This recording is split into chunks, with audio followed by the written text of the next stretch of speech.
bold and clear. That's why you tune in when we appear. I've seen men lose what they work to build, over pride, over ego, over quick, cheap thrills. So we told that line, never settle our name. Legacy heavy, we guard that flame. This is hit and run. Truth weighs heavy, but we still stand strong.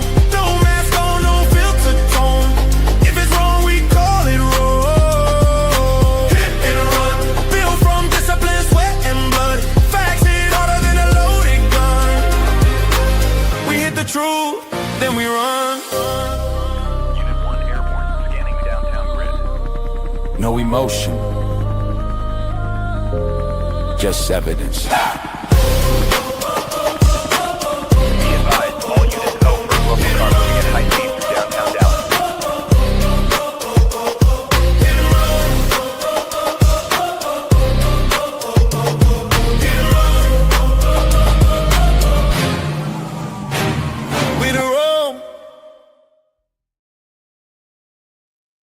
Hey, welcome to Hit and Run. I got my brother Fearless in the background. I'm going to bring him up, but tonight we discuss one of the most controversial self-defense cases in America right now. A mother discovers a man beneath her 13-year-old daughter's bed. Moments later, he's dead. Was it lawful self-defense? Was it understandable, but still murder? Or what is it, one of these rare cases where the law and common sense don't always agree? Tonight we're going to break it down with the evidence that's out there right now, the law, and compare the cases and 6 landmark self-defense decisions that changed America. Welcome my brother Fearless to the live, obviously, my co-host, my fellow conspirator. This is a difficult one, man. This is one up.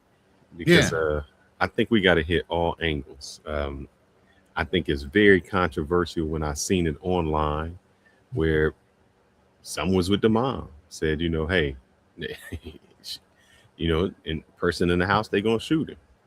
Some say, nah, guy was outside the house, so you can't shoot him. So that's what I want to talk about on that end. Another part, what I want to talk about is, we're talking about the law. Does he is 21, she's 20, she's 13. 20, yeah. Does mental capability, what does the role of mental impairment? Yeah. So meaning, if someone is, because I've seen it and we'll get into it, if someone is special needs, does that give them a pass? That's one.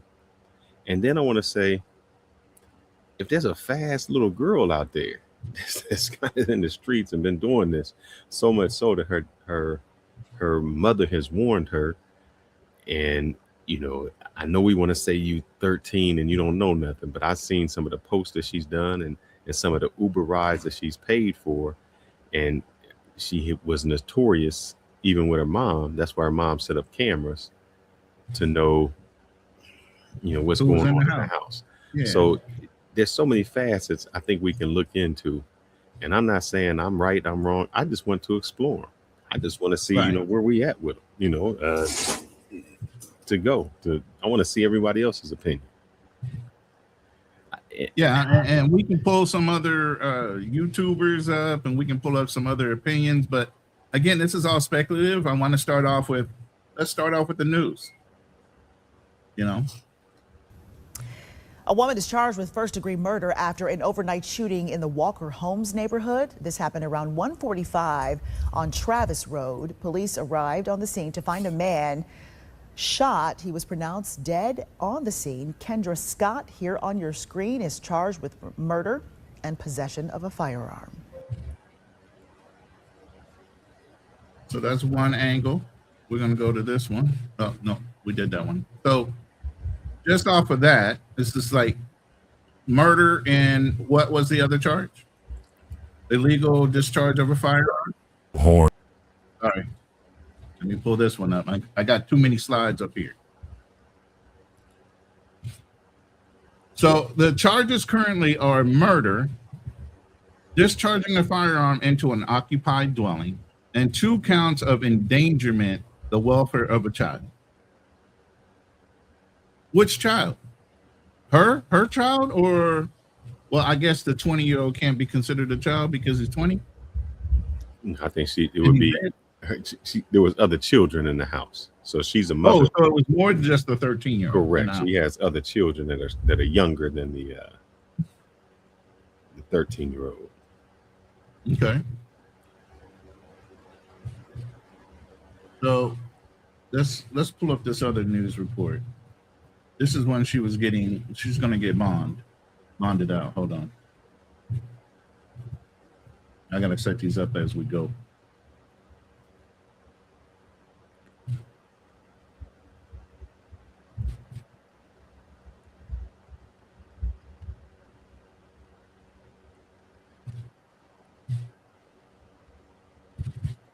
See, I'll address some of the things. I know I'll go in with just my thing. In order to plead temporary insanity, it has to be a spur of the moment problem. You walked in, if I walked in, my wife, she in the bed with somebody else, and they doing it. I just can't leave out, go downstairs, go out the house, go grab something, come back in. That part right there, that leaving, that's where they say there's an issue. Yeah, That's it starts to number become planned, premeditated at that point. And with her is, from what I understand, she had cameras. So that's how she knew somebody was in the house, because she left out and then kind of came right back in. You know, there was a difference of maybe a half an hour or something where she had left and then came right back. And I think that was because she noticed somebody in her house. Right. Because when she came in, the door was locked, the front door, and then the bedroom. I don't know about right back in, because it must have took, the Uber dropped him off. He was in there for a while, and then she probably had to leave from wherever she was, if she was at work or whatever, because the daughter thought she was at work, right? Correct. So then when she knocks on the door, right. the daughter has a room locked. So she's knocking on the door like whoever in there better come out. So you can't say you're insane if you already know somebody's in your house and you know that they're not in there to rob you. They're not robbing your house. They in there in your daughter's room. Your daughter, it's different if your daughter is screaming like, somebody's in here. That's not it. Right. Now they're not gonna give her the benefit. They're not gonna give this woman the benefit of the doubt because of the fact.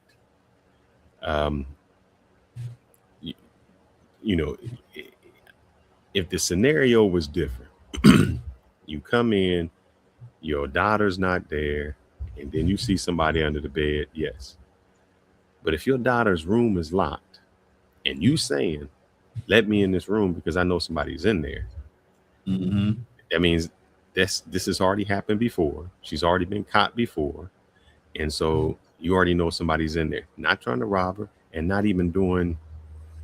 not violating your daughter without her permission. I'll say it like that. Right. So once you do that, and then you tell the person, you got to leave, you got to get out.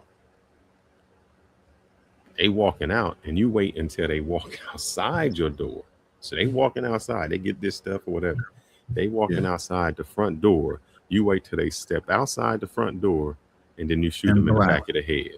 Right, you blast them. That's very hard to justify any type of self-defense. But wait a minute.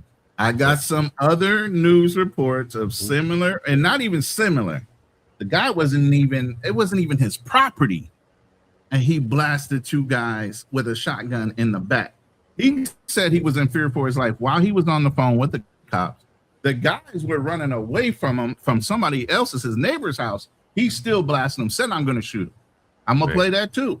We're going to go through that judgment. But let's go ahead and play this IG of her being released, or her bond was set for $100,000. She finally, I guess, posted the bond. Accused of shooting and killing a man she claims was hiding under her daughter's bed is out on bond. Kendra Scott was given a $100,000 bond by a judge Monday, and court records show she posted bail Wednesday. Last Thursday, police responded to the shooting at a home on Travis Road. Now, according to Scott, she found the man hiding when she got home around 1:30 that morning. Reports show the child invited the man and let him in. Scott is scheduled to appear back in court August. That's my problem. Mm-hmm. Look, she know her daughter. This the problem, man. She know her daughter. That's why she warned her daughter. She know what her daughter doing. And so I don't want to get into the daughter yet. I want to say that I just want to concentrate on the woman. When she say she found him under the bed, we're not gonna get on that yet. We're gonna deal with that, but we gotta talk about this, just the murder part. Let's take the age out of it, because here's the thing. She didn't know the dude's age. She didn't say, hey, give me your ID. How old are you? What's your age? She didn't know none of that. She just know that there was someone under her daughter's bed. Right. That's it.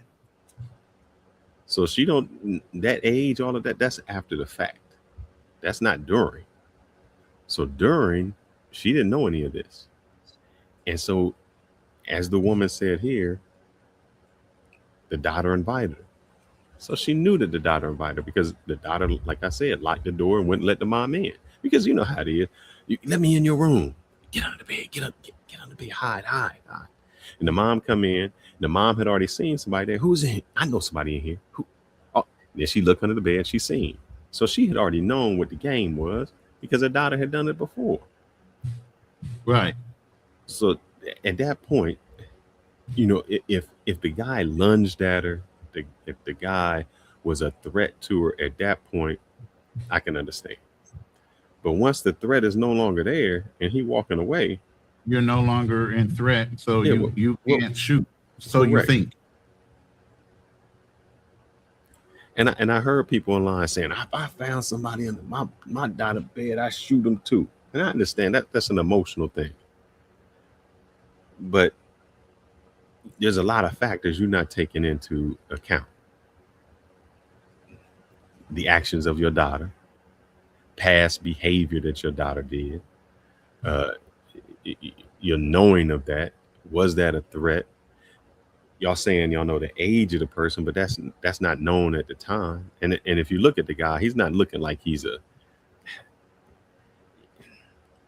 looking like he got some issues. You know, you know the people, you can see him like, yeah, he not all there. Right. So what was the purpose of her shooting him? What's the purpose of shooting him? Was he a threat? Or I'm just going to show you? I think it's more, I'm going to show you.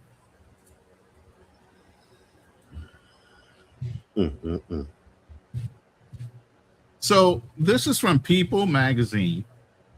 And this is literally what the daughter is telling the reporter or the person interviewed, or what they got from the police. I'm going to share this screen with you. So I don't know if you guys can see that. So it says, Scott, per affidavit, told officers that she came home and saw the dude under the kid's bed. I did what I had to do, is what she said. I did what I had to do. Sorry. And then she allegedly told police, Scott's child told police that this is the little girl that told them that she had invited Morton into the home at 1:20 or 1:30 a.m., according to the affidavit. The juvenile told police officer Scott previously said that if she sees a boy in the house, I will put a hole in his ass, the affidavit claimed. Court reports indicates that Scott is charged with first-degree murder. She appeared on Monday, July 20th, and granted a $100,000 bond. So basically, out of her own mouth, the child's mouth, the mother had already threatened that if she sees a boy, meaning this has happened more than once. This is what me and Fierce are saying off camera. This is not the first time this situation has happened. Maybe not with this one young man, but this child is known to act out sexually, unfortunately. and her mother was tired of it, so she made a bold threat. So is that premeditated at that point? No, because it's not on one particular person. It was just an open veiled threat. So my thing is this. All right, let me just flip the scenario. I'm just curious. I'm just throwing thing out there. If you come home, I'm just curious. You come home and your wife in the bed with another dude. Who you mad at? I'm mad at my wife because she know better. The dude, I can't you be don't mad know at what he know. Right. Now, if he walked in and he saw all the family photos, my face all up there, that should put a question in. Like, who is he? Harpo? Who is he? You know what I'm saying? Who is that fool on the wall? I thought you were divorced. You get what I'm saying? I would have been saying all kind of shit like that, but brothers, let the little heads start talking for them before they even start thinking about the repercussions of walking into an environment you don't know about. I'm setting up another video. Horn, a retired. Hold on. We're gonna talk about this guy next, because this goes hand in hand with what's going on overall. We're gonna review several other cases that have some kind of similar ring where somebody wound up getting shot, and one woman just fired a warning shot, had 6 years put on her for a warning shot. She hit nobody. So the thing is, and they say, like, I see something that people don't know what he said. There's nothing you can say. What are you gonna say to justify somebody shooting you in the back of the head? Right. If I'm walking out, I'm out. What can I say? I'm gonna beat your ass. What can I say that justifies you shooting me with my, in the back with turned around? That's number one. Number two, do we put any culpability on the girl? Mm-hmm. If she knows that the next time somebody comes into the house, what the mom said they're going to do, isn't that kind of on somebody? Yeah. Isn't that on her? Because she knows what her mom was capable of. She knew her mom was capable of. Yeah. And I'm not going to put the little girl on screen because I do have her IG, but not more than a couple days ago, she posted happy-go-lucky pictures like nothing even happened. Okay. But you can see rules that's being said on his page. Okay. So it's kind of lopsided, and we always run to the aid of women. And I'm not saying we're simping. And obviously that was a young woman or a young girl, a teenage girl at that. And by the way, that little girl is the age of my granddaughter. I'm gonna say this. Look, all right. I'm gonna say this. I think I had to be in college because I went up to Muncie, Indiana. I just remember I went up to Muncie. I met this chick out and met her at an amusement park. And then I went to Muncie, Indiana to see her. Mm-hmm. And I seen her sister. And her sister was 13. And I said, wow. It was the first time I had seen now Muncie, Indiana, it's in kind of like the cornfield, it's out there. It's no major city there. When you're driving there, you're driving past wheat and cornfields. Mm-hmm. I seen her sister who was 13. And I said, wow, you 13? Like, it was a real 13-year-old, meaning she was still playing with like some dolls. They were still braiding the hair. And I say that because in the city, you didn't see no 13-year-olds being 13. It was so weird to me to see a little girl, like a little girl. Right. And this is, 30 years ago. And when I'm saying I seen a 13-year-old girl look like a 13-year-old girl, that means in my time, the 13-year-olds wasn't dressing like that. They was out there. So I don't know where to put the blame. The mom knew her daughter better than anyone else. Right. Now, like I said, there are other cases that are similar, and we're not going to just talk about this one case without looking at some history. If we're gonna build a case to see, that's him. you Just to let feel everyone like know. He's show him again. That's him. yeah. And even after that, she wrote and said something like, "That's my baby daddy." I don't know. She put something crazy on. But I mean, you have people in here saying, "Look, you had to go."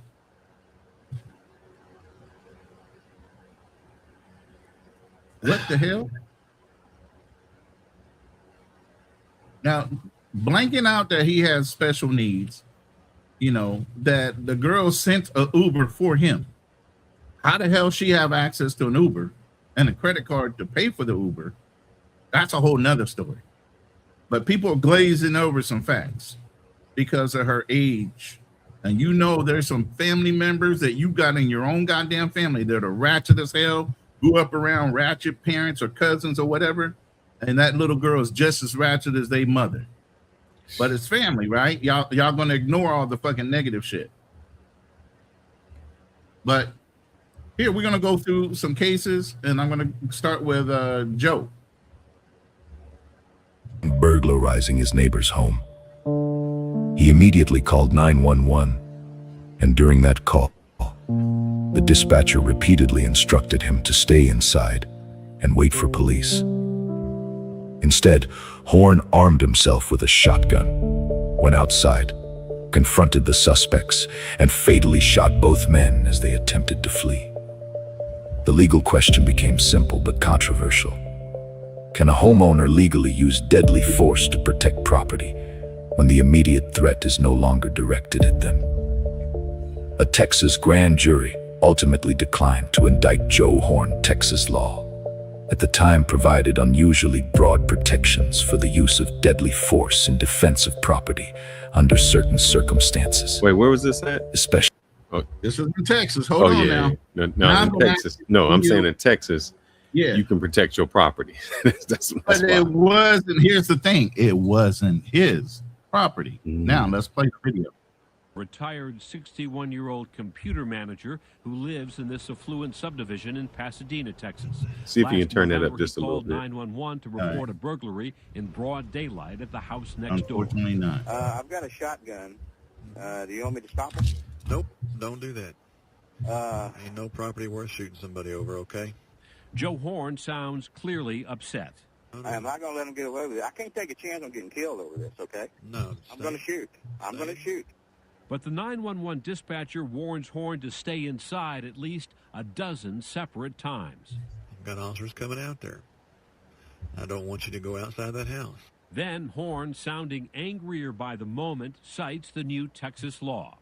But I have a right to protect myself too, sir, and you Yes, you do. understand that. Yes, And the you laws have been changed in this country since September the 1st, and you know it and I know it. Oh, he's Moments guilty. later, Horn sees two burglars leave his neighbor's house, one of them carrying a bag filled with cash and jewelry. Okay, I'm gonna stay in kill the him. house. They're getting away. That's all right. Property's not worth killing someone over. Okay? God damn it.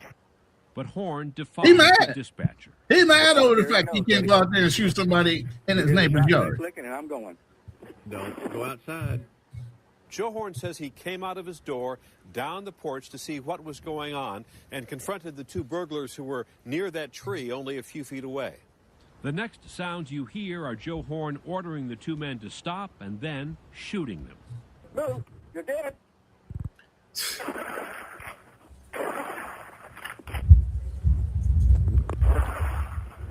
Then Horn calls 911 again.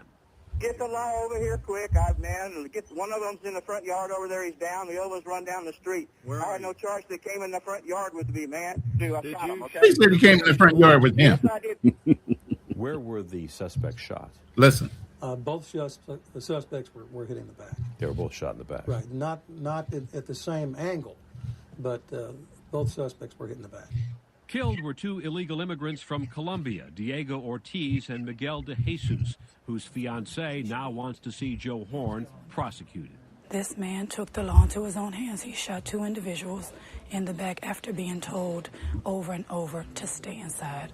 It was his choice to go outside and his choice to take two lives. After the shootings, Horn was not arrested, but a grand jury will now decide whether he should face any charges. Horn turned down our request for an interview. His attorney insists Horn wasn't. So that's one case right there. Before we go on, let me give a shout out to Dorothy Hubbard. Dorothy Hubbard, thank you for the $5 cash app. That is greatly appreciated. And if you can come up anytime, I would like to hear your views on what you think, because all I'm giving is an opinion, and I'm just calling it how I see it. I could be right, I could be wrong, and maybe I might do something different if I'm in the same situation. We are Monday morning quarterbacking, and we're doing it under calm and weigh rationally how we think. But with this dude here, he was wrong. I think he was just pissed. He was pissed. You could tell he was irritated that he couldn't take the law in his hands. He couldn't implement using that shotgun against somebody at his neighbor's house. And it goes on that they say, "Did you know the neighbor?" He goes, "No, I didn't know the neighbor at all." So part of the law is if your neighbor gives you charge on their property, then by extension, it becomes part of your property and you're allowed and entitled to defend the property. He don't even know the neighbor, so that is implied to be wrong. So he didn't have permission to go and guard and shoot somebody on somebody else's property. So he couldn't even shoot him for trespass. So I'm just going to tell you guys, I'm in Texas, and you were in Texas. Texas is well. I'll be back. Texas is a little different. I mean, there's spots where I seen a guy shoot a person repossessing his car because it was some old law about somebody coming onto your property and stealing your cattle, and they used that law to say that was their property, and you came on. And Texas is different. Everybody in Texas is carrying, and I see that they didn't indict it. But, and I'm gonna tell you probably why. I'm gonna tell you why. Whoever was saying it was saying, well, what if you know how it is? Aren't you tired of these people breaking in your house? These people breaking in your house, right. And wouldn't you want a neighbor like Joe Horn that looks out for his neighbors when they gone? The neighbor. When we got a neighborhood watch, and you want somebody like Joe Horn in your neighborhood. Wouldn't you? Wouldn't you want that? And when you're talking to a group of people that look like him against the people who look like who broke in, they're not indicting. They're not indicting. No, they're not, especially if they look like him. Now, if you look like the other person, which we're going to touch on the third case, then you might have some problems trying to get away with that.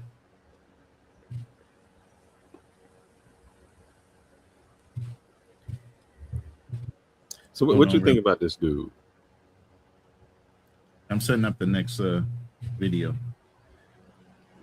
I think somebody and this becomes the problem. And we don't have a universal law.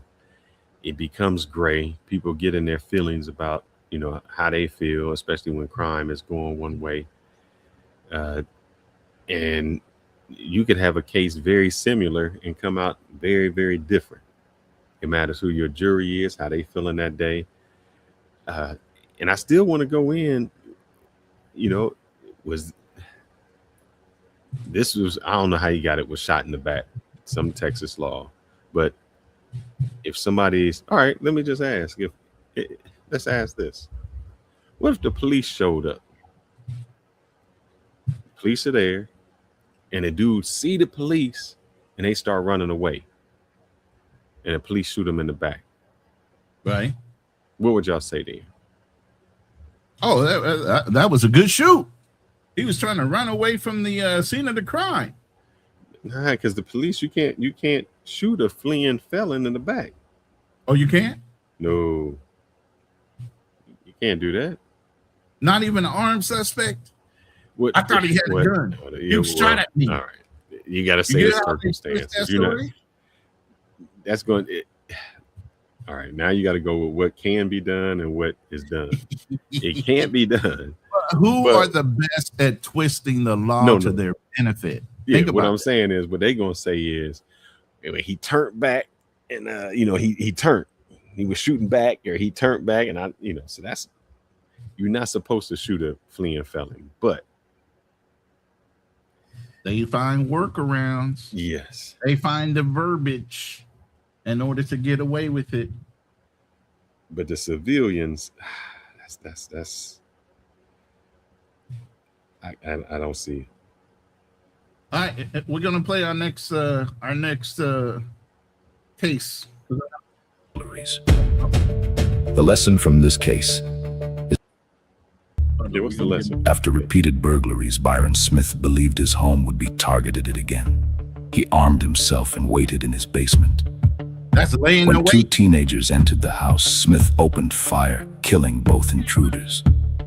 The prosecution argued that after the immediate danger had ended, Smith continued using deadly force. The jury agreed. Wow. Smith was convicted of first-degree premeditated murder and sentenced to life in prison without parole. Now, see, this one This crazy case to me. demonstrates one of the most important principles in self-defense law. The right to defend yourself exists while the threat is immediate. Once that threat has ended, continued deadly force may no longer be legally justified. All right, Larissa Alec. all right, so let me understand this, because the way they first presented it didn't seem. So somebody breaks into his house, right? Well, if you want the real video, give me 4 minutes. All right. That was just the basis of facts. I had that recorded just for facts. This is actually a true crime story on that story and what really happened. Little Falls, Minnesota. Black Friday. This particular Black Friday will forever be known as the darkest day in the town's history. They were very, very terrified. And as it turns out, they had very good reason to be terrified. Little Falls is a small rural town in central Minnesota. It's usually a trouble-free little town. But it would never be the same again once Byron Smith, living like an old hermit on Elm Street, invited investigators into a house that would resemble the scene out of a horror film. It was Nightmare on Elm Street. Byron Smith had always been an enigma in Little Falls, where he was born and raised. He was a very private person. He just wanted to mind his own business. Didn't really have very many friends. But he was said to be dismayed about the drug-related crime, including a recent wave of burglaries. And I can remember him saying, I traveled the world. I never experienced stuff like this. Bill says Byron's home had been burglarized several times. In fact, got to a point when he told me one day, he says, Bill, when you come down to visit me, ring the doorbell, count to 10 and ring it again before I know it's you. Damn. We put the cameras in. He put them in spots where they were sort of hidden. Byron would become even more reclusive, staying home, monitoring the newly installed security cameras on his computer. He didn't want to go anywhere because every time he left, he would be robbed. Kathy Lange says Byron didn't even join them for Thanksgiving dinner as he had done every year. Say that again? Shit, I'd be pissed too every time I leave somebody coming in my house. Yeah, but what's the point of having cameras for evidence if you're going to sit there and lay in wait for the person to come rob you instead of just get it documented and turn it over to the police? Because what happens is, all right, even if the police find them, the stuff they stolen, you're not getting back. You How ain't do gonna you sue know? them. They've recovered stolen goods before. Rarely. And then, so see, you're doing the same thing Byron's doing. You assuming a lot. no, because usually, how many times they done stole from him, he ain't getting nothing back. But a lot of times what the cops do is they go around and find out where the fencing spots are, the pawn shops and all that. And even when they catch the people, they'll go back and say, where did you pawn this stuff off at? Let's say they even did that. But if they did it, they would have caught the people who pawned. So beyond that, they catch the people. You don't recover anything as the victim.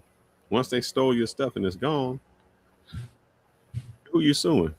You ain't suing the people. They poor. That's why they still breaking in your house. They never paying you. So you out every time somebody breaks something. I tell you a good one. I tell you.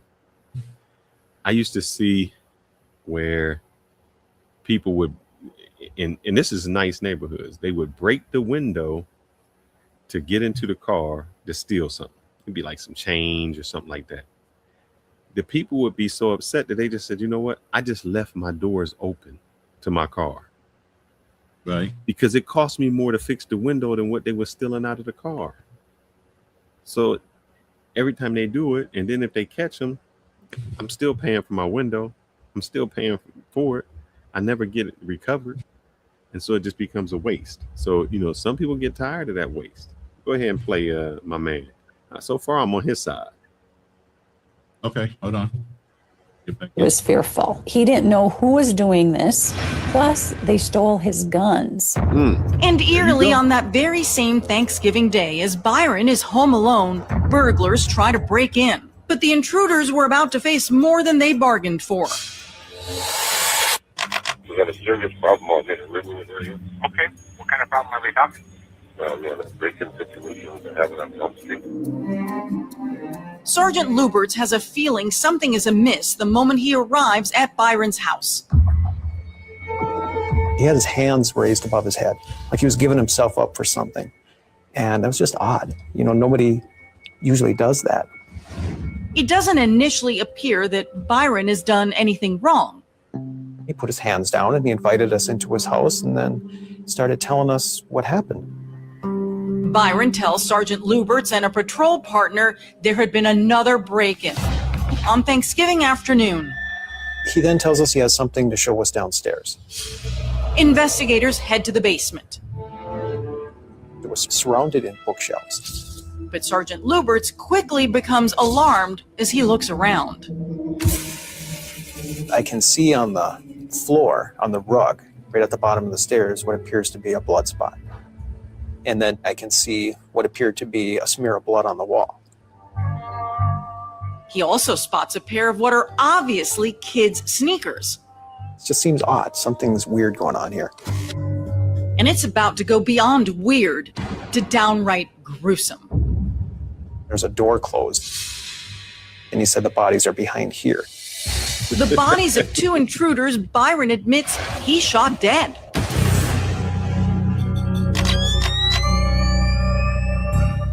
At first, it was kind of shock. It goes from investigating a burglary and a break-in to investigating a homicide. And tragically, the slain intruders would turn out to be a pair of unarmed local teenagers who were still in high school. All of a sudden, we have two dead kids in a guy's house. I knew we had one mess of a case. All right. Two things. So the optics is real fucked up on that one. So well, here go the optics. Them some white teenagers. He gone. All right. So see, this is why justice, when they say justice is blind, it's not. No, it ain't. You got It's two showing white LA. teenagers, and Right. then what did they say about him? He's a recluse. He stays in his Right. house. Nobody sees him. Who they gonna like more? Those white innocent kids who was just out doing something crazy one night, or the recluse that nobody in town talks to, that stays to himself, that everybody says, you know, that's him. He lives in, matter of fact, he lives on Elm Street. He's a nightmare on Elm Street. Think about it. Right. And I think what happened was, I don't think they even probably died immediately. He probably, that was some revenge stuff. He was like, oh, bitch, you shot me? Okay. You broke in my house? Oh, you gonna suffer. And he just didn't care. He's like, I'm gonna take care of you. So his after effect was probably it.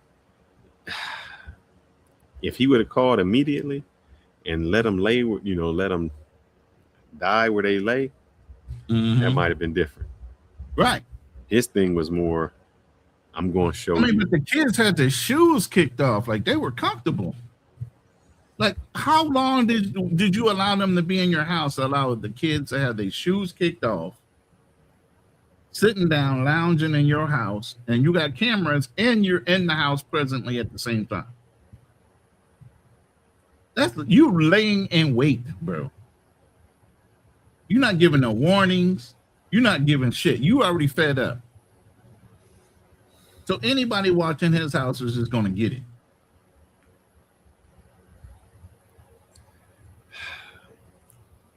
See, I don't know with this lady. One thing that really, I wouldn't say concerns me, is her bond was only $100,000. Right. That That's ain't not too really high. a high bond. But again, now the city has to give the appearance of empathy because her daughter, her 13-year-old daughter, was accosted most likely by this 20-year-old. They don't know because, I mean, obviously the boy must have been dressed if he was under the bed. That wasn't even spoken about. Was the boy undressed? Did he have his clothes on? I mean, hell, he was hiding under the bed. How much time did he have to get his clothes on if they were really doing something? You get what I mean? There's a whole bunch of things that are kind of sketchy in the facts. But $100,000 is nothing on a murder charge. Should have been $1 million. And so I know a lot of people say, well, she was 13 and he was 20. All right. As the mom didn't know his age, and I know that they're always going to say it doesn't matter. See, this is where my problem always comes in. You say it doesn't matter. And to me, it does, because I think there was a baseball player that got convicted, either convicted or charged or something crazy, just like this. He was at a club. He meets a girl at a club where they ID you. In order to get in the club, you have to be 21. He goes back and he's with her, only to find out she lied and used fake ID to get into the club. And they say he's still culpable. To me, I don't know how. You know, because even if you said to the girl, let me see your ID, that's that same ID she used to get into the club. Right. So how are you supposed to know what her age is? So with this guy, I'm not giving him an excuse, and I don't know. I mean, but somebody I don't know said too many 13-year-olds can call an Uber for you. But the whole thing is, somebody said that he was told that she was 16. That's still underage in that state, regardless if she said I'm not 13, I'm 16. You know, but we're gonna put that one on hold, and we're gonna go to the next case. And this is one that's kind of weird. During an argument with her estranged husband, Alexander fired a warning shot. Yeah, I know her. No one was injured. She maintained she feared imminent death or serious bodily harm. Prosecutors argued her actions were not legally justified. She was initially convicted and received a lengthy mandatory sentence. Later, the conviction was overturned, and the case ended through a negotiated plea agreement. This case reminds us that courts examine more than fear. They examine whether that fear was reasonable, and whether the response was proportional to the danger that actually existed. Whether the response Bernhard Goetz. proportional.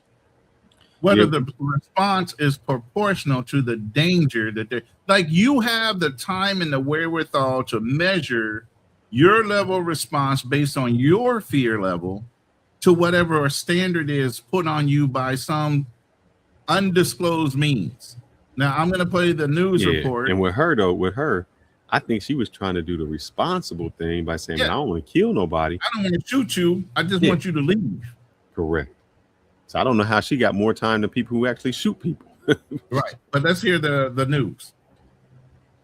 Faces up to 60 years in prison for firing a warning shot into the wall during a violent incident with her husband.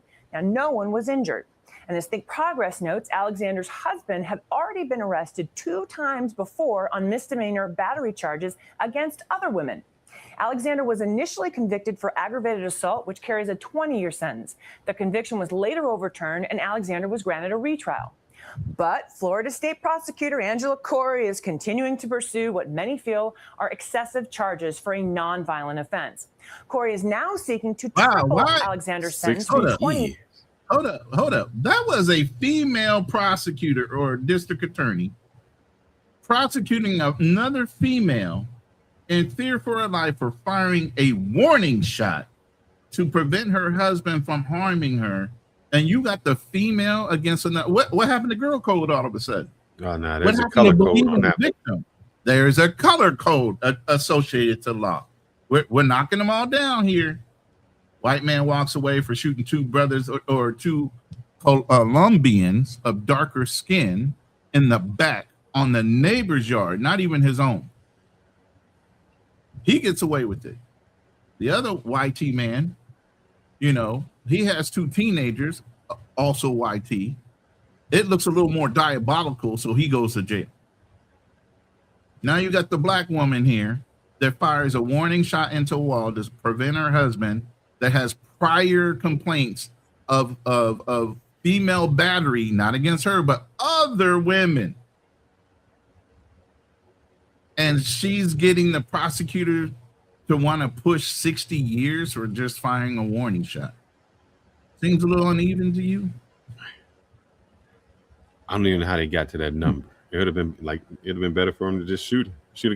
If she would have shot him, she'd have got less time offered.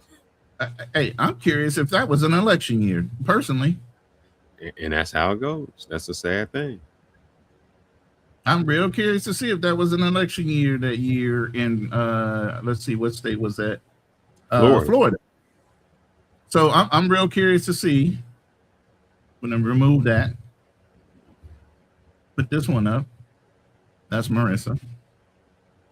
That's 2010. Was that an election year in Florida for prosecution?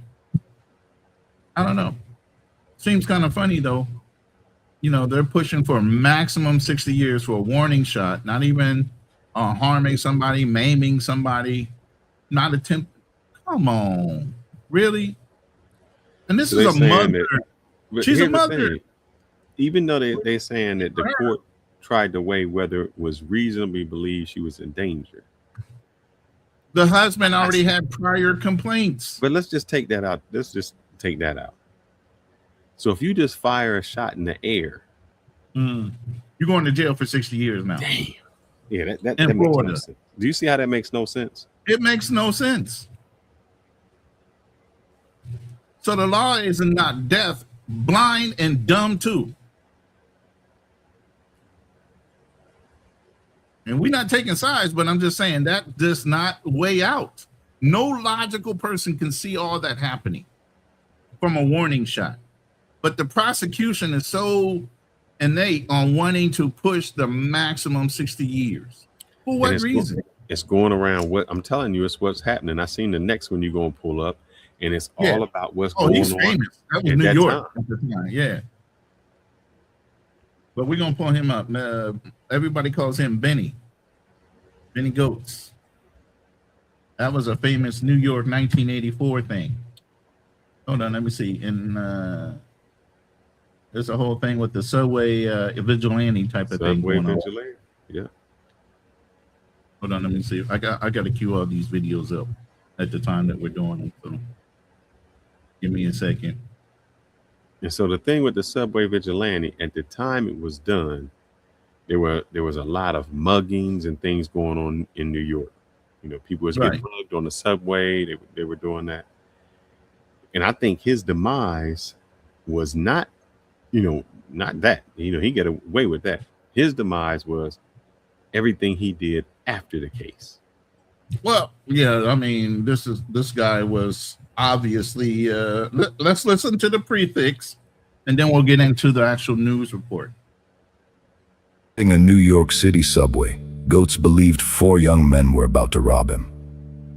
He drew a handgun and fired. The legal question became whether self-defense should be judged by what the defendant personally believed or what a reasonable person would have believed. The jury acquitted Goats of attempted murder but convicted him of illegal firearm possession. This case established an important principle. Fear alone is not enough. The question is whether that fear was objectively reasonable under the circumstances. All this interpretation of what your level George Zimmerman. What your level of fear versus what their interpretation of your level of fear equals out to being. And that's wild to me. But here's the actual update on this video here. Not an amusement park, and the subway was riddled with crime. Also in 1984, a regular guy named Bernie Getz shot 4 unarmed black men in the subway because he thought they were trying to harm him. Getz became known as the subway vigilante. You keeping up with me? I got it. Oh, yeah. I read all about it last night. Mm-hmm. Tell them. Oh, my God. It made national news, and no one covered it, like Channel 11. Thank you. I think it's silly. Silly? How so, Mr. Getz? It's irresponsible reporting.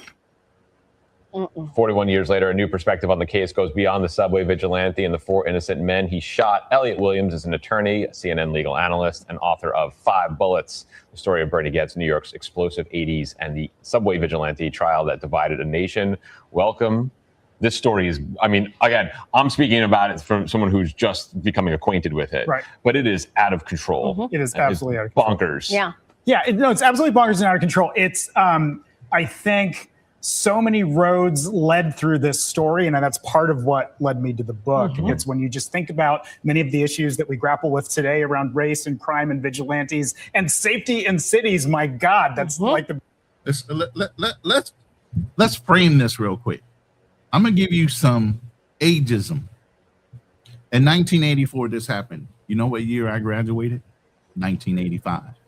So when you guys say you have DEI and equal rights and all this other shit that you have as given, we didn't in the 80s. That shit just came around. Y'all were privileged to have DEI and other things. This shit was still going on in the 80s when I was in high school. And it was, it was the perception. And so this is what I always say. It matters. I know we try to say justice is blind or this. It really matters what's going on at that time in the world. Yeah. Because at that time, people were just saying, I'm fed up of getting robbed. So if anybody looks like they fought back, right or wrong, they were celebrating. And you were still looked at as what? Your skin tone. What color were you at the time you were committing this issue? So it's going to really get back to this case that we talking about with the lady, because everybody black. So right. Hold on. What do you? Go ahead, let my man play. Go ahead and play this a little bit more, and then we'll go to the next one, which is another famous. Biggest national story that we're confronting right now. A lot of that was being crystallized in 1980s New York. Right. And I was in full disclosure, Ellie and I know each other. We went to Columbia Journalism School together. Just a couple of years ago, like 2 or 3 years ago. Like 2 or 3 years ago. Look great. Yeah. And I mentioned at the Exactly. top, like everything that was happening in the 80s, and we could literally take out the 80s, Yes. except for the Times Square amusement park of it, and we're living, it's what we're living right now. But I wonder, why write this book now? Yeah, I mean, a few reasons. One, I, having grown up just outside the city, I was born in Brooklyn, remember, quite frankly, from WPIX and local television, this story. And if we all think back to the formative news stories of our youth, they stick with us and how they shape our views of what news is, what race is, what crime is, what safety is, and so on. And then, to the broader point, that is me and my aunt in our alley in Flatbush. Oh my God. Shout out to Brooklyn. Shout out to Brooklyn, BK. But yeah, so I was 1.5 years old in that photograph. But damn, I've seen enough, man. I feel old right now. God damn, them pictures are old, bro. Well, what they found out later on is he was a racist. Yeah. Before MAGA, before the right wingers, you had these closeted racist he was plotting people against it already. He had premeditated And back in the day in the Midwest, we called them rednecks and other things. But and I appreciated a good redneck that could tell me face to face he was a redneck. He was somebody that was a little bit of racist. Hey, I'll take you for how you are. The closeted ones are the ones you had to worry about. Those are the ones at your job that would sneak around, make sure if you fucked up, everybody would know that you fucked up something, so they try to get you fired. So I think what we did, we set all this up to say, let me see. We set all this up because we wanted to see some background. And if you can even, hold up, I want you to. I got George Zimmerman and Kyle Rittenhouse next, and then we're done with the previous case files and all the different things that Go ahead with could it. happen to her. But yeah, that's a wild story in itself. But let's go ahead and stop that screening.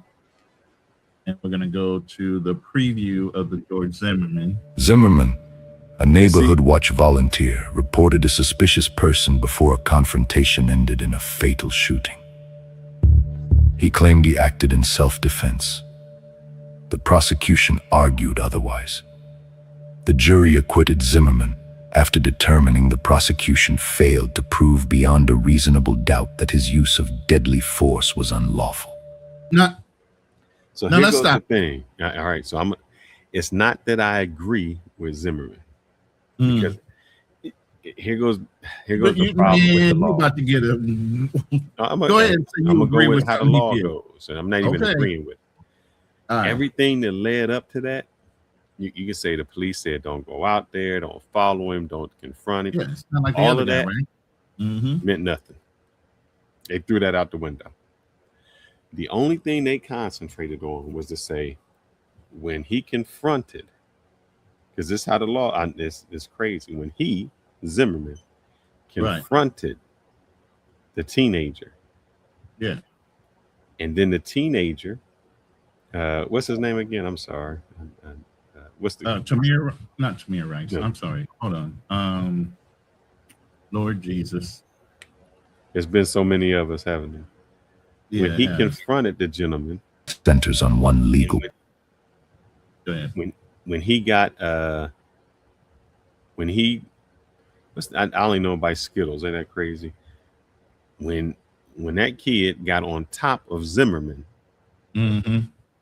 at that point, at that point, he turned around and said it was stand your ground. It Yes. stopped being neighborhood watch. Now he's defending himself after Trayvon Martin. Thank you so much, Smith. Trayvon Martin. That's him. So I know what we say, because I'm like, at any point, Zimmerman was in control to not go out there. He didn't had have- choices. He kept on making the wrong choices. but they didn't even look at that. That's what the problem is.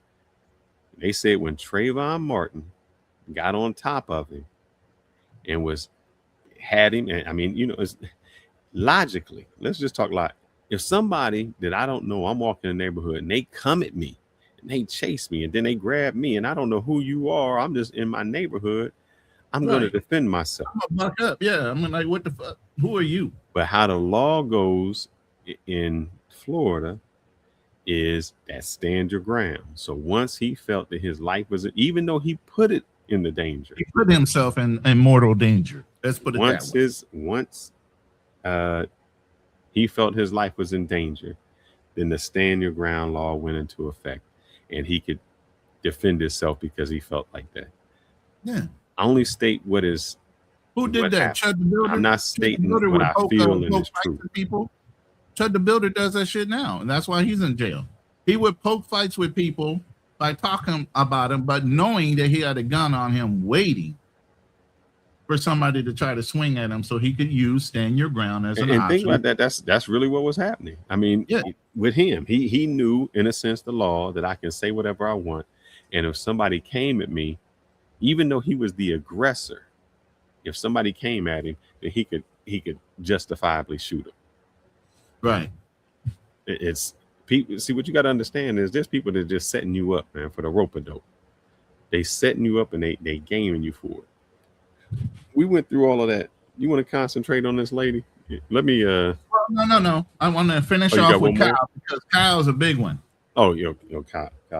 Yeah. Let's go ahead and do him real quick, and then we can get into just focusing in on Kendra. Principle. When self-defense is raised, the burden remains on the prosecution to disprove that defense beyond a reasonable doubt. Kyle Rittenhouse. During civil unrest in Kenosha, Wisconsin, Rittenhouse became involved in 3 separate confrontations. 3. He argued that each use of deadly force was an act of self-defense. Each use. After reviewing video evidence, witness testimony, and the sequence of events, the jury acquitted him on every count. That's insane. The prosecution failed to disprove self-defense beyond a reasonable doubt. I did that shit on purpose. This case reinforces an important legal principle. Self-defense is judged moment by moment. Yep. Every encounter is evaluated independently based on what the evidence shows at the instant force was used. At the instant. And that's what I try to tell people. We argue because remember, he was in his house. Like he came from another place. Yeah, he came from a whole nother state. No, it wasn't even in Wisconsin. He came from a whole nother state, but I have the video back up. Hold on. With his gun, came from a whole nother place. Right. And went to those protests. Went into the environment to put himself at risk. And they don't take any of that into account. None of that matters. Who lets a 16-year-old kid issue out justice? I'm curious to understand how that can still be. You can't even be deputized at 16 years old. But let's play this video real quick. State walked the jury through all three shootings, starting with Joseph Rosenbaum, who Kyle Rittenhouse shot and killed in a used car parking lot. As the graphic, unedited video played, Rittenhouse looked away from the screens in the courtroom. Then, as Rittenhouse walks away from Rosenbaum's body, others in the crowd try and chase him down, including Anthony Huber, who hit Rittenhouse with a skateboard. Rittenhouse's attorneys say the teen shot and killed Huber in self-defense. A third person was shot and injured. Corey Washington also testified. He took video the night of the shootings, and on his video, you can hear the shots that killed Rosenbaum. Washington says that Rittenhouse stood out to him even before the shooting because he was young, wearing surgical gloves, chain smoking, and armed with an AR-15. To have gloves on and a gun, it is what it is, but that's why I mentioned that, because that is what stuck out to me. The lead detective in this case spent the entire afternoon on the stand and will continue his testimony in the morning. A small housekeeping issue that came up at the conclusion of court today is that the state is trying to kick off a juror who apparently made a joke to a deputy earlier in the week. The details of that joke should be discussed tomorrow morning. Reporting in Kenosha. And so what they said with that, and if you listen to what your thing said, it's at the moment. Yeah. It's at the moment. Moment by moment. Correct.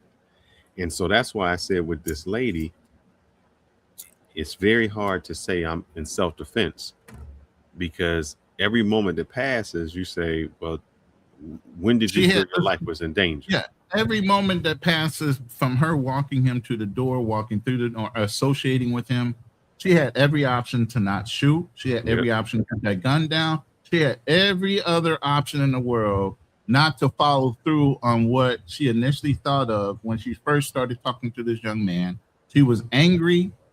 And at that point, she just wanted to prove a point, whether it be to her daughter, whether it be to that young man. But you're not proving anything when you shoot somebody in the back. They're gone. So the proof is really to the public or your daughter, because feasibly, that young man's point is no point. He's no longer here.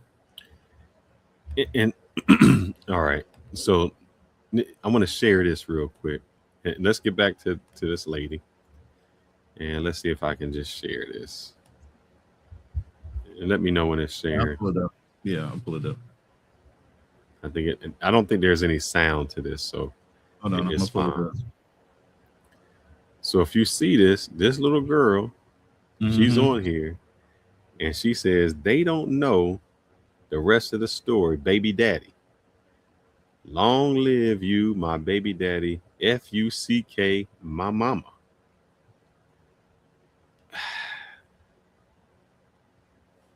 So that's what the little girl posted. All right, but we're not going to keep her too long. I don't want to put the little girl up on the page, being that she's of a certain age. That's why I kind of made people's faces look different. But I'm saying that to say this. Yeah. The girl wasn't with her. The girl wasn't on the mother's side. Right. And that's why she said my mom said these things to the policeman in that one report. My mom said she was going to kill a boy if he came in the house while she wasn't home. My mom said this. Like, she wasn't even trying to cover for her mother. And like I said, I was just on the young girl's page just the other day, doing my research before this show, and she's happy-go-lucky. Like, she didn't just lose a young man to her habits or her bad behavior, not more than a few days prior to that. So I want, you know, I'm just looking at some comments here, and so this is one. So let's go with this. They say his name was Roderick Morton. It says Roderick Morton was a predator through and through, and that mother protected her daughter and her community. How you feel about that? I mean, in a way she did, but she just implemented it wrong. You know, yeah, you escorted the young man out. Matter of fact, the young man would have probably sat on the couch while you had called the cops, and you could have had him arrested for, you know, child, you know what, you know, but you decided to allow that young man to walk out the door so you could put a bullet in him. So I'm going to read these. I'm just looking at some comments. A dead predator cannot reoffend. That's what somebody says. Then they say there's no rehabilitation for pedophiles, hebephiles, and all the other files. It's lifetime in prison. How you feel about that? Do you think that this dude was a pedophile? I don't know. I don't know what his dating history is. I don't know. I want to make no assumptions. Like I said, I have a 14-year-old granddaughter. If something like that happened to my 14-year-old granddaughter, I would be highly upset. You know, if what happened to your 14-year-old granddaughter? I said if something like this had happened to my 14-year-old granddaughter, but she wasn't promiscuous. And now I'm just to playing leave devil. that word out, but I know, and a lot of people I'm playing devil advocate word, on all of it. No, I understand. And a lot of people like to leave out words like promiscuous. This is more than one time that's happened. The mother had made a veiled threat to the daughter. If she catches a boy in the house, she's going to kill him. Okay, she's going to put a bullet in his ass. So that was already an open threat to her daughter, meaning this has happened multiple times. Maybe not even with this one young man, but others. This one just happened to roll the dice and hit fucking Snake Eyes, and he crapped out with the mother being able to get to the house quick enough to catch him. I'm giving all views. I don't know what this young girl is saying her age is. Obviously, young men should be programmed to ask what these girls' ages are, because these little girls are aging up when it comes to maturity and looks a hell of a lot faster, thanks to the mom saying, oh, they should be able to dress any way they want. Put makeup on, all these weaves and shit, and you're not dressing your children like children no more. You're allowing them to dress like young women. It's not an excuse. I'm just saying it's getting harder to decipher who's who. No, I'm asking questions just as devil advocate on all sides. And we're going to open up the panel because I want to hear everybody else's opinion. It's not just, it is the Ronin and Fearless show. It's hit and run. But we want to hear what the public is saying, what her odds are. Right now, what you're seeing on the page, what this infographic is, these are what the charges are in the actual outcome of how many years, if she's convicted, she will do. And again, I said, if she's convicted, not necessarily going to mean that she's going to be convicted. We just went over cases where other people were convicted and some were let go due to whatever circumstances in those cases. All right. So I'm going to drop the open panel. Hold up, not yet. So well, we can, but I want to show this. I'm going to introduce it. Yeah, but go ahead. I want this dude's. I'm just giving opinions. I want to see what you think about this gentleman's take on it. Okay. I just loaded. Hold on. Add to the stage. What I'm comfortable with is I know when I was 13 years old and 14 years old, it was definitely girls that age who was fucking grown men willingly. So they both wrong in this situation. It just the truth of the matter. Definitely a grown man should not want to talk to no fucking 13-year-old. He deserves what he get. But then if your daughter invited this man in, you can't kill him and claim I mean, you can kill him if you want, ready to go do the time, but it's murder. I mean, if she had a conversation with him, yeah, I totally understand if there was an altercation Right. versus a conversation. But after hearing more and people will, you know, they would kind of explain it or just the story itself was unfolded. Yeah, I was like, yeah, that kind of fucked up. Yeah, so it's like, so that's why we can't put feelings before, because I take the feeling of a 20-year-old being with a 13-year-old and then dismiss the fact that there's a good possibility that was consensual. For a girl, once we talked about before, Even if though a young 13 years girl old is not consensual go and age. say, and let's say Be a real. dude approach her that's 20, she's 13, and she interested, that's consensual. But she's 30. If you don't take it, it's consensual. It's still statutory rape though. 100% it's a charge because of age. Yeah. But consensual, you know, if a woman your age comes. But I'm saying, as a 21-year-old motherfucker, bro, 13, man, go somewhere, bro. He dead ass the fuck wrong. Yeah. Ain't no explaining the part of him having attraction to it and having sex with a 13-year-old. But so put it like this: if me as a father, I'm mad as fuck at you, but if I know for a fact that my daughter invited you, I gotta be mad with her too. Yeah, Can't dismiss sure. the fact because she also know. Okay, yeah, this man made advances to you, but you should. But you would think that a 21-year-old would know, like, bro, she 13, bro. This is a real visible child. Yeah. You know this. There was is no a way he child. was confused. No way So he was in that- confused. The part that people is uncomfortable with is So I know when yeah, I was. that's that one. So But let's let me before you ask the question, let me remind everybody that's watching this movie, watching this show. There was a movie called Belly back in the day. And in Belly, this one brother, I forgot who the actor was, had this one little girl that was coming and messing with him while he had this fine ass honey in his home. And they got on a phone conversation. And the way the phone conversation went was the little girl knew that she couldn't be penetrated, but she would suck him off. She said all this to irritate the woman that he was actually living with and dating. I think DMX actually played the character. And Nas, if y'all remember the movie. So don't say in the community it doesn't happen, because it does, more likely than not. And so we have a habit in our community to ignore the negativity in our families because you don't talk about family business in public. Everybody knows about the aunt. Everybody knows about the uncle that might be a waywardly gay, or the aunt that might be a lesbian that might have touched one of your brothers, and the uncle that might have touched one of your sisters. And everybody was told to shut the fuck up and not say anything, and nobody pressed charges against that uncle or aunt that was sitting in the house, knowing damn well they had fucking done something to one of your cousins. So let's not pretend while we're having this conversation that this shit don't happen in our community.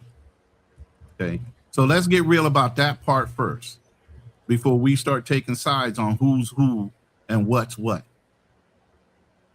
So, well, my thing is, I'm gonna go with each side. First, I'm gonna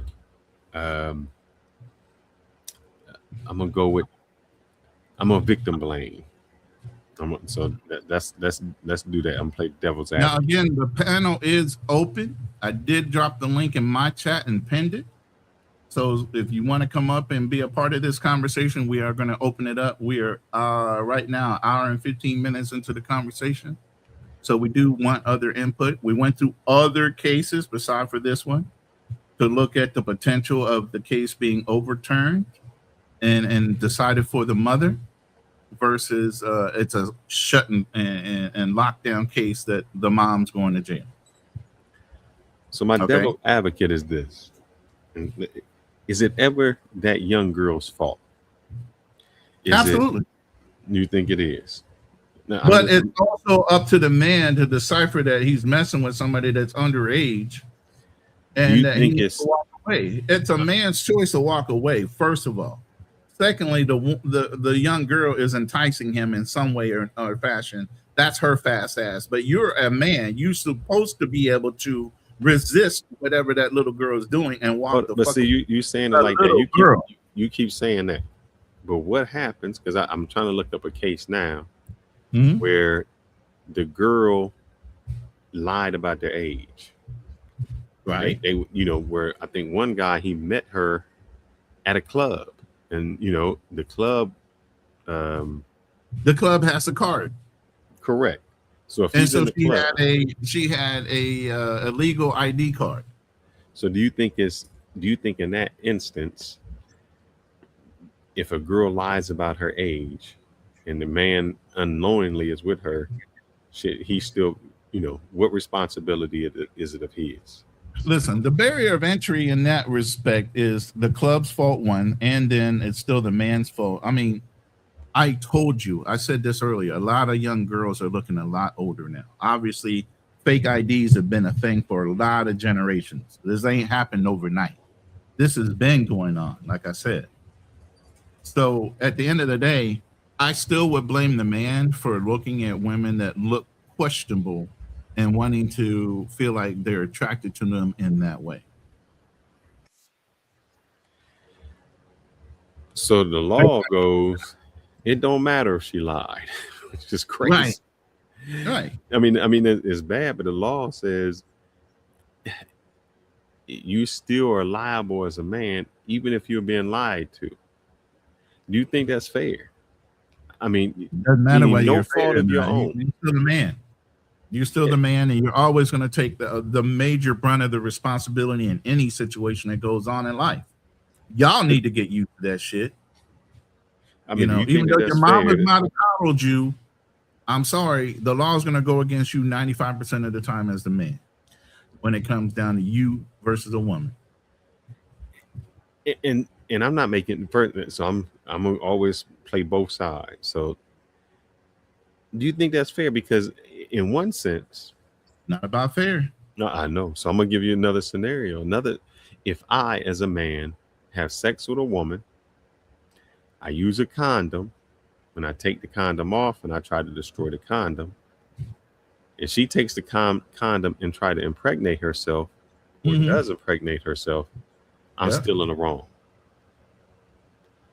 If I am as a guy, I start off with a condom, like we doing a doggy style, and then I take the condom off and I keep going with it. I get it, yeah.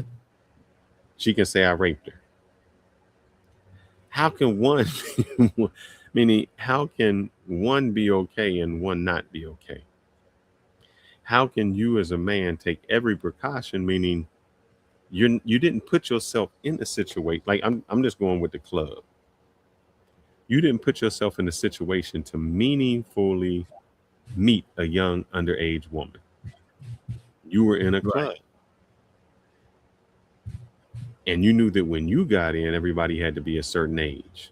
So you would just assume that everybody's a certain age. Even if you were to ask the girl for her ID, it would still be a fake ID that corroborated that her age was a certain age in order to get in the club. So the law is written, Meaning so it's always going to be that older person or that man's. It's their responsibility and they're wrong. And yes, he's culpable in the crime, even though she lied. Do you think that's fair? It's not about being fair. No. As a man, it's never going to, I swear to God, if you as a man is always asking, this is not fair. It's not going to be fair. You know why? Because we allowed laws to be passed that entitled these women to so much grace and empathy in the things they do and their actions that you have damn near turned the law against you as a man.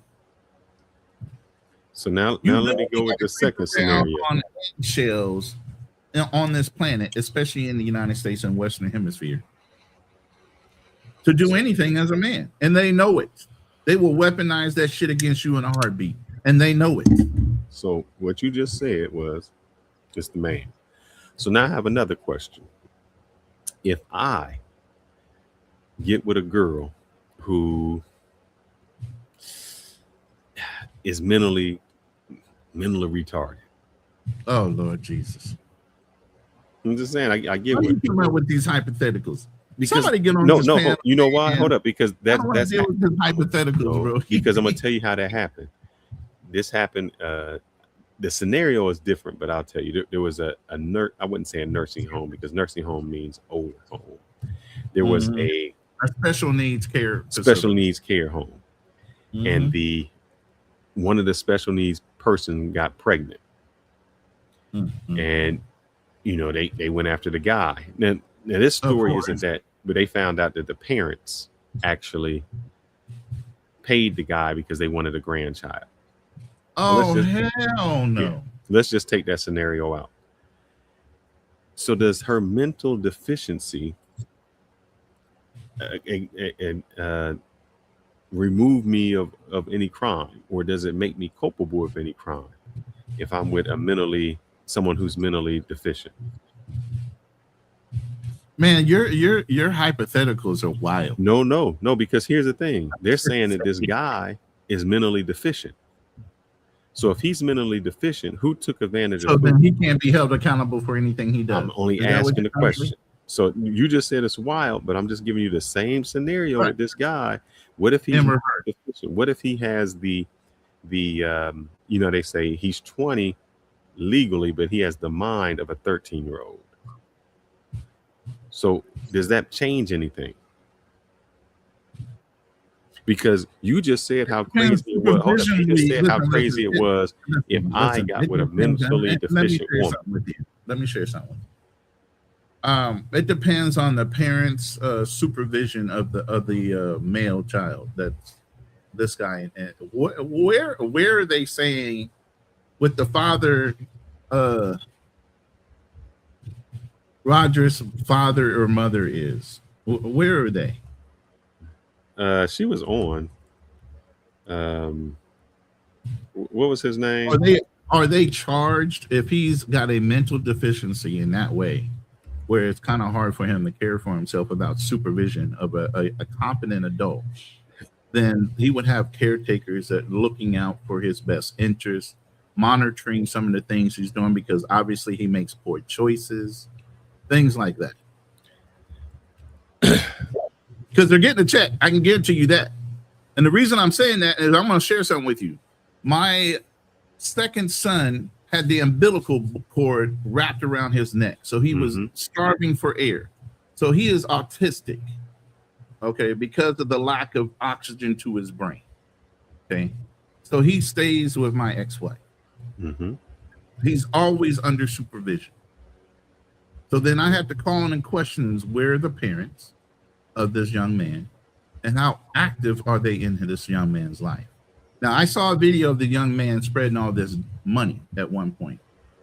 Okay, so he had a lot of money, fanning it out.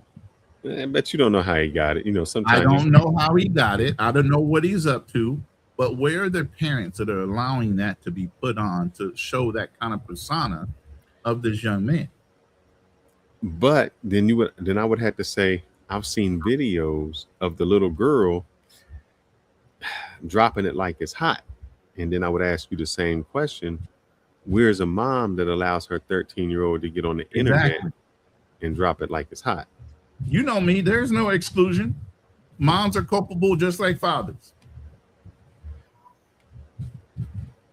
So when I asked you if I took advantage of a mentally unstable woman, you looked at me like, man, that's bad. You Fearless, how could you do that? Do we have the same thing for a girl who knew the guy? I can't say what she knew. She doesn't know that the kid might have mental disabilities or anything like that. I mean, it's not like he's going to tell her. But, I mean, at the same time, both of them are not.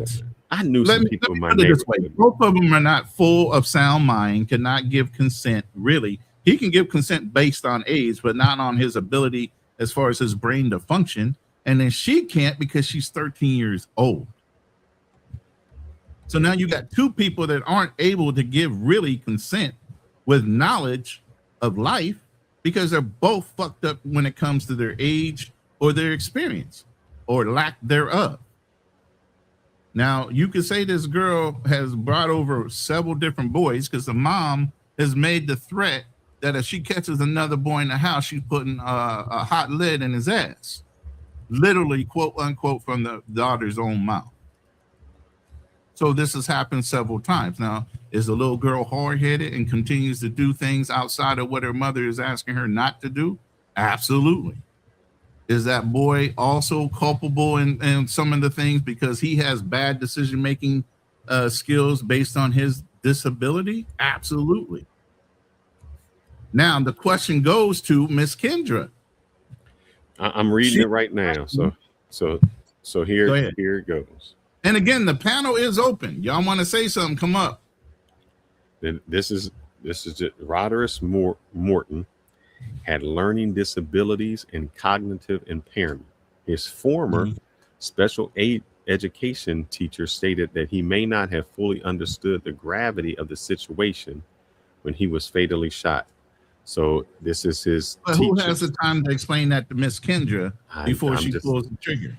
But I'm just saying, let's just say he got away with it. So this is a special needs situation. A former teacher identified herself as his special needs disability person, describing him as soft-spoken and respectful. The other person said he did not grasp situations. And so I say that to say this. Sometimes, look, I told you, when I went to Muncie, Indiana, I seen the difference between a 13-year-old urban city girl and somebody who's not. And I seen 13-year-old girls who are manipulative. Oh, hell yeah. Who can do. So do you think she could? Let's just say this. He flashed all that money. He got that. He Matter ain't of got fact, no this girlfriend. right here on the right-hand side, I cut it before it happened, but he actually was fanning money in this picture. On his, So let's say that. Let me give him all that. He got some money somewhere. He done got it, and he flashed it. And all of a sudden, he ain't got no mental capability. This 13-year-old girl's like, I like you. Come on over. Bring me some money. Whatever it is, you know, she getting somebody out there who can do it. Who wrong? I know they keep saying he a pedophile, but can someone who thinks like a 13-year-old, no matter their age, be a pedophile if they mentally messed up? Because I've had some. Look, we've all had them people. We didn't call it autistic back in the day. We just said they was off. We had those people back in our neighborhood, and you know that they was. Everybody knew they was off. You just knew it, and there were some people who would take advantage of them, and they just wanted somebody to be a friend with.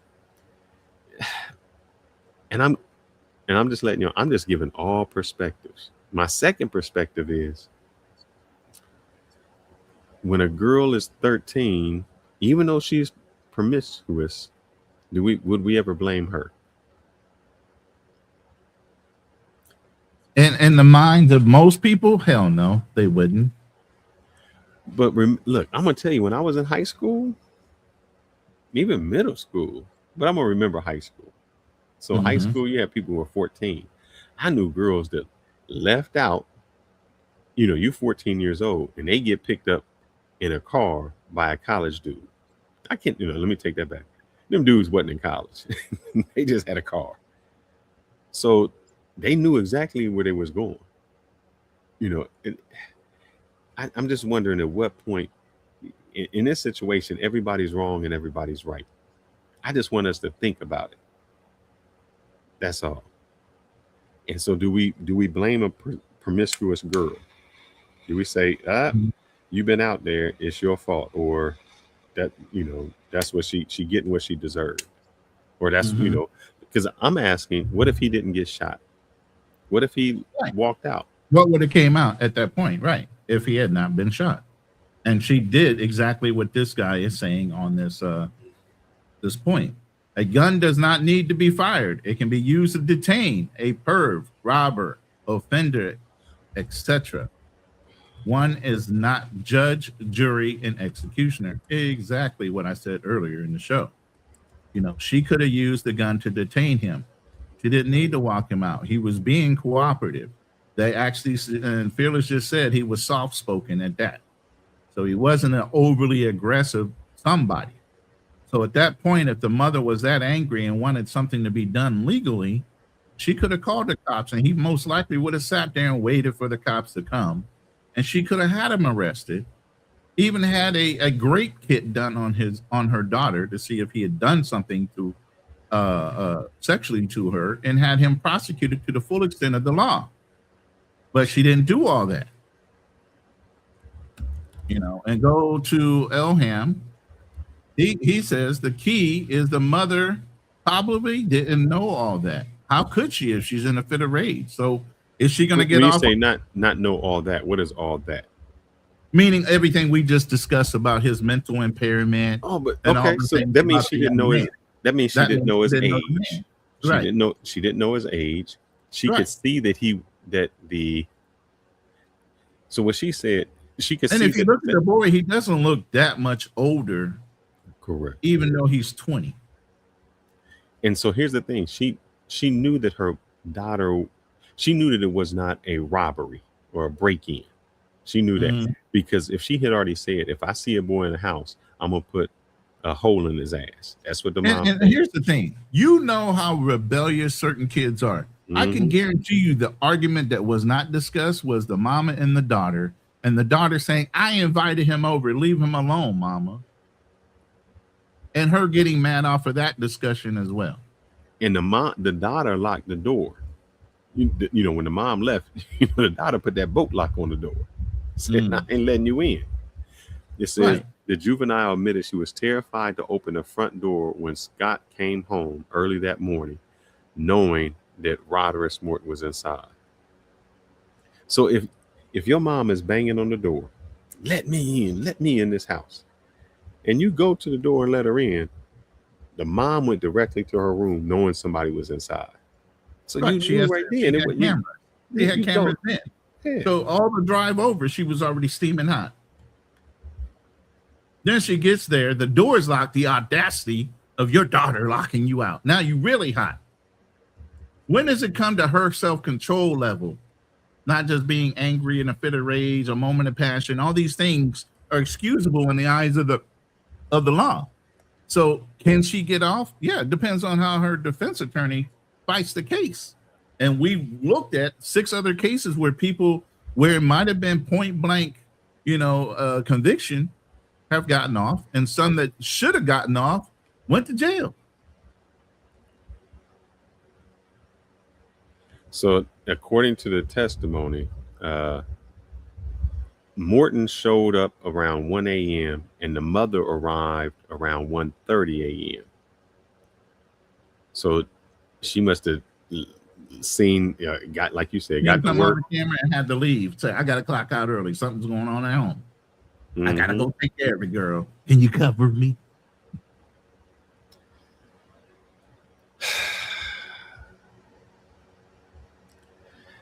I'm trying to look up some law. I'm just trying to find out, does him I don't know if we have any women in the room.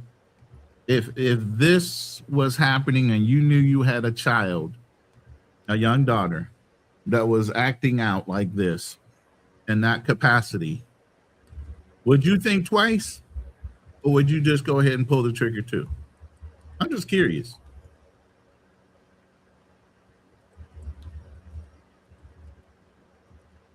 But all throughout history, we know of young women that date older men, college level or whatever. It was always a thing. Every movie you ever watched, every school I ever went to, the high school girls were always trying to date the college boy. It didn't matter what grade, the higher the better. Didn't matter whether he was a freshman in college or whether he was a junior or a senior in college. It was the college dude, the older guy that had the car, that had the wherewithal, the money, or athlete or whatever. And that was okay.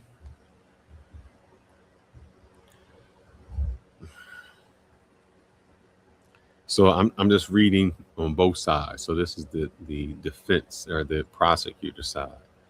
So the family, his family, Roderick's, and his teachers, like I said, stated that he was young-minded and cognitively delayed. He noted he likely believed that the girl was older than 13 or did not understand the legalities or gravity of the situation. Also, they suggested that the 13-year-old could have easily lied about her age when they met, and he would have lacked the cognitive capability to recognize the red flags that a regular person would see. So that's that on one end. The other end is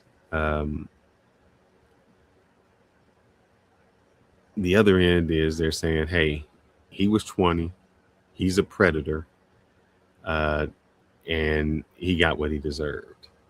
Right. See you back there, Nagmeezy. We're gonna bring you up in a second. Go ahead and pull my brother. John DeMarco. Yo, what's up, my brothers? What's going on? You heard I'm our case good. that we laid out and what's going on with this whole situation? Yeah, You heard about I've been listening for the last 10 minutes. In my snap judgment, I think there is a case for premeditation in that half hour because she had video. She said previously that she's going to shoot someone, so it looked like she popped this young man or man, this man, really to teach her daughter a lesson. Because in the 30 minutes that she saw the video, she knew that her daughter wasn't in imminent danger, that this guy was an invited guest to her house, and albeit that he is most likely a child, molester, that it does not deserve a death penalty in that second. So what she should have done was call the cops and say, I need you guys to come to this house, blah, blah, blah. But when she clocked out and she went over there in a fit of rage, and she's already stated that what she's going to do, and she carried it out, it sets up the possibility for her to be charged with premeditated. Okay? I don't know the laws in that town or in that city, but I think it might be a little weak, but she's going to have Johnny Cochran reincarnated to get off of this. So well, I'm going to challenge you, we had Nagmeezy. other cases earlier, Nat. We brought up 6 different cases of different things happening, from people shooting neighbors, robbers, not their own robbers, on their other property, not their property. We've had all kind of cases throughout today. We're not just focused on her, but we're highlighting this situation. But we had other cases where Kyle Rittenhouse just shooting random people on the street because he was being threatened, while he's somewhere he shouldn't be at 16-year-old with a damn AR-15 strapped around his neck. You get what I'm saying? There's been situations throughout history where people have gotten off, and some people have been convicted for just shooting a warning shot, not even hitting anybody. Right. Nagmeezy, I'm going to challenge you a little bit. So Yes, sir. one thing I stated was he was a sports person, an athlete. He was in a club. In order to get in the club, you had to show ID. You had to be over 21. So there was a girl that was in the club, and he had relations with her, and it found out later that she was not 21. She was a lot younger, like 15. She used a fake ID, in other words. And so what the law said was it didn't matter that he didn't know that she was young. So that's one thing. And I'm saying that to lead up to this. You called him a chomo, the child molester. Does it matter? Because I don't know if he smashed or not. He just got there. Let's just say he did. Let's say he smashed all of that. Uh-huh. Does it matter? He's 20, she's 13, but does it matter his mental capacity? Because everybody said his teachers in school, the neighbors, friends, and family said that he didn't have a mental capacity, that he was in special needs. Does that matter?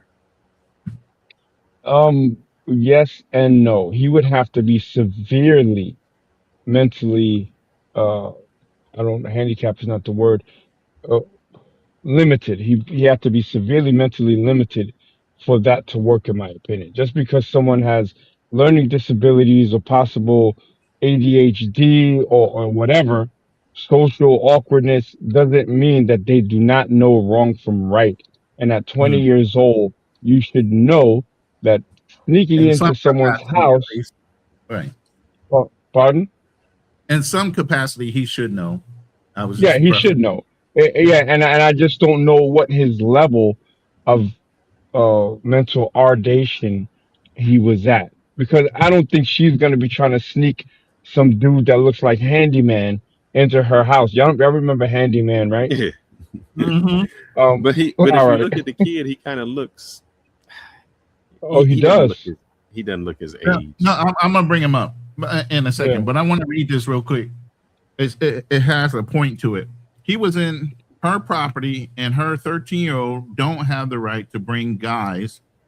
Mom doesn't know in her property, but I get what you're trying to say.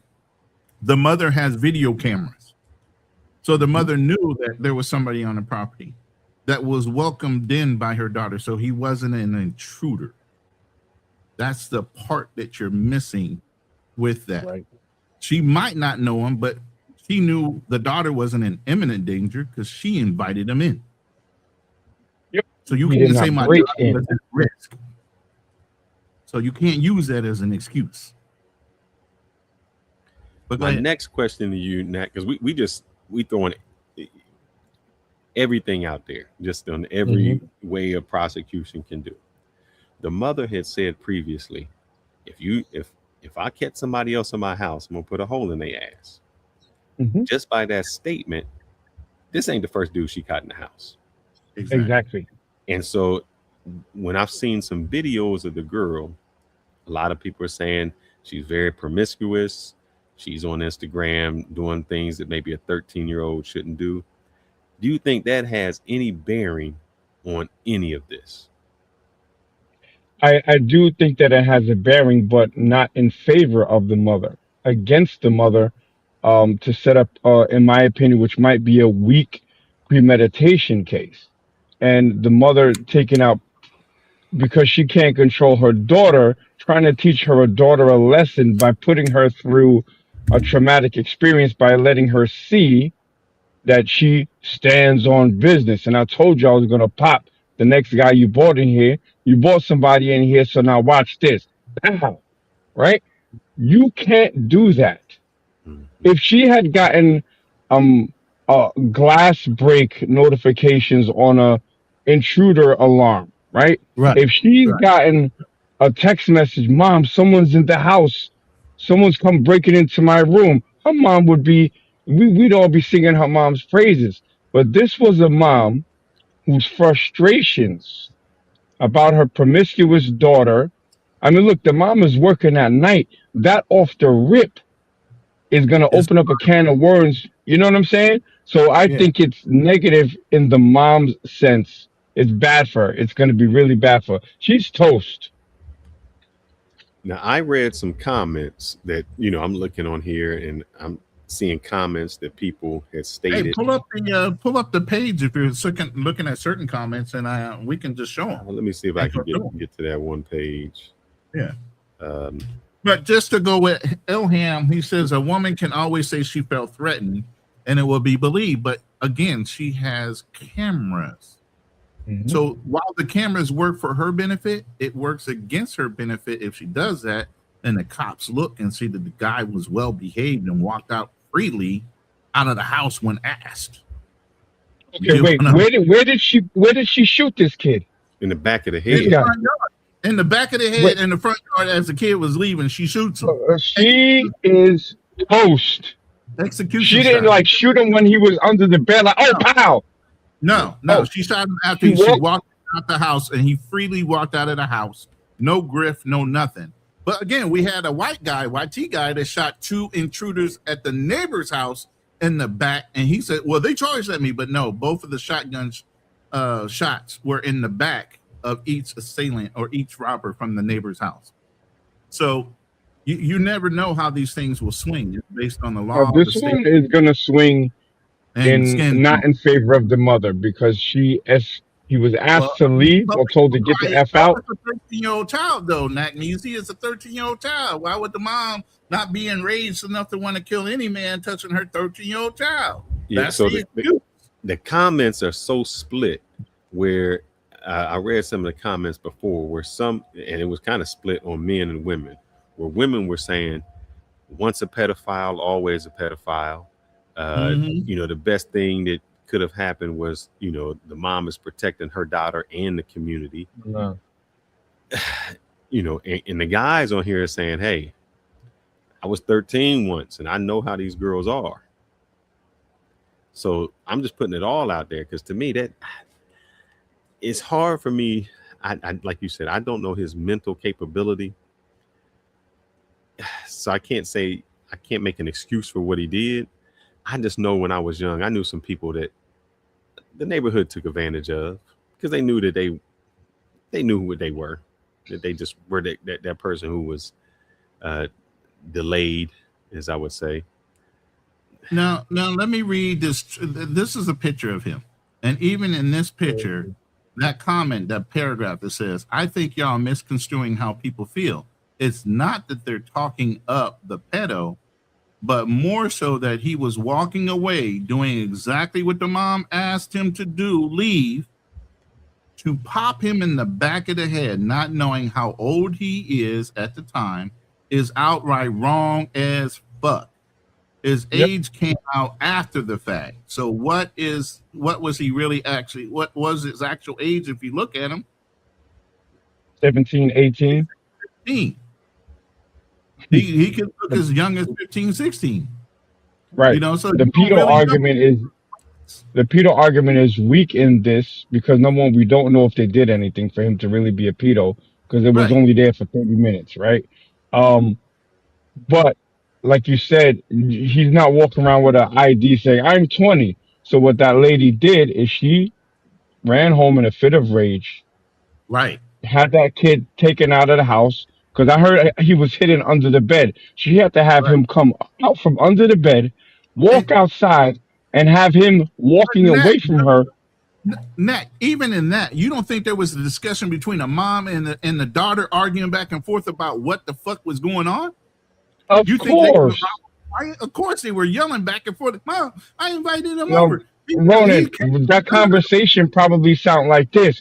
I told you I was going to put a hole in the next MF that was in his house, right? Watch this. Premeditated, she's toast.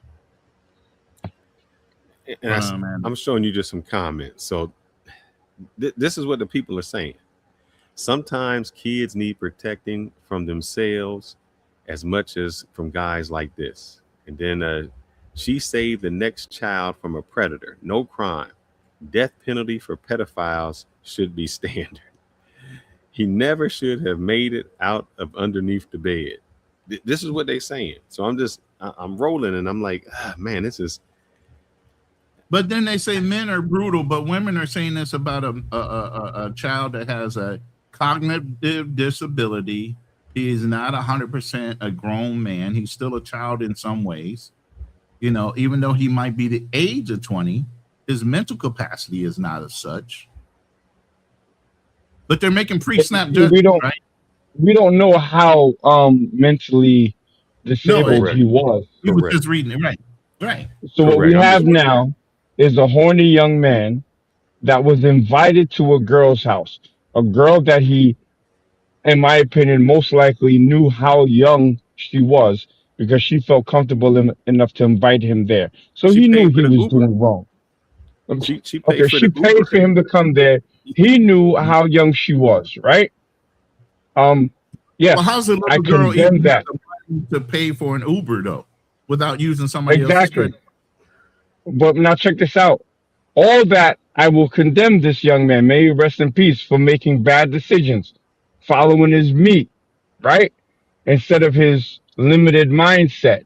But that is not a case for a death penalty. You still got to let the courts do what it do. And it would even be a hard case in court, pause, because she invited him, she paid for him to come over there. So at this point, can you even call him a trespasser? Does she have the legal authority to invite a friend over? Because that's what this is at this point. This is a friend. Well, here goes what the other people are saying. That as a teenager, it's not her house. I think we had that up before, Ronan. It wasn't her house, so she did not have the authority to invite anyone over because it wasn't her house. I'm just But reading. what is I'm not legally? judging What is you're saying. legal? No, I understand, but legally, can a teen invite their friend over to their house? Yeah, I don't think that. I don't think there's any legal means of saying she can or can't based on age or Exactly. anything like that. The interaction That's- between a child and an adult is the thing that's in question. Whether a child Right. can invite a friend over is not. Obviously, they can, unless the mother said, "I don't want anybody home after 8 o'clock besides for you." Now, that's a rule that the mother and the daughter has, not the friend that gets invited over. How are they supposed to know what conversation the mom and the daughter had? Hence, how was the boy supposed to know that he was indirectly being threatened by the mom? If she caught another boy over there, she was going to put a hot one in his ass. He Right, wouldn't have so known then the that. daughter almost set him up. Yeah, Back. yeah. That's it. And I'm only reading. She knew names there was just to say- cameras too. Yeah. And Come that's on. true, Elham. It was at 1 o'clock in the morning. So who invites you over to the house at 1 o'clock in the morning? Unless, what do we call that? You know what it was. My mom ain't here. Come on over. I'm only reading these comments because it's so vastly different than what Nakmeezy said, and it's kind of scary. Like this one says, all I'm hearing is take care of the problem immediately. That's what she did. Another person says, back when I was a kid, this was called parenting. Man. And it says, it's absolutely disgusting that the mother was charged. Of course he was a threat. Memphis police protecting a pedo. Wow. I got it's- caught up in something like this as a young man. I took Peter Pan to Prince George's County, Maryland, right? And me and my over the state lines girlfriend went to Motel 6. And then she snuck me into a house. We were the same age, by the way. I was like 17. She was 17 too. And she put me in a closet when her stepfather came home. The closet was so hot, I couldn't breathe. So I opened the door, and her dog came and started barking. Rah, rah, rah. Long story short, the stepfather pulled me out of the closet because they knew that we were there because they saw her car at the Motel 6. Someone saw her car at the Motel 6. So what I got instead of a bullet was a long talking to, and he explained something about white slavery, which I don't even know if he was just BSing me or whatever. Yeah.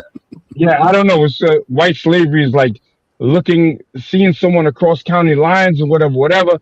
But at the end of the day, it was my girlfriend. But he talked to me.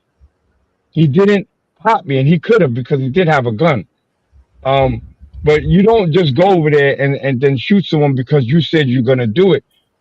This is a case of her mom her daughter not believing what her mom said, and the mom standing on so-called nigger business. Right. Shoot, I was saved by an aunt. My boy had right after high school, they got an apartment. The apartment has a pool. And so this is over the summer. We all at the pool. The chick comes up, body and everything. And everything you ask her, she was in it. Where you at? Oh, I just graduated from this school. I'm going to this college. I'm like, it's on. We going back to his apartment and we gonna take care of this. The aunt came out and just seen us. We up close, face to face, talking. We talking hot and heavy. And she's like, you know how old she is? I'm like, yeah, she 18. Nah, she was like 15 or something like that, 14 or 15. Lord, jeez. I would have never known because every question I asked her, she was answering correctly. Hey, I just graduated from school. I'm here, for the summer before I go to college. I was like, man, I would have never known. And we were talking, and she was the aggressor. Like she was letting me know we about to go take care of business. And so it's scary out here. It is. It's scary. Hey, our resident attorney, Lindsay, he says malice of forethought, extreme recklessness, acting with a depraved heart, or a conscious extreme disregard for human life is what this woman did. Yeah, I can't agree with what the woman did. I'm just so surprised that the people like that are in chats are just like, yeah, he's a pedophile, he's this. And that's why the only reason I was asking, does his mental capability have any control of that? And does her being promiscuous have any effect on it? Let's just say he left, nothing happened. But the whole thing is after the fact that everybody knows that he had the mental capacity of what he had. All this is coming out after the fact. The mother at the time of her momentary insanity, acting in extreme recklessness and all these other things, plus the time of night at 1 something in the morning, I'm almost in the opinion that Elham might be right. At the time of night, big difference, the mom will walk. No, She but will here's the not thing. walk. No, she ain't gonna walk. Because At what 1 you're o'clock in the saying- morning, No. your child is in the house by itself. You don't think the jury is going to side a little bit with that mother? Nope. Talking about a jury now. Here's the We're not problem. talking about Here's the apathy. problem. She had already said if it happens again. So Right. that means Thank you. it happened already. When she came home, she's like, the girl had locked the door. She's a She was like, single let me in mom. this She house. didn't have no help. Fearless. She was by herself. She's a single mother. No. Good That God, would have we been don't look, have no grace for this woman trying to raise this rambunctious little girl by I would herself. agree with while she you. had to work. I would agree with you if she shot him under the bed. Oh, Fearless cooking tonight, bro. It's that long walk outside and the shot behind the back of the head that's going to put her in jail for a long time. Yep. Mm. And so I'm just, it's a warning to you guys that some people, she, like you said, she was going to show her daughter who's boss. I told you this once. You ain't believe me? Watch this. I'm going to show you. And that's sad that a guy had to pay for his life over a mom trying to demonstrate her authority. Look at Philippe cooking. Extreme recklessness. Exactly. And so I gave Ronan this demonstration. If he came home and seen his wife in bed with another man, who is he mad at? Oh, you never gave me that example. Yes, I did. I mean, I said if you came home and your Wildest wife was hypotheticals, man. with another man, I said, who would you be mad at? And you said I had to be mad at the It would man. be her. Yeah, or, I'm sorry, the girl. No, her. I'd be mad at both of them. Yeah, but who would you take it out on? If he But was like I hey, said, Him. there's no way. I'd take it out on him. With Really? the caveat, listen. With the Hell caveat, yeah. no. Now, Fearless, I said with the caveat, I would say her. There wasn't no But pictures. you can't walk in my house without seeing all these pictures of me and her together. Thank you. Thank But you. it's 1 a.m. He didn't walk in and look at your pictures, The Roman. little head's going to take prominence over my fucking good thought process and knowing there's a big ass nigga that comes home too. Whoa. No, because I would be in my nigga moment, and I ain't gonna say I'm thinking clearly. So I'm gonna say I would be in my nigga moment at that point because I don't want you to say it was premeditated because I said it a long time before it actually happened. Right. Now I'm gonna go back because we got all men here, and I think I'm gonna reflect back to a panel that we was on And men with that Rico. have children as far as female daughters I'm gonna go back to a panel that we was on with Rico. or granddaughters. So the question on that panel was men that are in their 30s or 35 that are dating a woman between the ages of 18 and 25 are taking advantage of that woman. Absolutely. So you agree with that? Hell yeah.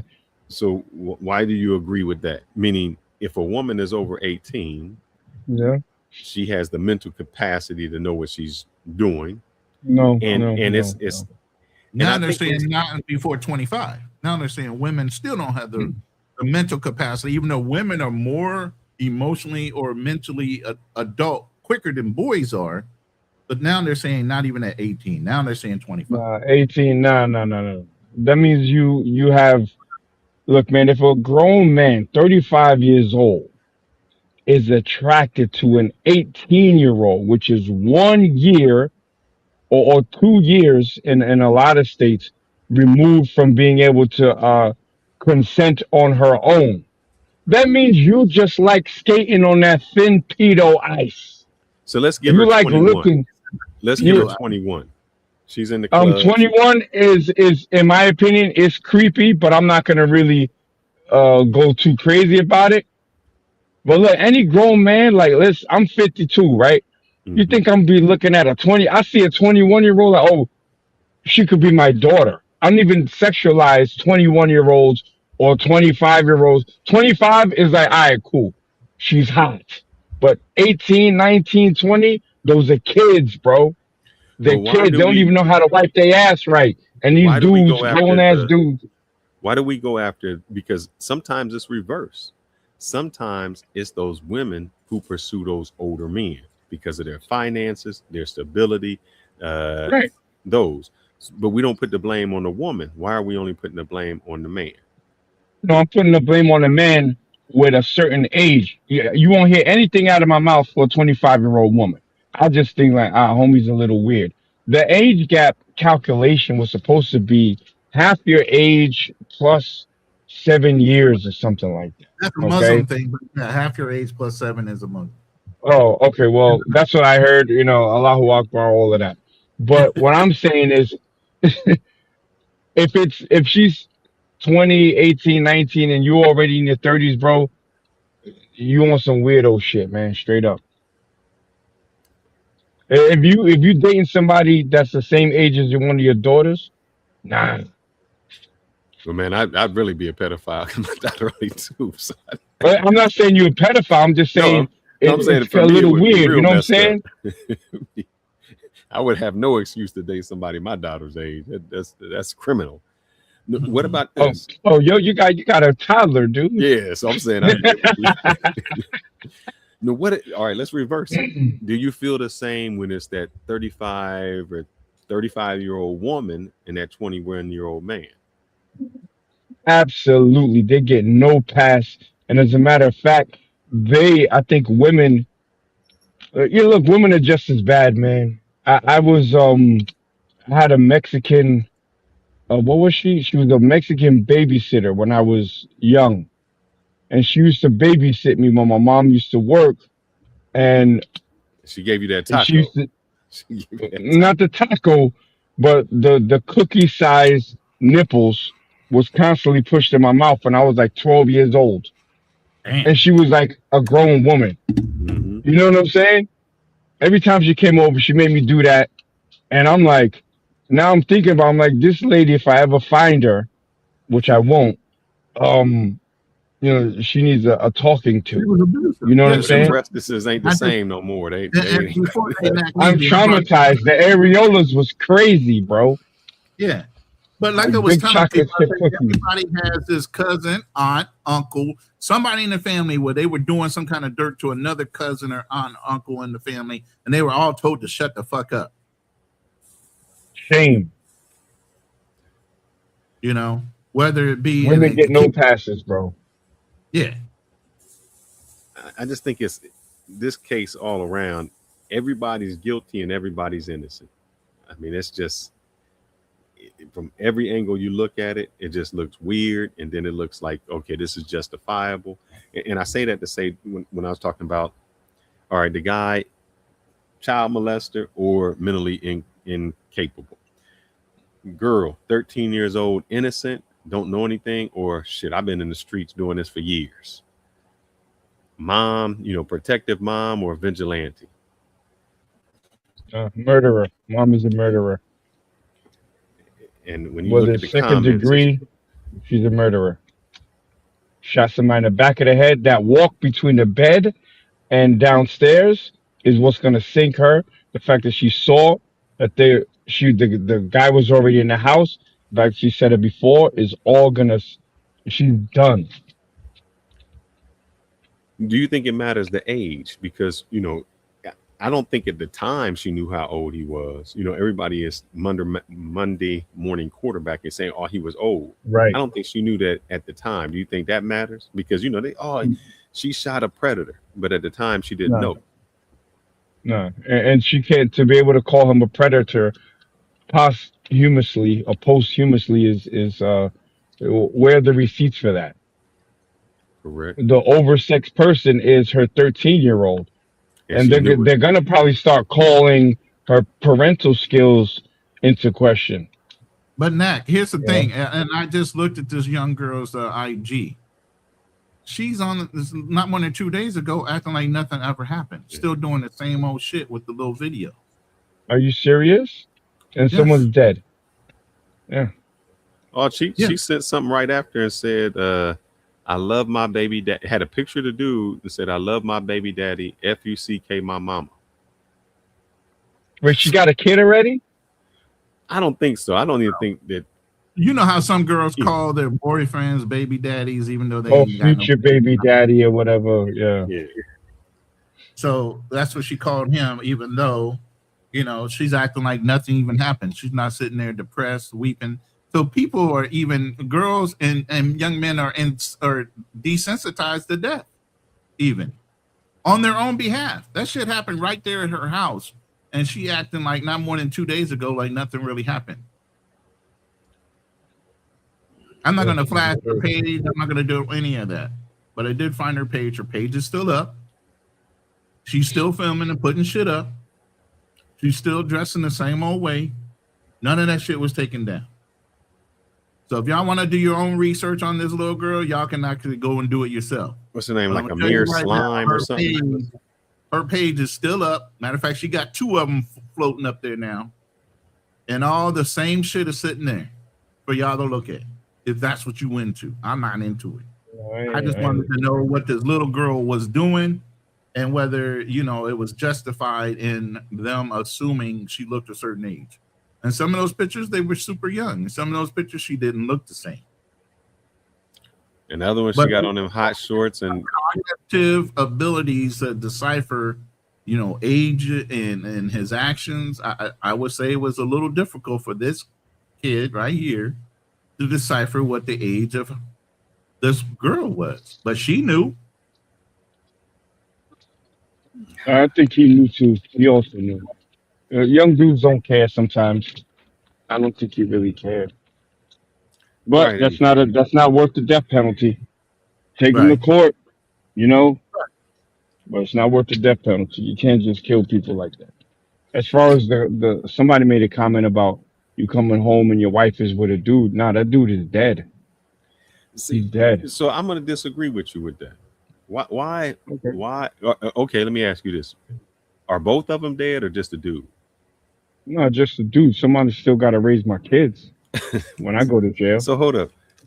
Who do you? So you really go to jail. Who did you give the and- loyalty to? Wait, who did you give the trust to? You gave the trust to somebody else. You didn't get a trust to this man. He could have just. And the only reason I say that, there was a story with Shannon Sharp. Where that happened to Shannon Sharp. That's why Shannon Sharp says he goes over no girls' houses anymore. Girl said she wasn't with the dude. He said Right. that a dude showed up, 2 of them, and was like, you know, they getting it on. Dude walk in the room. And the only thing he said that saved him was the dude recognized that he was Shannon Sharp. He said that was it. Yeah. He said, because Well, Shannon would have been dead in my house. but Straight why up. would Shannon have been Because- dead if Shannon didn't know? Your girl knew. Well, She knew. well, and that's the thing. When you say a wife, there's See, I'm certain not- things in someone's house. There's certain things in someone's house. You know, you're walking into a man's house. And like I Big-ass said, work pictures on boots. the wall, shit like that. Right, you know? pictures on the wall, work boots, the smell of a man's house, all of that. So if you're gonna take that risk, and neither one of us would tell our sons to go to All a I'm married saying- woman's house. My nigga moment would be you walking out with a limp and you gonna remember not to walk into another man's house. I'll Nah, still deal with my nah. wife. If I walk in there, bro, and I see it, and you in my castle, bro, you're dead. I'm not going to You're jail dead. for that shit, but you gonna walk out with a limp because I'm I'm gonna gonna think play you- this. 'Cause I'm gonna let you hear All Shannon I'm gonna say Sharp. is I'm thinking you attacking my wife, so I'm gonna make sure you get up off of her. Well, that's gonna be the setup for my defense. He was R-ing my wife. Yeah, I didn't This know. what I had happened to Shannon protect Sharp. her honor. Right. This is I Shannon. was at this young lady. What stopped me from going to women's house is that it happened to me on 2 occasions. I said, you mind if I just stay tonight? I'm going to go home. Cam, something told me, I said, boy, keep your clothes on. Boom. Door fly off the hinges. I said, bro, do my hand like this here. He said, nah, Sharp, I ain't got no problem with you. He said, but I'm just tired of this B lying. I'm saying to myself, me too. So I ain't learned my lesson with that one, Cam. That was in 1990. Fast forward, 1993. I done made the Pro Bowl. Everything. I'm cooking. She said, come on down. So I go back, I go back in her bedroom. Dude come in. He got that chopper. No, he don't. He said, my man. I said, yeah. He's about to ask me, am I sharp? I said, yeah. He said, I thought so. I said, my man, this your people? He said, yeah. 2 years. I said, I ain't even know. I said, bro, you know who I am now? So I said, man, I'm my bad. I told a story about how I was at this young lady. What stopped me from going to young women's house is that even with that, he didn't finish the story. He said that when he left, he had to come. He had taken his Rolex off and put on the thing. He said then he had to come back and knock on the door and say, "Hey, bro, can I please get my watch?" But here's the thing: this man came into the house and had enough emotional intelligence to hold off from pulling the trigger. Now, even though this woman came home and caught this boy underneath the bed, right? She didn't have the emotional intelligence not to stop herself after he walked out the door freely from firing. There's the difference. No, I think she had made up in her mind, no matter who it was, she was going to make a point. She was going to make a point. Stand on business. No matter who it was, she was going to do that. And that's when I hear the Shannon Sharpe. Luckily, I've been in, but that was college situations. It wasn't nobody's wife. It was probably somebody's girlfriend. But the same thing, sometimes you get put in a situation by a girl who got a jealous dude that they broke up yesterday. I see you back there, Pookie. They broke up yesterday. They really wasn't over. You don't know what the situation is, and you there. And all of a sudden, that's why I can't take it out on the man, because the man gonna do what he gonna do. It's exactly. I made the commitment with the woman, and she's the person who knows me. She's the person I have to be angry with. I don't know the dude from Adam. He's not my responsibility. Thank you for speaking some sense into this dangerous simp on the bottom right. He belongs in a cage for the rest of his life. Oh, hold up. Yeah, he belongs in a cage for the rest of his life. He's a hyena. I'll be in a cage with your He's monkey a hyena. mother. Yeah, we've all been in cages. I'll be in a cage with your You're monkey not mother. special. You should still be in there. I don't know if a liberal judge let you out. I don't know if a black conservative judge you cool would let you out. All I know is they did their constituents wrong because they let an unintelligent savage back out on the streets. Mad because he got cooked You the are a other day. simp. So he I came. hope your wife gets a train ran on her, and I hope you get unalived by the men that do it. Great. You deserve it. You're a simp. You're not even a man. You're a subhuman. You're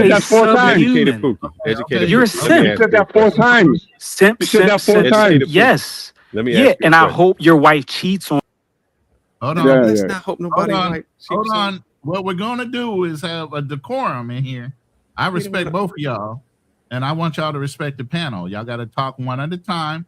Pookie, I know you still got some smoke for Nagneezy from the other day, but let's stay on topic today with what's going on with this situation. Okay, brothers, I appreciate it. Thank you so much. Hey, I do got one thing to say to Nagneezy. Can't wait till you in prison for life, fucking faggot. Hold up. Before that, You see, he's not respecting the channel. My bad. I said maggot with an M. He I said has maggot no with an emotional M. control. No emotional You're control. savage. Yeah, one at a time. Your mother's a savage, you focus on the faggot. question, fella. Raised by a single mom, of course. Or you probably were No, raised by actually- 2 moms. You probably were raised by 2 Actually, my lesbians. father's a war veteran, and I love him. Yeah. Yeah, and I why had does your my father... You call yourself Pookie. Go to hell. Okay. Yes, ask the question, brother. No, Pookie. I was need making you a to joke. calm down. If I you was can't trying to calm lighten down, the we'll kick you situation. back I was in. saying that my white mama wouldn't have shot nobody. I was trying to make y'all laugh, but y'all. Nah, I see the comedy in that. She Hey, definitely I would. didn't like She Pookie. can't have a nigga moment. That's why. Hold on one second. I did not kick you off the panel, Pookie. You left. But what I'm going to ask you to do is respect the channel. This is not a smoke show. We're all grown ass men in here. We can have an intelligent conversation. If you want to throw insults back, at least be able to take them back at the same time and have some decorum about it. Let me say something about that. I don't know this guy. Hold on. Let me say something while he's not screaming. You're more than welcome to come back up, Pookie. But let's have a conversation like grown men. All right. Okay? Before you bring him back up, Ronan, I want the record to be shown. I don't know this guy. I don't know this guy. I was trying to debate KB, and then he kept chiming in. KB eventually lost that debate because he couldn't prove that the CIA had any involvement. So we kept it on the information. He, for whatever reason, left, and then he came back on smoke today. I'm with the smoke, but at least, let's have a conversation. Let the smoke be on the information. All right. Educated Pookie, if you want to come back more than welcome to come back. I'm not mad at you. I just want y'all to have a respectful conversation like men. That's what we do here. We ain't going to throw back, we ain't getting to the feminine side of the house. We're going to stay more analytical and fact checking type of shit. All right. But yeah, if you're going to bed, hey, that's fine, man. We'll see you next time. All right. But go ahead. I think another thing we need to talk about it is fathers in the house. Hey, Ronan, hold on, Ronan. This dude just threatened my life on your channel, bro.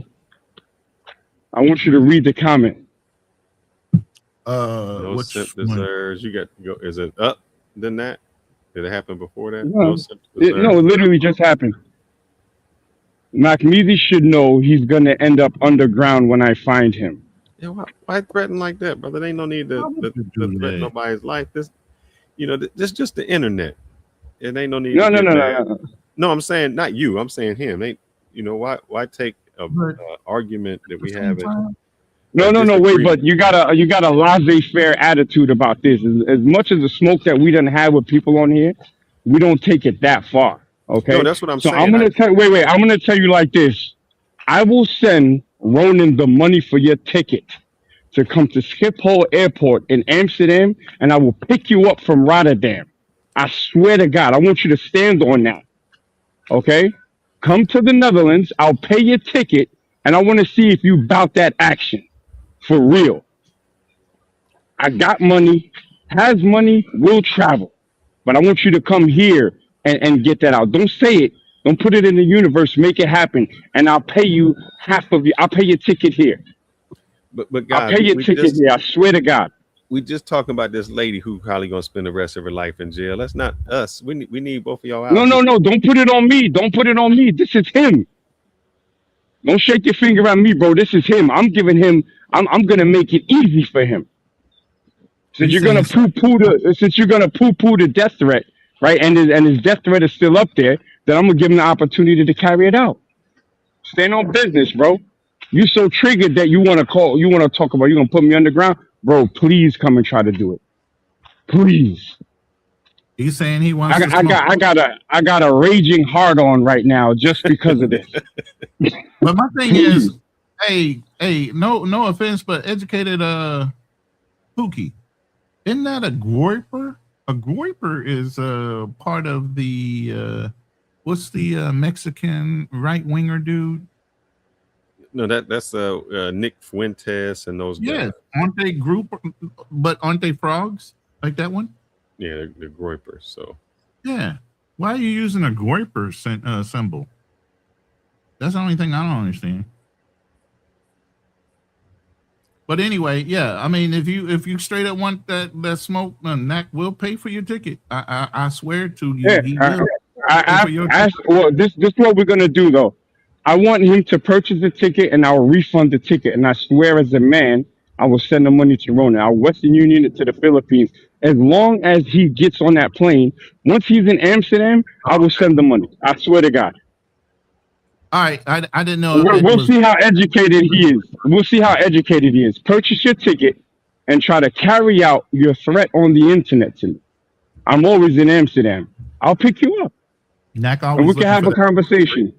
He loves to fight. He doesn't know me. He doesn't know me that I really do this. So come on. Now we're gonna see who the BITCH is. Respect to the panel. You want to get up here and threaten my life, bro? I don't take that lightly, bro. So buy your ticket and make it happen. You're so mad that you want to say it. Make it happen, and you get the 50% off deal. Notice I didn't say I'll buy a round trip. Hold on, I see you, and I'll brother. leave it at that.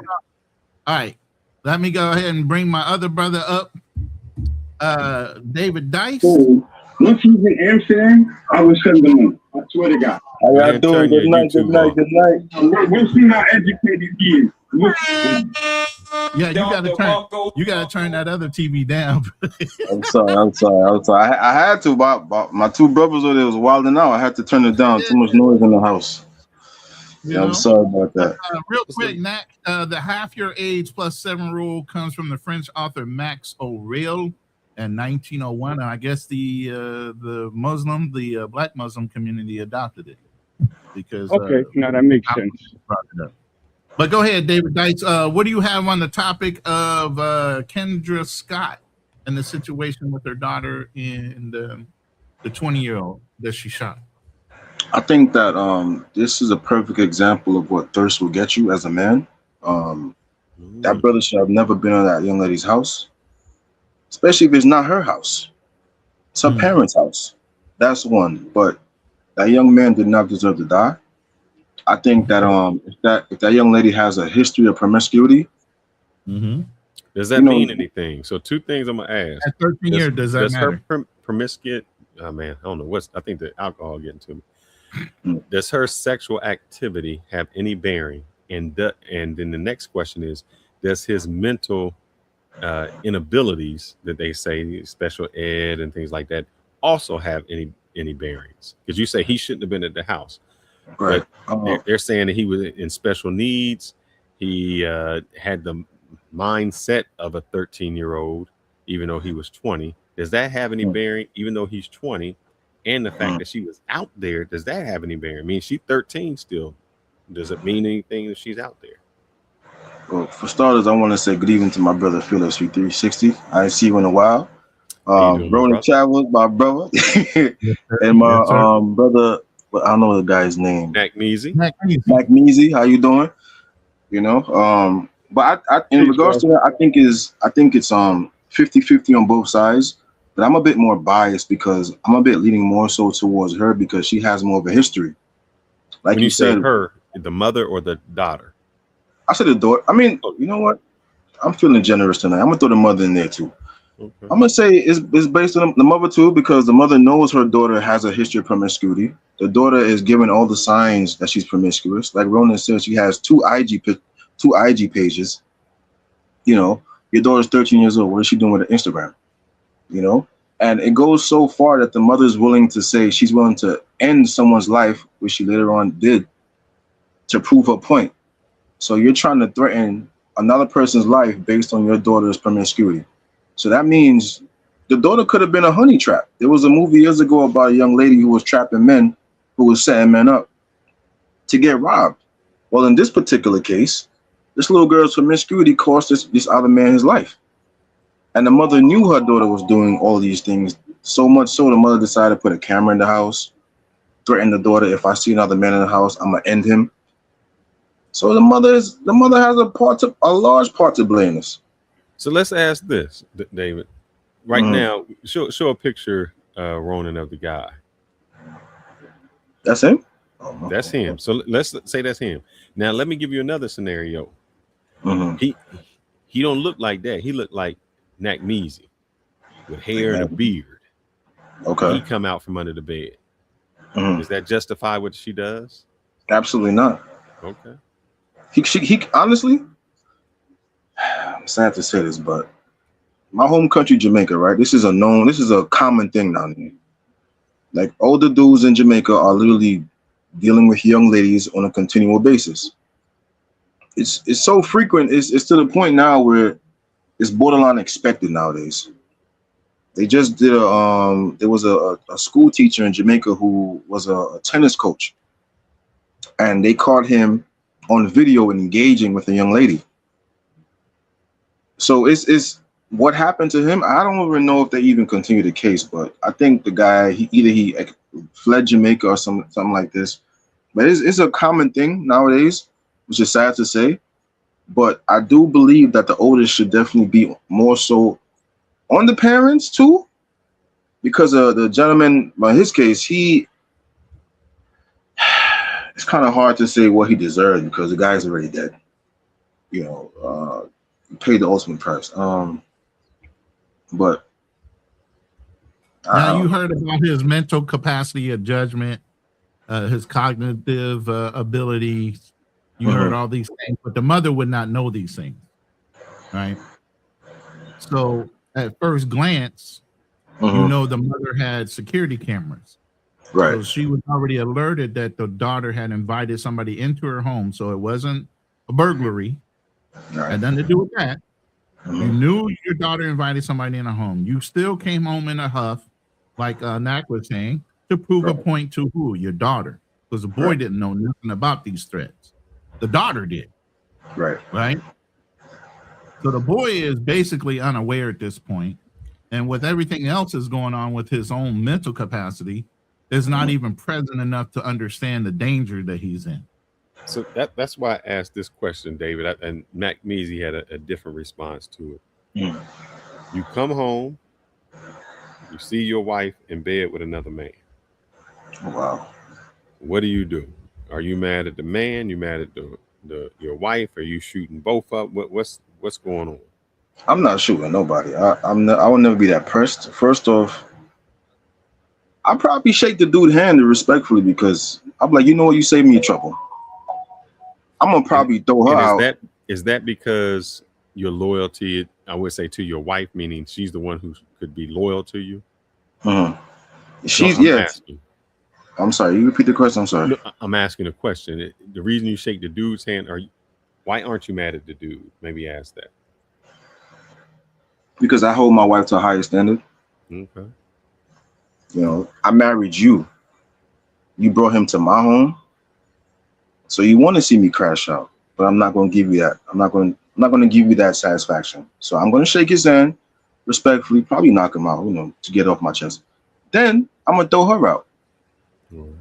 So now let's go back to the scenario, to the guy. Should the mom even be mad at the boy? Meaning she had the conversation with her daughter. Her daughter knew the rules. It was her house. She grew up, the kid, she raised it for 13 years. So, you know, that's longer than most marriages. She knows her daughter. When she came home, could she have taken it out on the kid? Or should she have taken it out on her daughter? Not saying shot her daughter, but who should she have really been angry with? Because it looked like she was angry with the boy. She should be angry with the daughter. I agree. Because she's been, how many times has she spoken to this young lady about her behavior? So much to the point where she installed the cameras, made a threat that she actually, you know, lived upon when she said she's going to kill somebody. So it's, more importantly, where's her father? She don't got a father? I was asking that about him, but not I mean, her. she has a father. He probably just ain't in her life. But we never, as black men, we don't ever ask anymore. You know what I'm saying? Hey, I'm going to humor American Talk Lives with this question to the panel. How old were you when you had your first sexual experience? Out of respect for Ronan and Fearless 360, I can't answer that because I slept with my babysitter's daughter. So, yeah, I can't. Yeah. Playing Pokemon cards, so I can't. You know how it goes sometimes. Yes, I was a little bit younger, maybe a year younger. Okay, than that. You're younger than y'all. Still ain't said an age. Oh, a year younger than 13. Because I was so amazed that the chick had big boobs. She had some hair on the. She had some fuzz down there. I was like, damn, you know. I was like, wow. Like, man, you know, that's all right. Well, I guess I was the old fogey of the group. I was 17. Oh, that's good though. If I had to go back, I would wait much longer. I think I graduated at 17, so that lets you know it was my high school prom. Pretty much. I was 7. You were 7. Yeah, I grew up in a Jamaican household, so you know how that goes. Yeah, y'all was walking No, around I thinking- don't. You can tell us, but I wouldn't know. I mean, I'm not speaking for every Jamaican household, but the one I grew up in, like, every time they would have like family gatherings, it was very, grinding, sexual. So you kind of get curious at a young age. Your pops don't really talk to you about chicks until you actually do the deed. So he will always tell you, So you talking about, doing the dancing and getting that excitement going on. Absolutely. The loins. This was like I think when hold on, give me a second, like when dance hall reggae was at its peak. So once them songs start to get going and you start grinding. So I'm going to shout out T-Mac, my brother, a consistent supporter of the channels. And he said, in my opinion, the 13-year-old is just barely a teen. She can't be judged for the situation. The mother was wrong to shoot the fleeing man. No one's life was in danger. Correct. He wasn't fleeing. He literally walked out because he was an obedient kid. The mom came home. He came from underneath the bed. He did everything she asked him to do. He was leaving, and she immediately shot him in the back of the head as he walked out the door. Wow. Yes. But yeah. So real quick, suppose hypothetically speaking, she gets out, like whatever. Just hypothetically speaking. Well, I mean, we went over 6 cases where it wasn't cut and dry. Man shot robbers from the neighbor's house, not even his house, and got away with it. Right. So I was saying more so, like if she got out, what if his parents decide to get back? Oh, and that has happened. Like because the way she executed that young man, that's like a mob hit type style, like behind the head, front lawn, walk the plank, and boom you. That like you really think about that. And her daughter is still, like you said, Ronan, posting things on IG as if nothing happened. Suppose she does it again to another young man, put another young man in danger. Like I said, these kids don't have any value in life. Sad, man.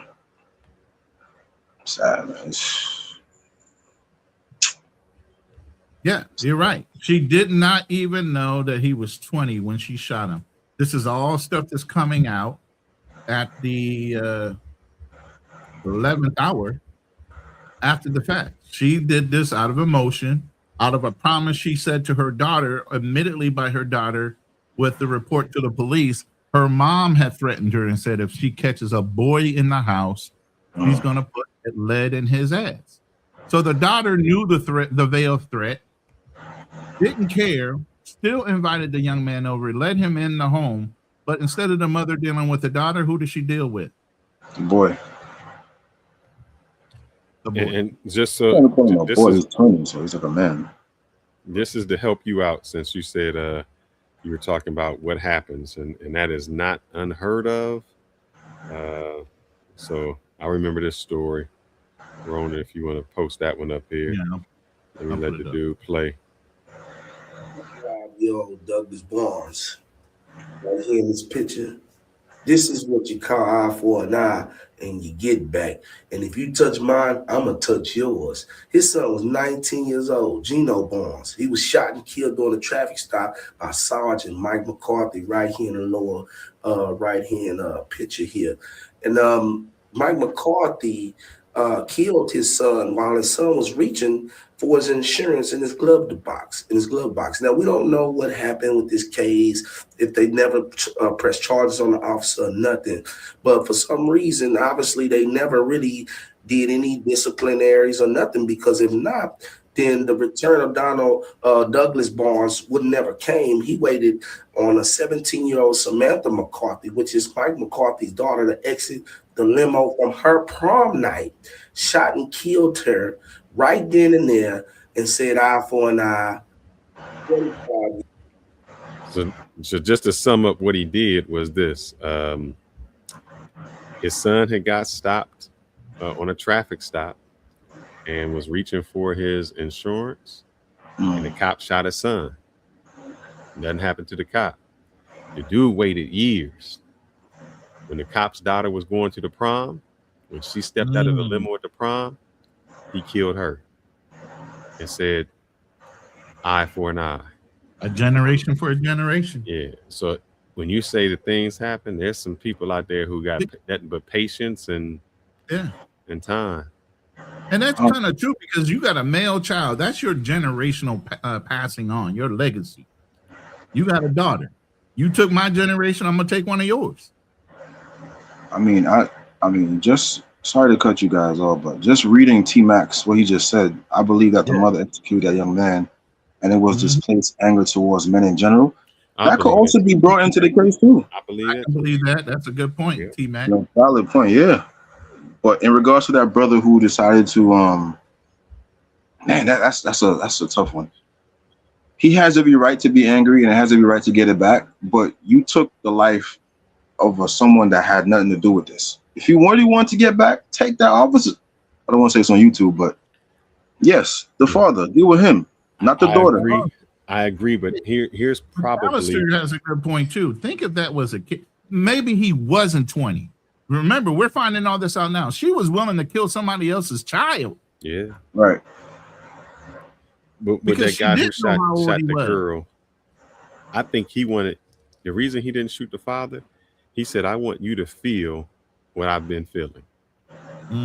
Because if you shoot him, he didn't feel it. But now, for the rest of his life, he has to not only remember shooting that kid, but thinking what his actions did to lose the life of his daughter. I'm not saying it's right. I'm just saying that was probably his thinking behind it. It's like poetic justice, yeah. Mm-hmm. Yeah, jeez. Wow.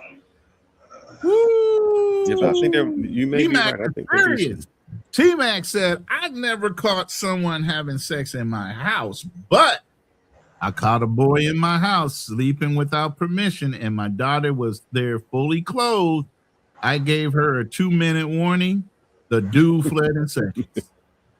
So he said, I don't need them 2 minutes, brother. I need 2 seconds. My daughter saw that I was packing when I gave her the warning. And T-Mac got patience like a saint. So T-Mac was Caribbean, could have grabbed him by the throat. It's better than going to jail, bro. A moment of non-emotional intelligence will cause you to have 20 to 30 years. Yep. Get what I'm saying? Take a second, take a breath. But Think about if you're willing to lose your freedom over somebody else's shenanigans. There's a smarter way to do it. My question always is, Rona, who do we hold responsible, man? I mean, I keep hearing these crazy stories, and well, first of all, what the blame is going to be is there's no father in the home. Where's the daddy at? Even though the mother's the one raising her and letting her be rambunctious as hell with no level of discipline. She ain't going to change her job. She's going to work whatever job schedule she can work instead of saying, hey, I need to quit my job because my daughter is out of hand. Can you change shifts with me? I don't want to leave my daughter at home by herself at night. She couldn't do that with her job. She's going to let her job dictate how she works, which means she devalues the parental supervision at night when she knows her daughter has already been promiscuous. Means she's not willing to change her program. She wants people to fall in line behind her. That's poor parenting. And then you find excuses of why you can't fix the situation and why you're gonna blame somebody else because your daughter is out there doing shit because she's not being watched. Another thing you could also say is she's 13 years old. Who leaves a 13-year-old by themselves at home? At night. Yeah, exactly. Even if you had cameras. Nah, I can't blame that because I come from the latchkey kid. So did I. I know, but usually what happens is your mom says, look, I'm leaving to work. I'm working this third shift. And you're supposed to be asleep. I'll leave out and I'll be home in the morning to see you go to school. And you know you're not supposed to be bringing nobody in. I mean, you can't blame the mom for trying to make a living and trying to work. No, I understand that. Like I said, she's a poor single mother trying to make a living. You know, I got that. And here's the biggest thing. The daughter knows situation because she seems otherworldly, even at 13 years old. Now, if the mama goes to jail, guess what? The daughter, in her mind, is considered free. She can go do whatever the fuck she wants, smash as many dudes as she wants. Why? Because the mother's in fucking jail. Exactly. But here go the crazy thing. I looked this up because I wanted to know, the kids' ages. And it says, investigative reports note that the 13-year-old shared a bedroom with her siblings, which is why the bed was referred to collectively as her kid's bed in the paperwork. I don't even know where the other kids was at, man. She had how many siblings? It just said siblings. It doesn't say it, but it said that she had siblings, maybe one or more. It doesn't say if they were girls or boys, but they all shared the same bedroom.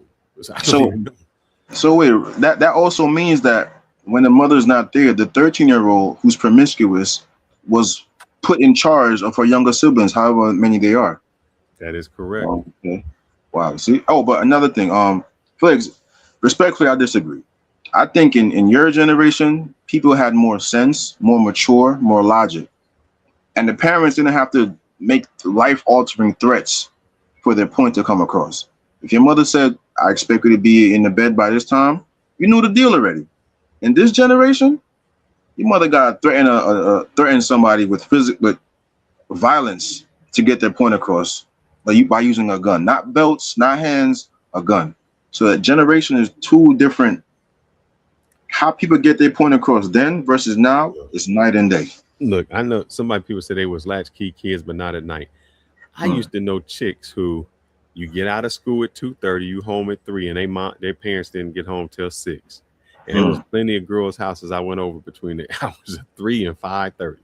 It's just, I mean, that's what kids did, Right. And I can't even say, even if it was girls, sometimes it'd be, dudes' houses. We all hang out over there because, they got the food or whatever, and we hanging out until time, everybody got to leave. Right. So, kids know. We know even when your mom say, don't let nobody in this house or don't go out, don't open the door. They still do it. But you can't fault them. The worst that happened with us is the mom come in yelling, and we just start leaving. Right. She wasn't yelling at us. She's yelling at, her son, because he knew the rules. He just over there. Right. I mean, I hope I don't get chewed out by the chat and by you, because you're a great father. You have a daughter, but me, daughters and sons are raised differently. I know nobody want to say, but if I know my son is outside or at his friend's house, I'm still protective, but I'm not overly protective of my son. I'm protective of him, but not overly. If my daughter now, I want you to wear this watch, this chain that has a tracker in it. Let me know where you at. I want to make sure your phone is fully charged. Yeah, I'm going to feel more. I feel like my daughter, until she's out of my house and until she's married, I'm never going to feel like she's going to be officially safe. You see what I'm saying? So I'm always going to be, I'm always going to be. In the Bible, they called it keeping them covered. Right. A woman needs to be covered by her father until she leaves the home. Absolutely. That's why I'm praying to God I don't have a daughter. I don't want that stress on my life. I'd rather have a son, because it's like I know how I'm going to be with my daughter. I'm going to get like 2 cane Corsos. Wherever you go, take one with you. I'm going to do stuff like that. And I'm serious. I'm going to be, I don't, especially nowadays, I don't know how you quality brothers do it. I can't do it, man. A daughter, it does something to you, man. It really does something to you. That's just me. Yeah, they make you protective, but you still gotta. I think with a daughter, you are more. What would it be? More vocal, more. You expect your sons to know. Like, oh, you find out. I just don't think you like that with your daughters. You don't want them to find out. It's more of, I have to teach you, I have to show you, I have to build you up to be a certain way. Hey, Ronan, you see how Fearless got that Superman shirt on? Like, yeah, y'all messing with my daughter. Y'all find out.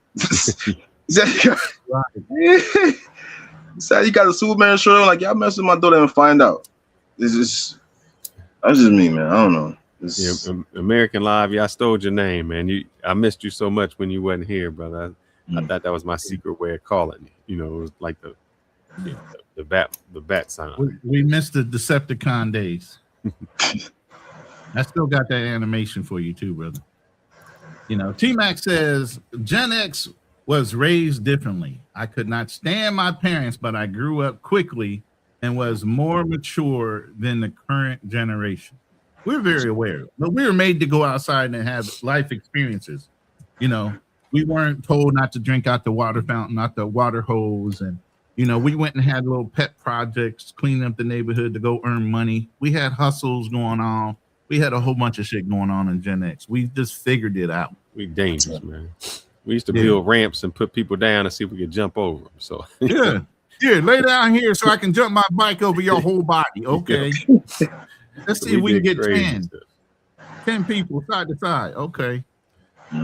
So it was always like that. We just, you know, our thing was don't come inside. It was go out. I mean, yeah, we're the last generation that actually had the thing that said it's 8 a.m. All right, it's 8 p.m. Do you know where your children are? Damn, you had to remind the parents to come look for their kids? Come on now. The TV literally had to remind your parents back in the day, hey, you need to go figure out where your kids are. You know what I'm saying? See it now, you know, the street lights. It used to be when the street light came on. You need to be at home. But by 8 o'clock, there were truancy laws. I think by 8 o'clock, if you weren't in, then the popo got involved if they caught you out on the streets after a certain time because there were truancy laws, which means they kept kids in line back then. It was you couldn't just be out unattended by without an adult. So all right, so let's say that we talking about I used to flip on a dirty mattress. That's how I knew how to do a back flip. That's how I learned. Crazy. So you learned that way. I learned in a pool. Now my question is this: Are we looking at it from our generation? Meaning, all right, Ronan, you have a kid now. I got one. How are we gonna keep them off that IG, off that internet, off that social media? When that's just a part of how life is and raised. I mean, it's a form of communication nowadays, and you literally have to train your kids to how to use it responsibly, you know, and teach them the difference between reality and the perception of reality because of AI and all these other things that they're going to grow up with. You don't know what's real and what's been faked now, even with IG and pictures. So they're going to have to grow up an even more different way because IG is so good with their deep fakes now. You don't know how one thing could be real or it could be all the way fake. You know, we didn't have to grow up. Discerners on truth. We didn't have to grow up. You know, if you talk to somebody on the phone, you knew they wasn't a 30-year-old man, you know. Mm-hmm. How you gonna stop that when you know you got these predators that pretend to be something else? Exactly. I think the things that so does that mean they need to be more cautious? I know we keep saying we let our kid. Back in the day, we were allowed to do a lot.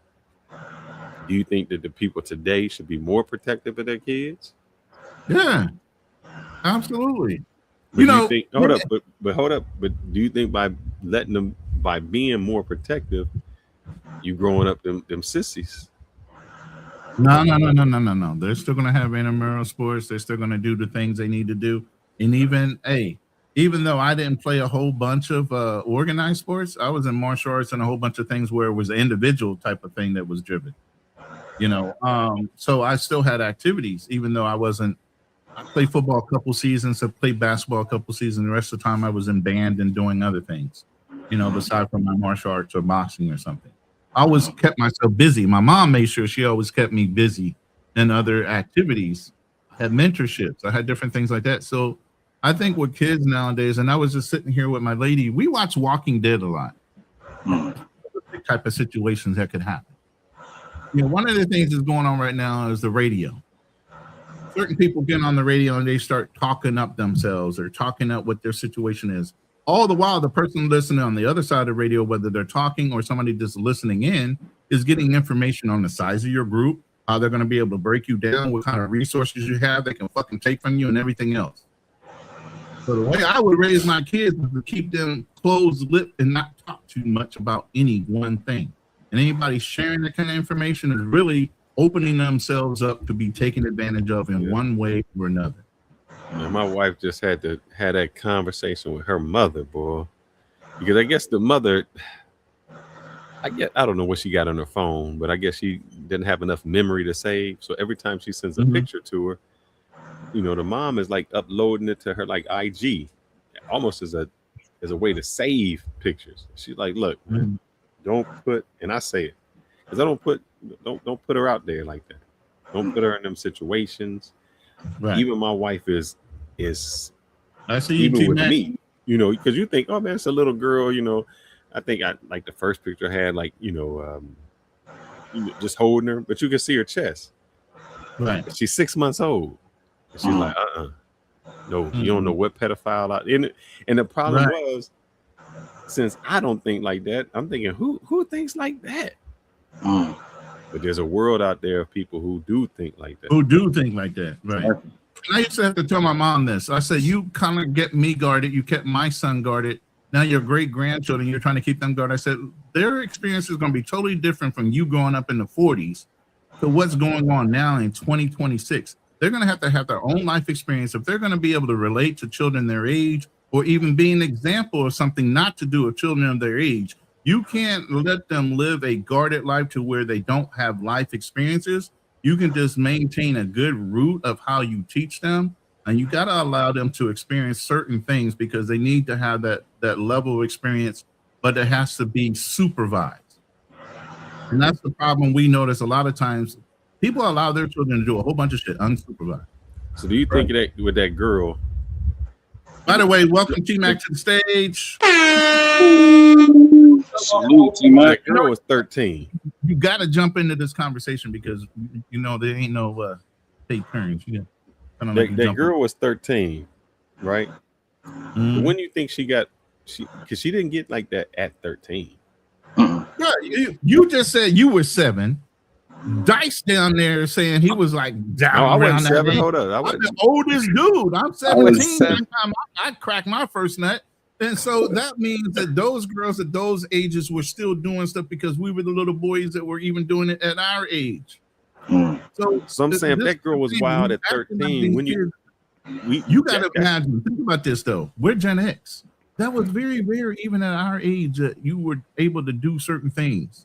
Now these kids are so free, and like people are saying, the world is so much smaller. Social media has so much input inside of your own nuclear family that it is outlandish to think that your child in some way or fashion has not been exposed to corn, has not been exposed to different things that you might not want to expose them to, but involuntarily they've been exposed to. Why? Because AIs look at your search parameters and start feeding you information even if you don't want it.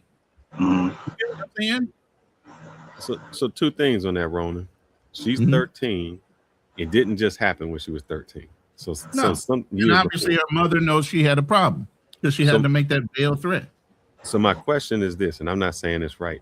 We hear about her, but I haven't heard anything about him with anybody. You know, nobody else 13 is coming up and say, oh, he's like me. Right. This could have been his first experience with any kind of a woman at all. Right. Even at 20. Remember, he's slow to mind cognitively. This might have been his first interaction. Really. You know, but hey, T-Mac, come on, man, jump in here. What's up? I've seen some of the comments. I don't know if your mic is not working, but you're muted right now. Go ahead. So, I mean, like I said, I don't know what his experience is. They say he's soft-spoken. Now, how many sisters you know out there want a soft-spoken 20-year-old young man that doesn't really, you know, have the capacity to understand street or this and the other? He was pretending with that fan of money he had on his IG, but we don't know how he came off that money. You know what I'm saying? So you don't know the capacity of this young man and whether this was his first experience or many experiences. But like you said, nobody else has said anything about him, or nobody's come out the woodwork to say, Oh, he slept with my child too, but everybody wants to assume he's a pedo. Not that the girl misled him. Can Hey, anybody T-Mac. hear me? Yeah, Hear we me at can all? hear you. Yeah, we can hear okay. you. I was having some mic trouble. Oh, Yeah, okay. me. Hey, how's everyone? How you doing? Good, man. David Dice, Brother Fearless, Brother Semper Fi, Ronan, Simple everyone. Five, bro. All right. So Yeah, let's get into it. You've been watching, you've been listening, and I know you have a daughter. So how are you feeling about this as a father? Yeah, I got 3 daughters and 2 sons. So I've had a situation. I never, caught, my daughters in the middle of the act. Well, the oldest one, the other ones are, younger. Like she'll be 36 this year. But anyway, I came home. I used to travel a lot, so I came back from Japan, and she didn't know about it, right? But I saw her. She was going through her phases where she was doing raves, and she was messing with substances and stuff. So I saw her and the dude. They were just like on each side of the couch. They were, came home from a rave, I guess. They were totally dressed, but I don't allow nobody in my house without no permission, right? So I came in. I saw them. I went to my closet, got my piece and, walked out. I tapped her on the shoulder. I said, your boy got 2 minutes, to vacate the premises or I might have to come out blazing. So I went in my room, man. Came out in about 30 seconds. There was no sign of that dude, man. Hey, that So my control question is, hold on. You This came in the term door and they way were you still put sitting on the controlled couch? aggression. No, they were They was- sleeping on opposite ends. Yeah, they were like sitting up on sleeping No, on no. each. What I'm saying is, when you came in, and they still just stayed in the house. Because I see my thing. Yeah, they were is- asleep. Oh, they were asleep. Okay. Yeah, it was like early in the morning. It was like maybe like 4 a.m. in the morning. So they're totally dressed, just knocked out on each end of the couch, opposite armrest, fully clothed, but they were both asleep in bed. And so I came in. I said, your boy got 2 minutes, to get out of here. I'm going to my room. I'm going to come back in 2 minutes. And if anybody's in here, it's going to be some problems.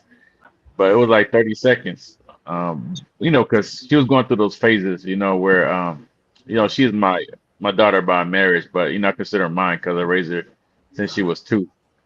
But She knew when you were serious, though. She knew when you Oh, were yeah. serious. Boom. Yeah, That no controlled doubt. aggression, like you already know. I don't need to say. And it's just the way you say it. It's like, dang, he ain't playing. You gotta go. So Yeah. calm in his voice is scary. Like you It got was 2 loaded. minutes. His voice is so calm, saying that it's scary. Like you got 2 minutes to get out. I'll blast your ass. Hey, in the Marine Corps, we don't, they teach us not to hesitate. Yeah. You don't freeze up, You see a problem, you just have to address it, right? Yep. All right. So let's So- go back to this question. He was invited to the house. Why would you say that to him? I mean, he invited. He's an invited guest. He ain't. Oh, no, I never talked to him. He talked to his daughter. He didn't talk to Yeah, him. he was dead asleep. I never seen him do the wake at all. I just all I did was I saw him sleeping in 1 minute, and the next minute he was gone, like the Road Runner. James says whether it's high school or girls in their 50s wearing clothes that are basically underwear. What do you think? What I think is, I hate when girls go to the gym and they got that monkey showing and you can see the whole outline of the monkey and their ass, and then they get upset at you for looking. I can dress like I want. Then Yeah, so there should be a dress code then. yeah, it's the attention and things that they try to get and then shame you for looking. Correct. Absolutely.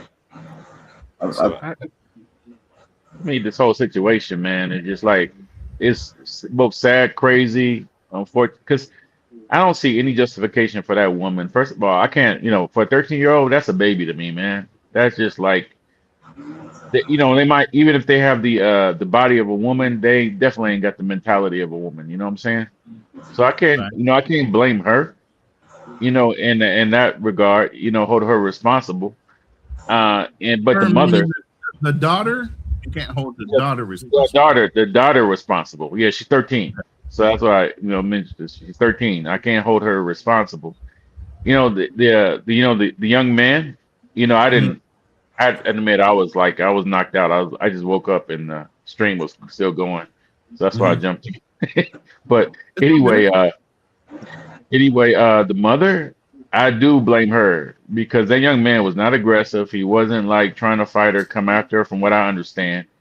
Right. And she don't know if he had any mental issues or not. I'm assuming that she did not, but he was compliant and leaving. He wasn't a threat, so she had no reason to take his life. And she, she might have known. Yes, sir. So there was a conversation between the mama and the daughter as this young man was being talked to and walked out the door. You don't think that amped her up to try to prove her point to her daughter while her daughter was being a smart ass? Because you know how little girls can be with they lip. Yeah. What I do know is, like, as far as like the psychology of the woman I was growing with, man, I would get my butt beat for stuff that my late father had did to my mother, decades beforehand. That had nothing to do with. And she told me finally, like, while I was age 35, she started, had a come to Jesus moment, telling me that, you know what, you look just like your dad, and I beat you because I was so afraid. I mean, I was so angry at him for dying early. I was like, why the hell you beat me for? I didn't do nothing to you, woman. I was like, so I can see why, this woman, she probably had some displaced anger. I'm just assuming, but still, it was wrong under any circumstances. But I believe she was taking out something, whether it was against her daughter, whether it was something else that was going on against this young man. And I'm not saying he was like, innocent. I don't know if he was totally, cognizant about the cause and effect of his actions, but it was wrong. What she did just to take his life. I mean, Ronan, if you can for me, go ahead. I know you got some kind of AI about some money. Go ahead and throw one under them so I can get T-Mac his roses while he here. Okay. Okay, hold on. I got something. Yeah, let's play. Yeah, we're gonna play yours. Hot!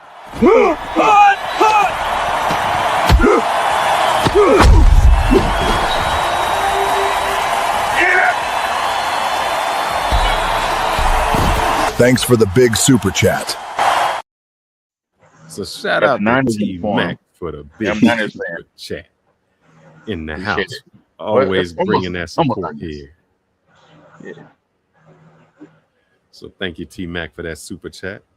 My pleasure, man. Just want, I appreciate you guys, and try to show support. I owe you one too, man. I owe you one from the other day. So let me go ahead and play another one for you. This is mine though. Mine had to do with the Marine Corps. We got 1,001 stories what happened at boot camp. But here's one.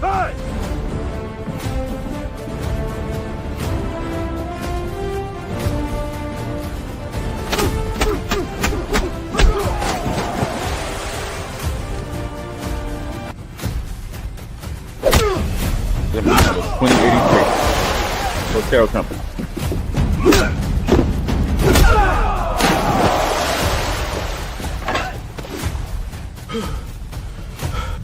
Thank you for that big super chat. Semper Fi. Hoorah! Remember what the one thing they told us? They said you never forget your senior drill instructor, your company, and your platoon. Hotel company 2083 was senior drill instructor, Staff Sergeant Fleming. Okay. I never, you were in Paris Island then? No, I was in San Diego. You were in San Diego? Okay, so was I. Yes, sir. Yeah, I was Hollywood Marine. Man. You went in 2 years before me. I was Mount MFR and all that. Yeah. Yeah. James Jonas put up that, and I might not stay too long. It's after midnight after here, but I want to read this and go back to what you were saying, Ron. He says, I think it's kind of gross and kind of effed up that girls can basically walk around in public in a birthday suit like a grocery store. And if a guy even thinks about showing up shirtless, he gets kicked out. Ronan said it. The rules ain't fair. He just said the rules. The rules ain't fair. And once we start understanding that the rules are not fair, like I said that there was a guy who went to the club and you have to show your ID to get in the club. Girl shows her ID, which says she's over 21. He hooks up with her later, finds out, the mom's like, oh no, she was, 15 or something. And he gets in trouble. And he think, what did he do? You know, what's his responsibility in it? And so as a guy, you always gonna be in the wrong, no matter how you look at it, and it's not fair. Even in the other criminal cases that we looked at, where a black woman shoots a gun in the air and they talking about 60 years, and another dude get on the phone with the police and shoot 2 dudes in the back. They like, while talking to him. Yeah, wow. Get away with it. Let him out. So, you know, I think once we understand that it's just not fair, then we'll get used to it. We want it to be fair, and it's just not. But I'm sorry. Another thing, guys. Just I know I'm just comparing, because a lot of things have been happening lately with teachers being active with students, especially young boys nowadays. It's like a common thing nowadays. Yeah. And yes, those teachers, the situation wasn't as drastic as this one because somebody lost their lives. But a lot of these teachers are getting on for probation, being on the registry list, barely getting any jail time for numerous years. So this whole case could potentially open up another can of worms. But David, let's flip it even further. The male teachers are the ones really getting prosecuted. The female ones are the ones getting slapped on the wrist and maybe let go on probation, because why is a boy not fantasizing about his teacher to where it's belittled or is celebrated that the young man might have slept with the teacher and she slept with the whole football team? That's not a big deal. But if a male teacher slept with a student, oh, throw him up underneath the jail, execute his ass right there for public consumption. You get what I'm saying? The vary is the female versus the male committing the crime. We have voted ourselves into laws that enable women to weaponize the law against us now. It's a sad part, but yeah, we did vote for those laws, so can't really say too much because we did vote for them. I have to say something. I got PTSD over David Dice because he has that Hellraiser box, that cologne box. Is that you, brother? Yeah. David Dice got a whole fucking cologne warehouse. He has that, that Hellraiser box. Yeah. But you still got that David Dice? Yeah, I like that box, man. The one where you got to spin the fucking box in order to open it. Like, it's key to hell. It opens up. Nah. Which one is this? On the Boda Seal? I couldn't forget that, man. Yeah. I couldn't forget that, man. Yeah. I don't know. Hopefully, when I see you guys one day, I'm gonna definitely cop all 3 of y'all brothers one of these. But I still didn't get to use this one yet, so not yet. But yeah, I'm just gonna share this with you, and real quick, Ronan. I might not stay on long, but I want to bring this up because we had a conversation not too long ago about this. Let me see. You see that? Yeah, Amber Rose reveals she dates men in their early 20s, and she's 42. I'm in my sexual prime. When I say things aren't fair, we just got off the conversation with your girl, with Mariah or something like that, who called men predators. They can't wait to get with these young women so they can mold them. But we never heard her say anything about these older women, with these young men. Because it's a pleasure for that young man to enjoy that older woman and her. But you see how that is? We were the predators. We were preying on young women. And this is to the guy in there when I say it's never fair. A woman said that if a guy dates a woman, even Magnesia said it. Oh man, if a guy's in his 30s and he dates an 18-year-old or a 20-year-old, that's disgusting. But nobody's saying that to Amber Rose. They're saying she living her best life. Even she said a 24-year-old or 25-year-old should date a 25 or 26-year-old male and let him go through and let her learn through him. So basically what she's saying is women need to be traumatized before they learn how to date, instead of meeting a man that's going to treat her right and bring her up to where she never gets traumatized in a relationship because he's already gone through everything with dealing with older men. She wants them to be traumatized and everything, and have all kind of chaos before they actually learn what life's about and date somebody else, which is crazy. That's pretty much a Western thing, isn't it? Yeah. I think Western society thing. Just here in Colombia, I didn't mean to jump in. No, you go. I'm sorry, Tim. I'm sorry. Like here in Colombia, it's like you'll have like so my recent ex, she's just 25, right? We have a 3-year-old, but she actually approached me. I met her when she was like younger, but we're just friends. But she was legal at the time. I had to put that in there because I don't mess with no kids. Right. But anyway, we were just friends. And I was like, okay, we're too young because that's when I first moved, to Colombia, and I was like, she ain't got no interest in nobody my age. I wasn't even thinking along those lines, but. So she came to one of my parties I held at like a bowling alley, and she was like, I was mentioning to her, I broke up, and then she's like, I would like the opportunity to date you, and I was like, you just playing with me, whatever. But it happened, man. We started dating. Was like we were together almost like 4 years, and here it was like it wasn't. It's not that big. It wasn't a issue in Colombia. Let's put it that way. Even though we're like Andre has a big age gap. And mine was like about 29. Even with my side chick, it's like a 21-year-old age gap.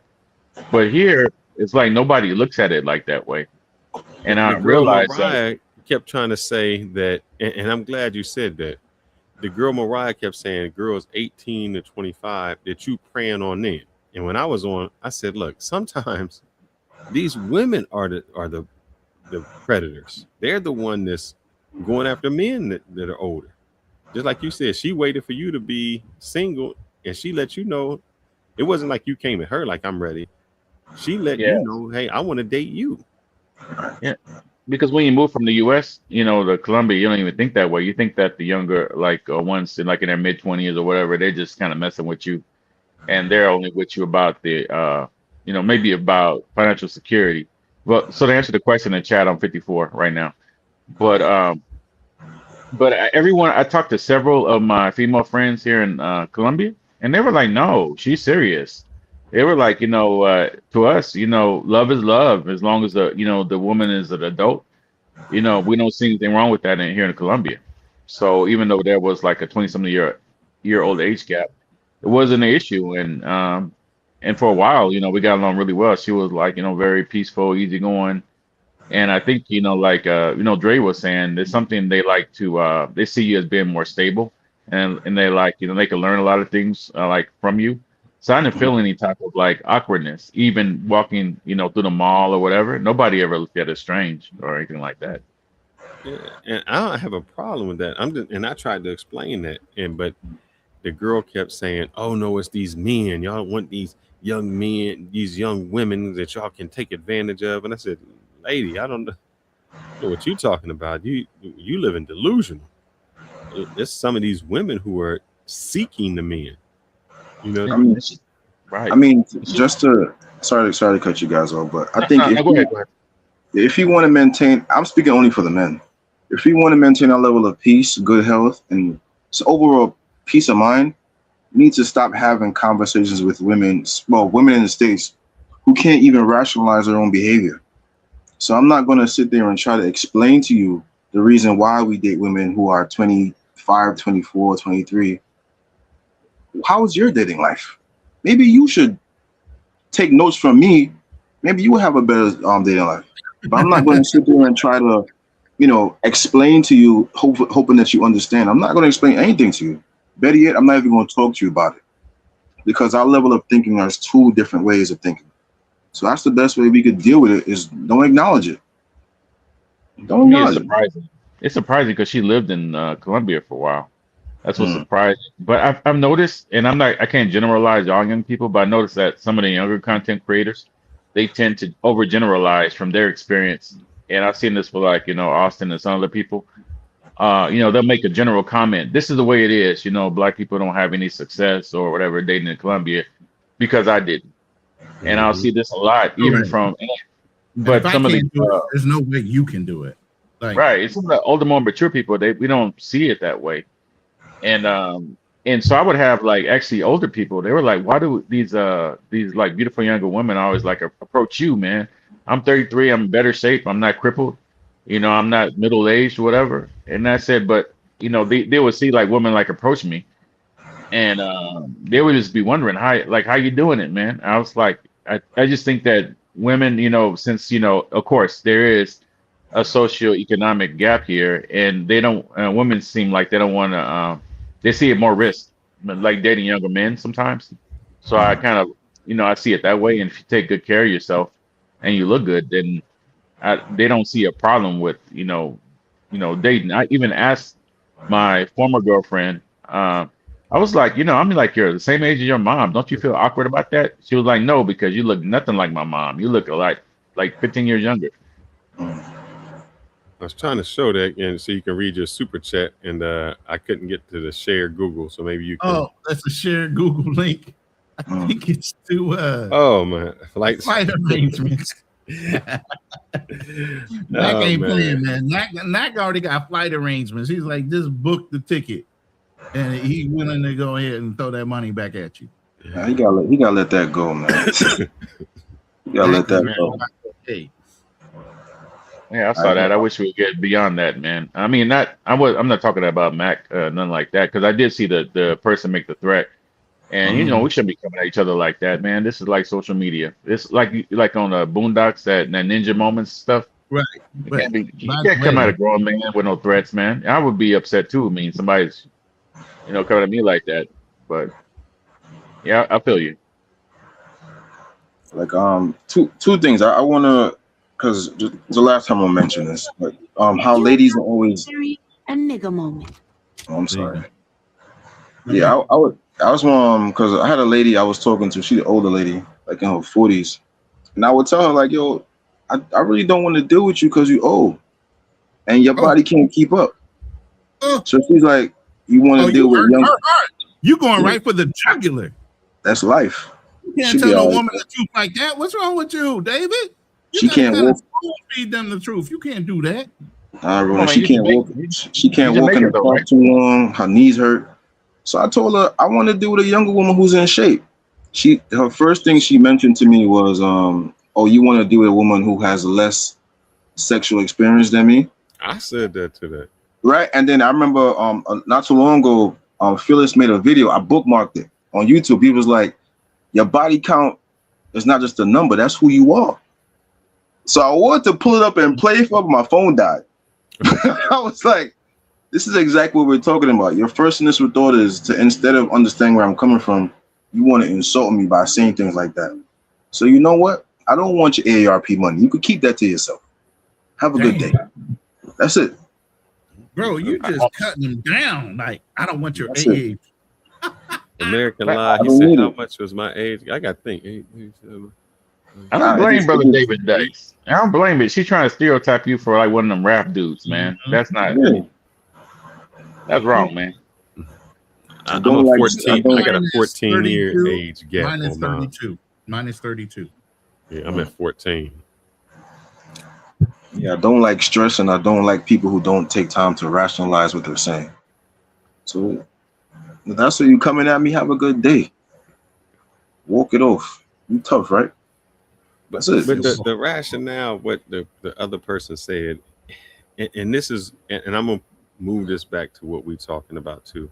Her rationale was, I think Ronan, you said it best, because she was saying, well, these young girls, they out here having sex and they get traumatized, and then by the time they 30, they all messed up. And my comment was, well, why would I want to date a 30-year-old then? Right, already traumatized and everything else. Wouldn't I want to date someone who's younger? Because what you're saying is, by the time that they're your age, they got issues. Exactly. So I don't want to date issues. And of course, I want to date someone that I can put onto my page to put, y'all can call it molding, you can call it whatever you want. I know that it's easier. All right, I tell you what, I think T-Mac and Ronan, since you guys have been in the military, could you have gone to the military at 30? The age is older now, but yeah, you can. No, you could you have started boot camp at 30?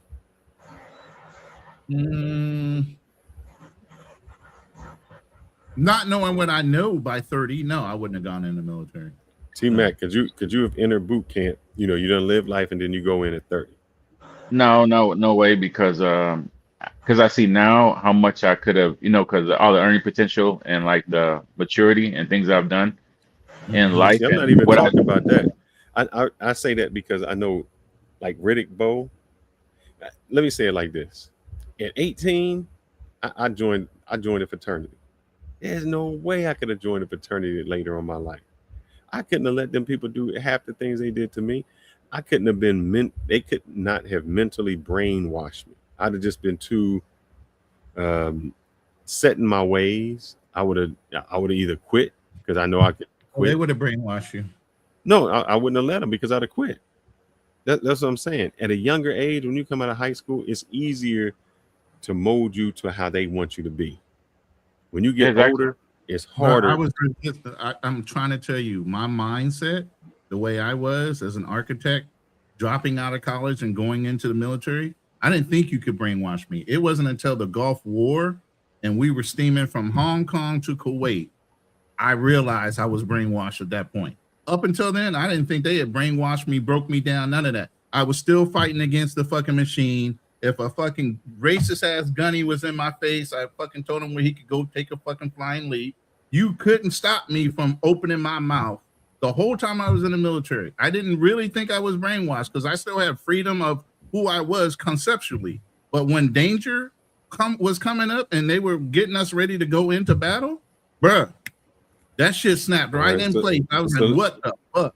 All right, so that's when you was 18, he was able to do it. Now think about how your mentality would have been at 30. For instance, when I've seen people try to train people to box, the first thing they say is, I want somebody who's never boxed before. Because if I can take someone who hasn't boxed before, I don't have to take their bad habits that they've learned. Yeah, all the bad habits they learned. Salespeople. If I was going to hire somebody to sell, I would hire somebody brand new. That way I can mold them the way I want them to. And they don't come in thinking they know everything with bad habits. And I think that's what I was trying to tell the girl, Mariah, that's what guys want. They want a girl that they can bring into and mold. And just like that little girl, but see, you can't say mold around them because then they're saying you're grooming them. They use these choice words to shame you for what you're trying to do. Oh, you're just grooming them. I have a question though. That little girl, you did an interview? Go ahead, brother. No, I'm sorry. I didn't mean to interrupt you. You did an interview with Mariah earlier? He went on I was on a show where they were talking about that, and she always had a double standard whenever it came to. She was different from when she was on Dre's show, T-Mac. She a whole nother person. No, but not that. What I mean is, she would have an argument for one thing, and then when you say, well, that doesn't make, like, the argument was on one instance was men want to mold these women, and then by the time a woman is 30, she's already used up and bad and all of that. And I said, well, okay, you're telling me to date a 30-year-old. Why would I date the 30-year-old if they already have all the problems that you just said? And then she would say, well, a lot of these young women are out there and they're doing all of this, they're promiscuous. And I said, well, I wouldn't want a promiscuous 18-year-old the same way I wouldn't want a promiscuous 30-year-old. It's still the same. Either one I don't want. And I said, a man that, is dating someone who may be younger isn't for predatory reasons. Usually we hire somebody out of college so we can teach them our way, because we don't want them to come in with bad habits and bring that bad habits into our culture. You have a certain culture and corporate culture that you try to do. And she looks at it as a predatory person. A man looks at it like, I don't want to have to, I'm not teaching you. I can't, I'm not teaching a pit bull. You already angry. You already did. Somebody already got your thought process about how you think about men or whatever. I don't want to have to retrain you again. That's just too much time. So, I mean, first, that's another thing, because I've seen videos prior to Mariah going on Love Crossing Borders. I'll be honest with you. Out of love and respect for Dre, a lot of people that come in there, like the get, like her in particular, she full of shit. But we was like, all right, Dre letting her rock, so we show love, we act like we like her, but we don't give a shit. All due respect, we love Dre, and we love the channel, Love Crossing Borders, and but it's like you going to your grandma. Listen, it's like you going to your grandmama's house.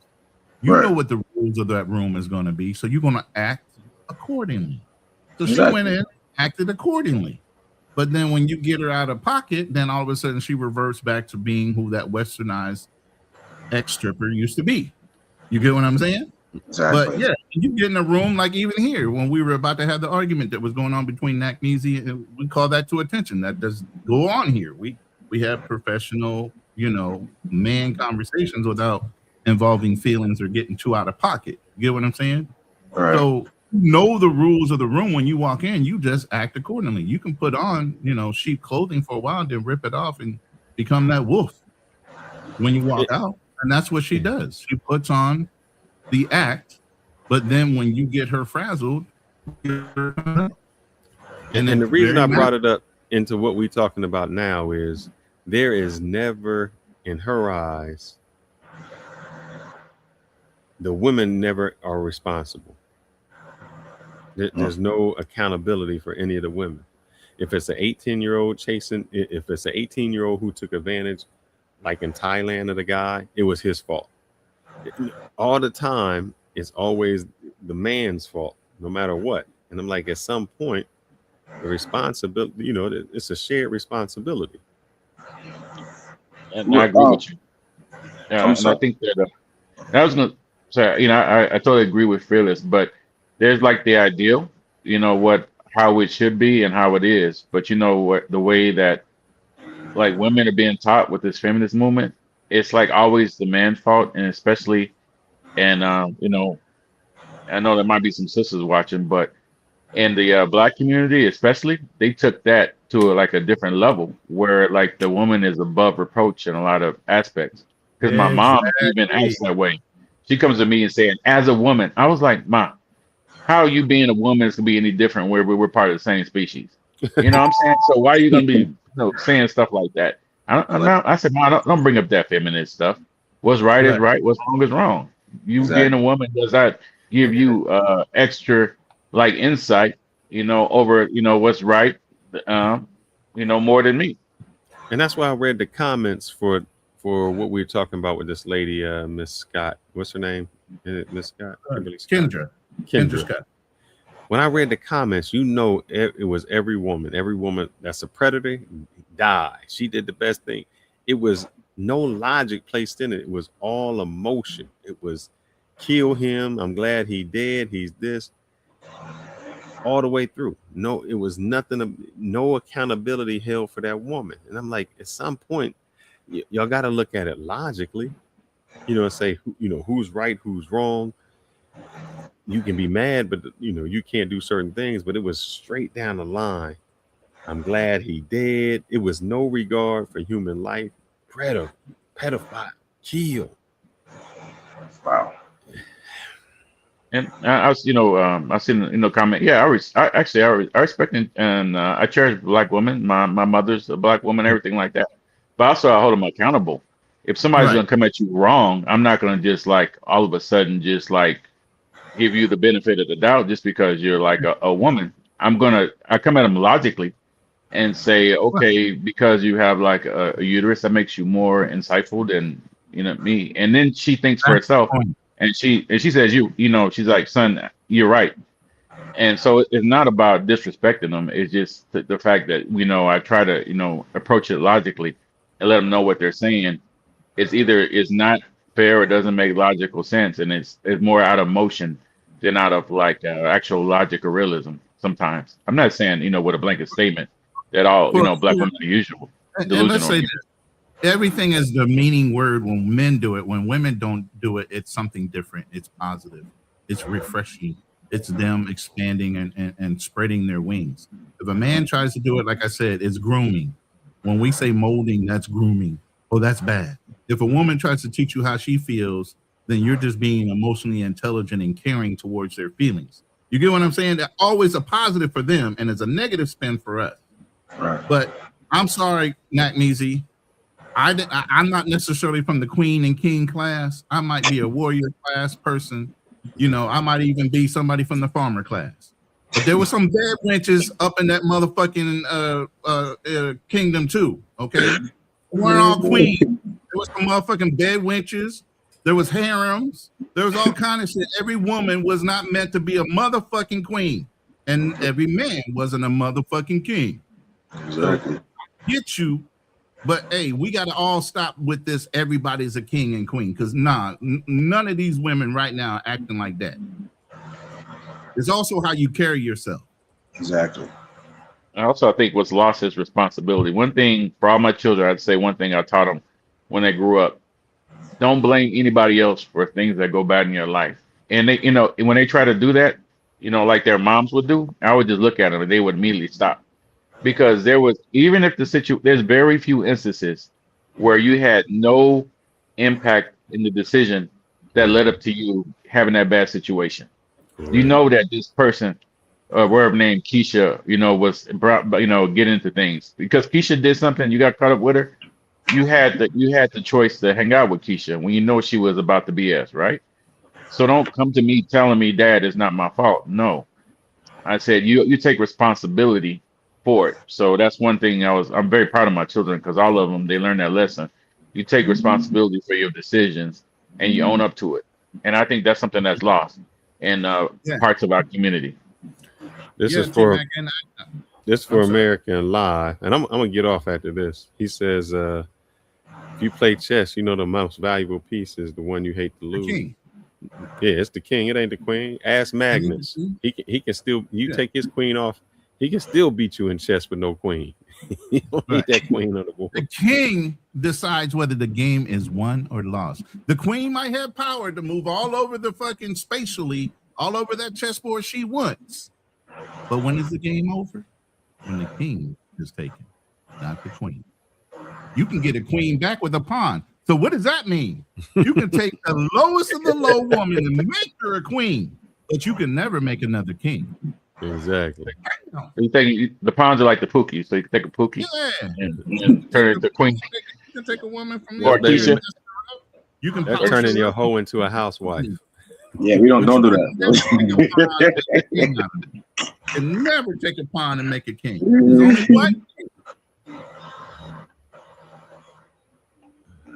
Yeah, but it's different. Ronan, I'm heading off. For some reason, they're gonna make me go to work tomorrow. I don't know why. Oh shit! What you gonna work on a Friday, Saturday? What's that? No, it's Friday for you. Yeah, it's still Friday. Yeah, see, it's already my Friday, so I'm already confused. When y'all start talking G's, I gotta think 13 What's that hours. song?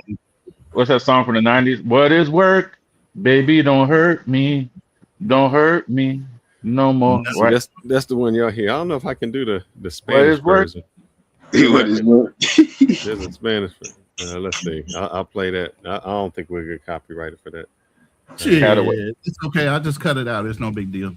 That's the one thing I don't care. I can cut that shit out. It don't need to be replayed and heard. All right. You let me share this one. I'll share it. See. This the one the wife plays, and she the Latinas. Yeah, let me see when you put that on. I'll put it up. You have the ability to put it up. You're a host. I don't wanna go to work. I don't wanna work tomorrow. I just ain't trying to go to work. I don't wanna work tomorrow. Quiero trabajar mañana. La estoy pasando súper bien. Yo sé que esta noche va a ser muy larga. Con mi corillo a beber. That's what we play here. I don't want to go to work. No trabajar mañana. Well, brothers, it's been a pleasure. Y'all keep on. Don't leave because of me. I think I work more now in semi-retirement than I do when I worked. I'm in the lab from goddamn 7:30 sometimes till 5-7 o'clock in the evening. My lady's like, it's time to eat. I'll go down and eat, or she'll bring it up to me. Man, y'all have a good one. And before y'all sign off, let me know if I was wrong, right, and different, or if that woman was wrong, right, and different, and how y'all feel about the kid, both the girl and the boy, or the man, as the women like to say. Right. Have a good night, brother. All right. Good night, Phyllis. Yes, sir. Yes, sir. All right. So You know, I mean, like T-Mac, you are the father. Like I said, I'm a grandfather of a. I just lost audio. Can you hear me? Yeah, I can hear you. Can you hear us? I can hear you. If you got to drop down and drop back up, come back up. Go ahead. Hey, David, say something and see if he can hear you. T-Mac, you hear me? Yo. Nope, he can't. Wow. He's gonna have to drop down, and this is the first time I ever had that problem on here. I've never had a problem with people dropping in and dropping out and can't be heard.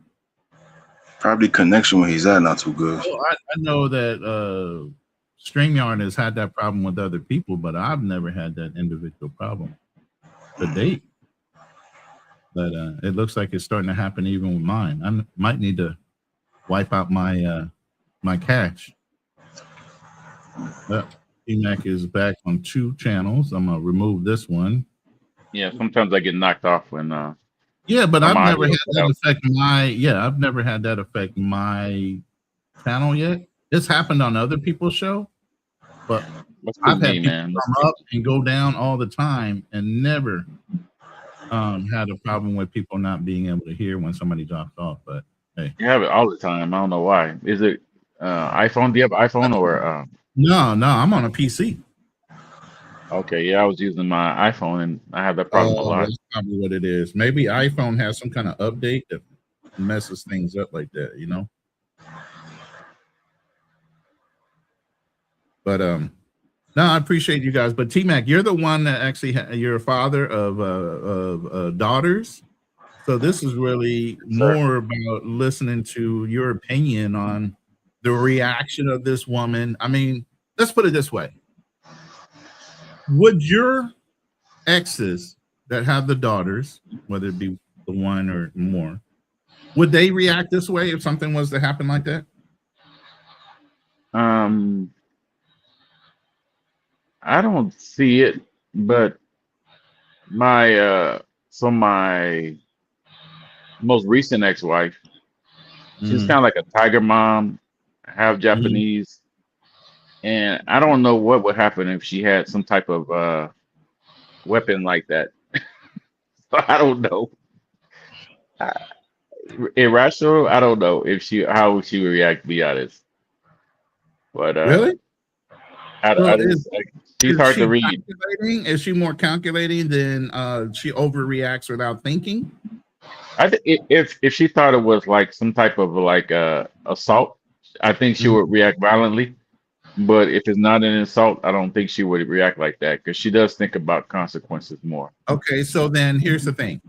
So your ex is driving home because she's been alerted because she has, security cameras all over the house. She knows your daughter had let somebody in the house. So it's somebody that your daughter knows, right? Right. So she has that information rolling in her head. She immediately leaves work and drives home. So she has time to process what's going on, even though she has cameras on them the whole time. She comes home, your daughter might be acting a little rebellious and not opening the door immediately and slows her ability to get in the house to meet up with whoever's in the house, meaning the boy. She gets in the house, she has more time to calm down. The daughter is there, maybe arguing back and forth with her. The boy is cooperative, not doing anything out of hand, and decides leave as he's directed by her. Do you think she's going to take it to the nth degree, knowing who your exes are? Do you think she would go ahead and make that decision upon the trigger with a sound mind? Definitely not. And if it was under that scenario, she probably would have called like 911 before she ever got home, knowing her, and she probably would have called me because she knows that that I would jump right on top of it. But I would say no. She that's just not. I don't think that's part of her like makeup, unless she's like saw that like my daughter was in danger or something like that. She wouldn't take those steps. Yeah, she would come in very upset, but I don't see her reacting in a violent manner unless she thought her daughter was in danger. Right, but knowing that she had security cameras, she could see that the daughter wasn't in any danger. She might have been acting rebellious by inviting a boy in the house and God only knows what was going on, but she would have time to process that on the way home and not overreact by the time she got there. Yeah, she would have called the police. I'm pretty sure about that.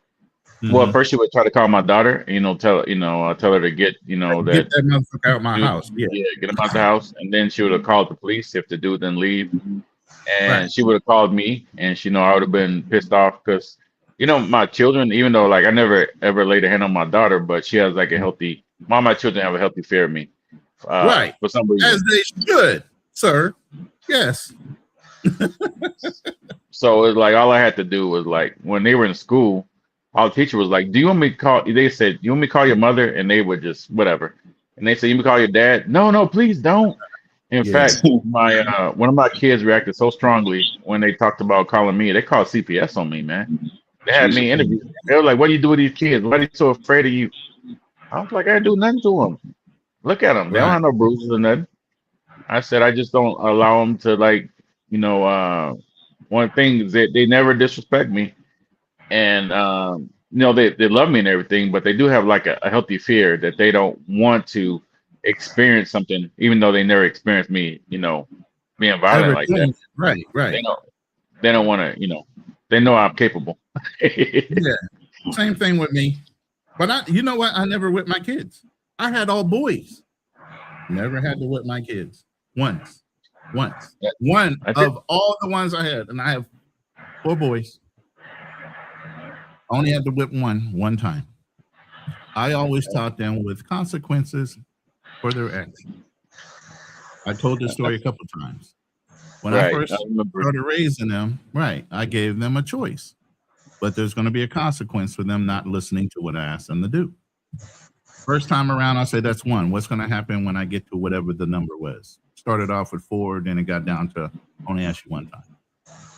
I'm going to get punished, or I'm going to get spanking. Okay, as long as you know. But as the years went on, that worked. I'd never had to use the threat of a belt. It's a consequence. So, I mean, there are other ways to raise our kids, but I think we were traumatized through our history as far as being slaves. The corporal punishment is the only way to get your child or anybody to be obedient. Yeah, that's where I was raised, and I had to deprogram myself from that because I stopped. I spanked my kids up to like a certain point when my 3 oldest ones, and I got to the point where I stopped, and I figured out there was other ways of how to discipline them without hitting them, and so I never touched my teenage daughter. Now she never got spanked or anything, and she was the one that was the most obedient. She never gave me any problems any time in her life. She listened to everything I say, never challenged me. And when she did get because she's a female, of course, I shouldn't say that. Well, she got a little attitude, and I would dial on her phone, her older brother. I was like, ask your brother Elijah what happened when he was like, would disobey me or get attitude. And he was like, oh, Dad would beat my butt. But that was only up to a certain age, But I got out of that and I stopped, because I learned a better way, and not passing on the trauma that I experienced. Right. And that's, I think, is generational from slavery. Exactly. I believe that they too. were taught from the days of those days, and that kept on getting propagated from one generation to another. The only way to teach somebody is to beat them into submission. That's a fucked up way of looking at life. I agree. And it took some time to get past that. Just like in the 70s, it was like colorism was really bad, man. It was I would see how they treat my siblings who are lighter skinned than me, different. And they didn't even realize it. My mom would say stuff about my skin color, and she's is maybe darker than I am, and she would say stuff about it in a negative tone. Right. And I bring it up to her, and she doesn't even remember. Yeah. I was very cognizant, even being as light as I was very cognizant of colorism at a very young age. And I never said, I told myself I would never allow that to be an advantage for me. And even if it was, I would turn into a spy. Because you know how some people get real relaxed with light-skinned people and feel like they can say anything. I'm almost like them. I'm part of the team. No, I ain't never been a part of your team. I'm starting to feel left out right now. I'm not light skinned, so what's going on? I'm not light skinned either. But He just said my brothers were lighter. He felt the colorism because he saw it through his brothers, you know. And my mom would say her mother did not want her because she was too dark. So her grandmother raised her, but she didn't realize she passed on that generational trauma. So it comes in different forms, whether it was skin color, and it took us, decades, to get over that, or even generations to kind of get over that. And I've seen it from the time I was, 1970s, a lot of different, because it was in the 80s, man. The light skinned brothers was in. You got El DeBarge. We ain't never been out, man. Don't let them lie to you. We ain't never been out. There's always somebody out there saying, I want my baby. Listen. There was always somebody out there saying, I want my baby to have good hair. Okay. I don't want my kid to have no nappy hair. I want them to have good hair. So light skin, we never fell out. Because there's always some chick out there saying, I want my baby to have good hair. Even Shamar Moore, he's like, instead of doing skin lightening, Shamar Moore is doing some darkening. I was like, I thought Shamar Moore was like the last hope of the light skinned generation. Man, I told you we ain't leaning on nobody. We ain't never went out of style. We just let y'all think y'all were back in. That's all. But let's flip this to a global scale, man. How many other cultures have you seen dyeing their skin? Philippines here. My lady is Morena, and they have a colorism problem here. They get bullied for being darker, and that has nothing to do with being black, even though they have the ETA people here. I know the Japanese dye their skin. I know the Koreans dye their skin, the Chinese, anybody that has any kind of melanation, and some of these Asian cultures are dyeing their skin in order to maintain it. To Jamaica. Jamaica definitely. Yeah. I've never seen bleaching soap until I went to Jamaica. I was like, it's a real thing. Yeah, it's wild over here. They even take shots, literal shot. Actually, one thing the Black American community though is turned it around, man. But I've seen it still international. You went in Africa, and even when I was in Togo, Africa, I was like, how can you have a predominantly black society and I see these stained glass windows of a white Jesus and white saints all over these black churches and these Caucasian statues? I was like, what's up? You know what's wild? The Filipinos, they have black Jesuses in their churches, bro, holding crosses. They don't have white Jesus. They have black ones. I was like, what the hell? She showed me what's going on in their Catholic church, man. It's a black Jesus, bro. It ain't no damn white Jesus. Ain't no blonde hair, blue-eyed dude sitting up there holding the cross. It's a black guy. Yeah, it's wow. Yeah, they have those black one in the Vatican too. So in many parts of Europe, they have it. So it was just before they started, doing that Renaissance. Then when they started changing everything, they must have been the missionaries who went to the Philippines must have used the pre-Renaissance type imagery in the Philippines. Yeah. No, I've never touched a skin lightening thing, man. I sit in the sun all the time, man. I don't do that. This is just me. I'm lighter than her family. They're looking at me like, matter of fact, her sister, when I stepped off the plane, saw my legs and was like, can you ask him what he uses to lighten his skin? She said that? Yeah, she thought I was whitening my skin because they knew I was black, but they looked at me like, what the fuck? He lighter than us. So she thought I was naturally dyeing my skin because she did. Her sister dyes her skin, because she's self-conscious like that. I told my lady, I said, I don't want you doing that shit. Don't do that shit for me, don't do it for nobody else. If you ain't proud of your skin tone as much as she's been bullied in her life, nah, she ain't doing that shit. Yeah, man, I mean, she literally was shunned the whole time she was in school over her skin tone. And she has naturally curly hair. The two of those in combination in this country, those are double negatives. Curly hair and dark skin. Everyone, somebody talking smack about you in the chat. They say you look like you bleach. Yeah, no. I highlighted it. It's all good. Some people will say that. Depending on what part of the world they're from, they might think I am bleaching my skin, but I'm not. This is me.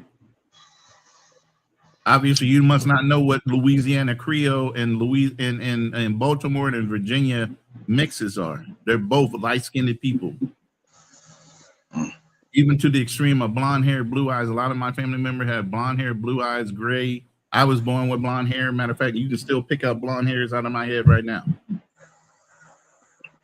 It's admixture. It's called genetics. I used to get bullied in, matter of fact, I never got bullied, but I had a couple staff NCOs get jealous of me. Like in the summer, my hair turns red and I would get these blonde patches specifically on each side of my head. And one of these master sergeants looked at me and like, you must be dyeing your hair. I'm like, I'm not dyeing my hair. This is natural. I'm in the fucking desert. My hair turns colors based on the heat. Bullshit. You're blonde. You're blonding out your hair. I said, no, I'm not. You need to go. They wanted me to go and get a medical test on my hair to see if I was bleaching my hair. Like it was that fucking serious. I said, okay. Went to the doctor. The doctor looked at me and like, what are you? And I said, this, and this. And he goes, oh, that's natural. I said, I understand that, but this master sergeant thinks I'm fucking dyeing my hair for some fucking reason. Like I need to have blonde hair for some reason. He goes, no, it's natural. I said, well, you need to write a fucking chit and so I can take it to him. He wrote on there, it's a natural phenomenon based on genetics. People's hair colors are going to be whatever the fuck it's going to be. And no, he don't need to take a goddamn test. I'd be walking in the offices smirking when shit like that happens. I mean, I'd be looking like, here you go, Master. So, something else? Nah, get the fuck out of my office. All right. Yeah. But the comment in the pretty sure Jesus in the white or black, he would look like a typical Middle Eastern. Well, I would say Yeshua ben Yosef, who was because they didn't have a J back at the time, that came later on. The Europeans added that, but all I can say in the long term, it doesn't matter. But if you go look at the Vatican, what the Pope prays to, just look at the image, and it's not Middle Eastern. If you look at the icons that the Russians released, it's not Middle Eastern. And well, your prototypical Middle Eastern that you would see. But to me, I was like, it doesn't really matter. He is what you want him to be in terms of like the appearance, because if you have faith. Listen, the whole idea behind us even bringing up blonde hair and blue eyes, even if Jesus was Middle Eastern, he still wouldn't have blonde hair and blue eyes, is the point. Regardless of melanation, regardless of his hair texture or whatever number that would be, as loose curly hair to hair like wool that's quoted in the Bible. He definitely wasn't a blonde-haired, blue-eyed man. Let's put it that way. Right. It doesn't matter whether he was black, whether he was Middle Eastern, or some combination thereof. He wasn't white, and he didn't have blue eyes. That's the point. Right. But let somebody else tell you throughout history, that's exactly what he looked like, which is out of place for that time in that generation. Yeah, I agree. To me, it's like if you have really faith, it doesn't matter. But if you actually go back, so Mr. Horseman, do you actually go? You can actually ask ChatGPT for references, and they'll give you references about the temples in Syria. The two there's two tribes that have the highest. I forgot. It's Kohanim haplogroup, which comes to the tribe of Aaron. So they trace it back to the Middle East. The places, the two tribes that have it are located in Africa. One's the Igbo and one's the Limba tribe in Southern Africa. So I wouldn't believe what the Renaissance says. Just look for yourself and look at the references about what the ancient Hebrews actually looked like. And they'll quote you like, temples in Syria. And they'll even show like there's a picture where they attribute to Abraham when he visited Egypt. During the time of famine, he brought his family into Egypt, and it was a big deal because he was a king. But I look into this quite often. Just to me, it's like, why waste your time? But don't. I mean, if you have faith, it shouldn't matter. But if you want to look at a historical context, it's not a coincidence why genetic testing is banned in Israel. Well, we already know they're Ashkenazi Jews. They're not the real Jews anyway. They come from Poland and Europe. They come from the Khazar Empire, which was, they converted, But anyway, people, they tend to believe the Renaissance. Yeah, there's two ways to become a Jew. One by adopting the religion, and two by blood. They are not by blood Jewish. They are adoptive of the Jewish religion. So there is a difference. Matter of fact, even Netanyahu has a Polish name. He changed it to Netanyahu. It gets me how people get so offensive that the further you go back, the darker everything gets, and they just act like it's not.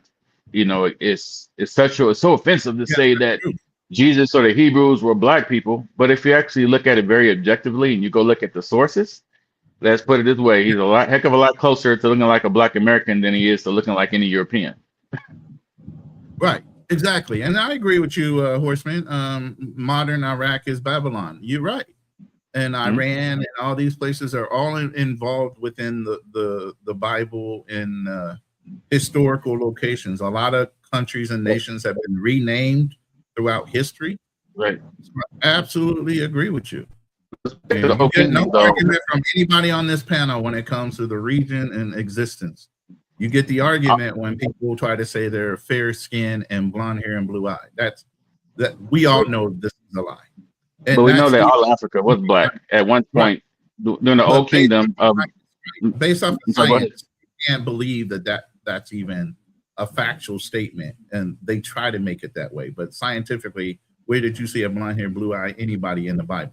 Nowhere. It's been a consensus that Gene is only 8,000 to 10,000 years old. You know that, right, Horseman? Go look it up yourself. And also, it was a point when all of Northern Africa and the Palestinian area, what you call Palestine, was black. It was black people, man. I'm not making it up. You can go look for yourself. Just don't go out and buy this. Listen, now, be offended if you want, but when we say black, we're saying melanated skin. Okay. You can have any kind of hair texture and still be of melanated skin.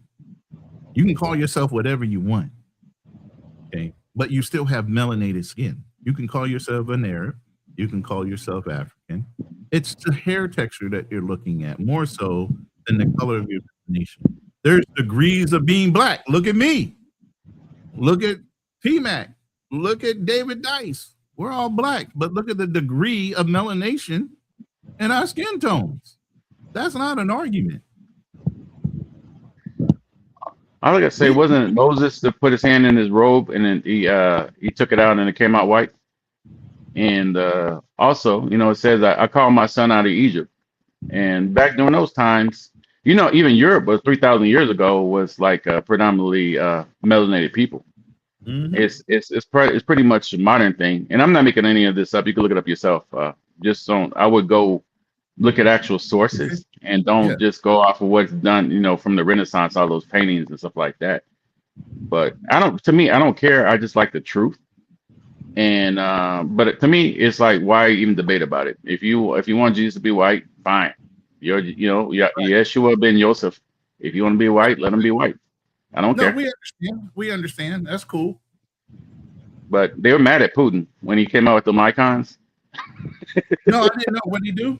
What did Putin do recently? Oh, you hear about? No, this was years ago. He released he opened the vault and he released the icon, and these icons were basically, they would be considered black people today. And people were so upset. And so Google that, the Russian icons, Horseman. Just check it out. And I really don't. To me, if it was the reason I bring this up is because I don't want to teach my children lies. And like something Roland brought up that I didn't even know about, that there were multiple gods back in the time of when the Bible was written, and the ancient Hebrews. I was like, what's Roland talking about? And the more I did research, I was like, this isn't hidden. It's all over the place.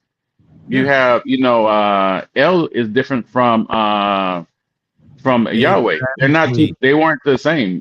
El was the Most High. People don't know how to read between the lines and understand the actual written word. God said, "There shall be no other gods before me." He wasn't in denial there weren't other gods. He said, "Don't put any other ones before me." See how you miss that when you read it? Thou shall be put no other gods before me. Not that there are any other gods. There are other gods. Yeah, and I looked into it, so I give you credit on that, Ronan, man. I was like, because I wasn't really aware of what you were talking about, but I went and looked, and that they have, I know this isn't the subject, but they had Melchizedek, and when Abraham gave a tithe, a tenth of his wealth, is because they came from two different priestly orders. Melchizedek was under El. He was the king of Salem, which is later Jerusalem. And when you had, Yahweh, which actually was started by the Shazu people, they were first documented by the Egyptians. There were these desert-dwelling people that were the first worshipers of Yahweh. Yahweh was actually the son of El. So this is, and if you look to the Bible, it doesn't say it directly, but it does mention, if you read it objectively, it talks about other gods, even a female, I think it's Ashra or something like that. So anyway. Like God has multiple names. I mean, obviously, if you grew up in a different part of the globe, you called him something different. Wasn't a standard name. It's whatever's written in the Bible is what we adopted it to be. But if you were an Indian, you worship the sun god, you worship the land, you had names for it, but it was still ultimately who? One being the sun, whoever. You have to be outside. So many people are just straight to the point. They don't know how to think spatially. So if it's written in black and white, it's got to be true. There can't be no gray area. Bullshit. I learned to let all the how that strict interpretation of things go and start looking. And since I'm retired, I'm thinking about getting my PhD in theology because I found it very interesting. But going back, like the Greek version of the Bible and the Dead Sea Scrolls did not match what came out of the Council of Nicaea. It didn't totally match. Tell me you read the Book of Giants or you read the Book of Enoch? I look at so I was looking. I downloaded the Ethiopian Bibles. So I started going with that. I got one. I had actually a passport. I had Rob, no excuse, when he was in Ethiopia, get me an actual Ethiopian Bible and an original script, and I had him send it to me. Engaged. Yeah, man. And this is what gets me, man. This is what I think when people they let go of like that what kind of divides us as people. Like they call people anti-Semitic. Arabic is a Semitic language. Ge'ez, which is the ancient Ethiopian language, is Semitic. A lot of those languages are Semitic. It's just not Hebrew. It's other languages that are Semitic, but people are saying you're anti-Semitic to only apply to one group. Jesus didn't even speak Hebrew. He spoke. Yeah, he spoke Aramaic. Aramaic. So actually, the Aramaic or Muslim and Christians are Semitic. related. People, they're Semitic language. People, yes. Yeah, they are. And people like they talk about looking at each other, but y'all in denial, y'all related. And what kills me is that they talk about the Arabs, but the original Southern Arabia was actually part of Ethiopia, part of the Aksum Empire, because the Queen of Sheba, who was like basically had the son of King Solomon. She ruled Southern Arabia, which is now like would be Oman or Yemen. It'd be Yemen right now. So basically, Yemen was part of Ethiopia, and her palace was actually located there. And the Queen of Sheba, Makeba, she had a son Menelik with King Solomon. Yes, I think people, if they actually look at history and read about it, and quit using the Renaissance interpretations that was kind of shaped by white supremacy, they would it would break down a lot of these barriers. There's nothing offensive about being black, or there's nothing offensive about the whole world starting off was that way. The way you were born is you're allowing yourself to be offended because of the choice that you weren't allowed to have. You know what I'm saying? You are what you are. It doesn't matter. Yeah. Who you are, what color you are, it doesn't matter. It doesn't limit you unless you allow it to limit you. But and I understand that people they look at people now. So like you're right now, like going back, Jamaica when it was first I would say, colonizing, they brought in, slavery. It wasn't like all black, but now you go to Jamaica now, you go to the Hispaniola, it's predominantly black right now, but it wasn't that way, in the 1500s, right? So it was like things change over time. So there's like there was and this is like all documented, the Arab invasions. We know when they pushed a lot of the people who would be considered sub-Saharan African, they moved them, they were displaced. And of course, there wasn't the Sahara Desert. That was a green lush area. They had whalebones actually in the desert itself now. So things change over time. Yeah, the original map is way different than the maps that they put out now. Africa is the largest continent out there, and it doesn't allow Africa to look like that. They shrunk some parts and made other parts look bigger based on who was the controlling factions when it came to making that map. Like Have you visited Africa before? I have not. Man, it totally changed my perspective of how it was portrayed when I visited. I went to Togo, and granted, they lack water, but it was the most, if you think of a Garden of Eden, that is so, if you look at a map, you see it's really green, right? They can actually grow all their food without farming. I was just like, this is incredible. But they don't have enough water, but it's like they grow, everything was just growing off the trees from the ground, and they didn't even have to farm. All they had to do was harvest, right? Because it just grew naturally. And it totally destroys your depiction of how like Africa was, especially in this western part of Africa. I would love to see that. Yeah, you should. Togo and Ghana, because Togo used to be part of Ghana, right? It's just like the Germans and the French later on after the Germans, when they they took it over, separated the Gold Coast, except Ghana kept the gold, but. But Togo, man, we went to the villages because, we were trying to help them out with some projects to help them, get water, right? But it was like the most lush vegetation place I've ever seen in my life in terms of like how you had cocoa growing on the trees, you had okra, you had all this stuff. They had the trees where they, get the fufu from. And it was just like, it was incredible, man. It was just like, the one thing they did not lack for was food. They lacked for water, but not food. But people are taught, the Ronin must have got kicked or something, booted. But it was pretty incredible, man. I was like, it totally changed my perspective. I went over there for humanitarian, reasons that I was donating engineering time. So that way we can help the villages build structures for solar wells. And also I was helping them design like a electrical system so they can have like 24-hour power and all kinds of stuff. But it opened my mind. I'm sorry? Have you visited Togo since then? Or? No, I haven't gone back. I had a little disagreement with the founders of the nonprofit. But it definitely was a different experience about how cultures interact. And it was like, even though, yes, we're darker skinned, we're black people, but going over there, it was just different. It was like you would go from one area of Togo, and like when I walked in the house, they would not even look at you or address you when you walked into the house. They would first wait for you to be served like some like snacks and water or something to drink before they would even address you. And then they would address you and welcome you in. It was like strange, you know what I'm saying? Because it's not our culture. So they all had different ways of how they would greet you for each village. And when we went to the villages, they would give us gifts. Sometimes they would give us, and these weren't rich villages. They were mostly like poor people, but they had plenty of food. So they would either give us some of their vegetation, like some crops, whether it was like, say, like cabbage or lettuce or whatever, or corn or whatever it is. I didn't see corn, but that's just an example. And they gave us some turkeys.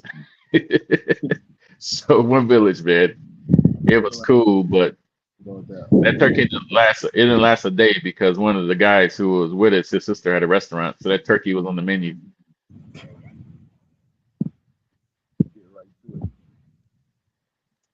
Yeah, it was a great experience, man. Just traveling. I've been to about 41 countries, man. So a lot of things that people say or see on TV, and they take it as the gospel because what they're taught here in the North America or in the Western society, it doesn't match what's actually out there. When I was in Germany, I went a place called Augsburg.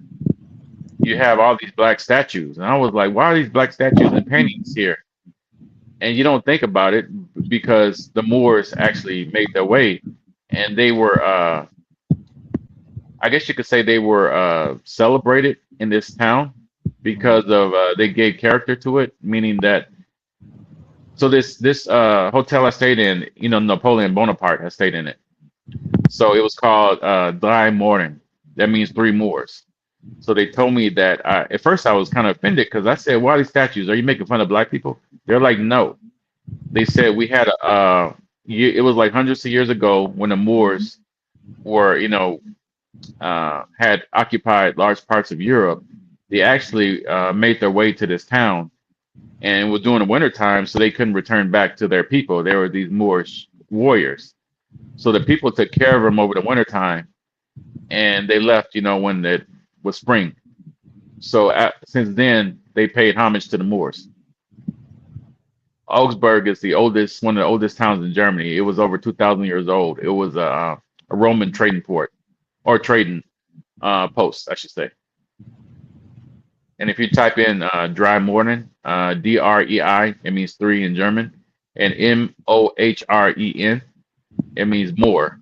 So anybody could type that in, you'll see the pictures of the 3 Moors.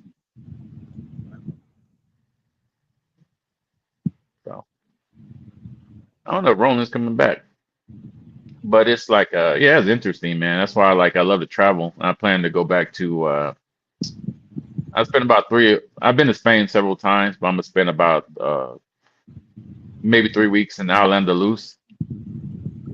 Are you talking, bro? I can barely hear you. Yeah, I was actually taking a note back. Like the volume's so low. Hello? You hear me? Yeah, I hear Hello? you now. But before, yeah, I can hear you now. I couldn't hear you before. Yeah, sorry about that. I think my volume is acting up. But yeah, I was taking notes because like you said, I would always try to ask questions prior to me going somewhere. Like check out local land sites or get information on the history of certain places. So I was just taking notes while you were talking. Sorry about that, man. No problem. And the Europeans, they know a lot of this information. And I talked to them about it when I was over there because I did a lot of work with some NATO countries over some defense projects. But anyway, we were talking about all this stuff, and they weren't surprised and they weren't offended. But some of my colleagues from the U.S., they were like in shock, man, because you know, like even some of the guys, they were like Dutch dudes I was talking to, and German dudes. They're like, "Oh yeah, we read books about Dr. Claude Anderson and about history."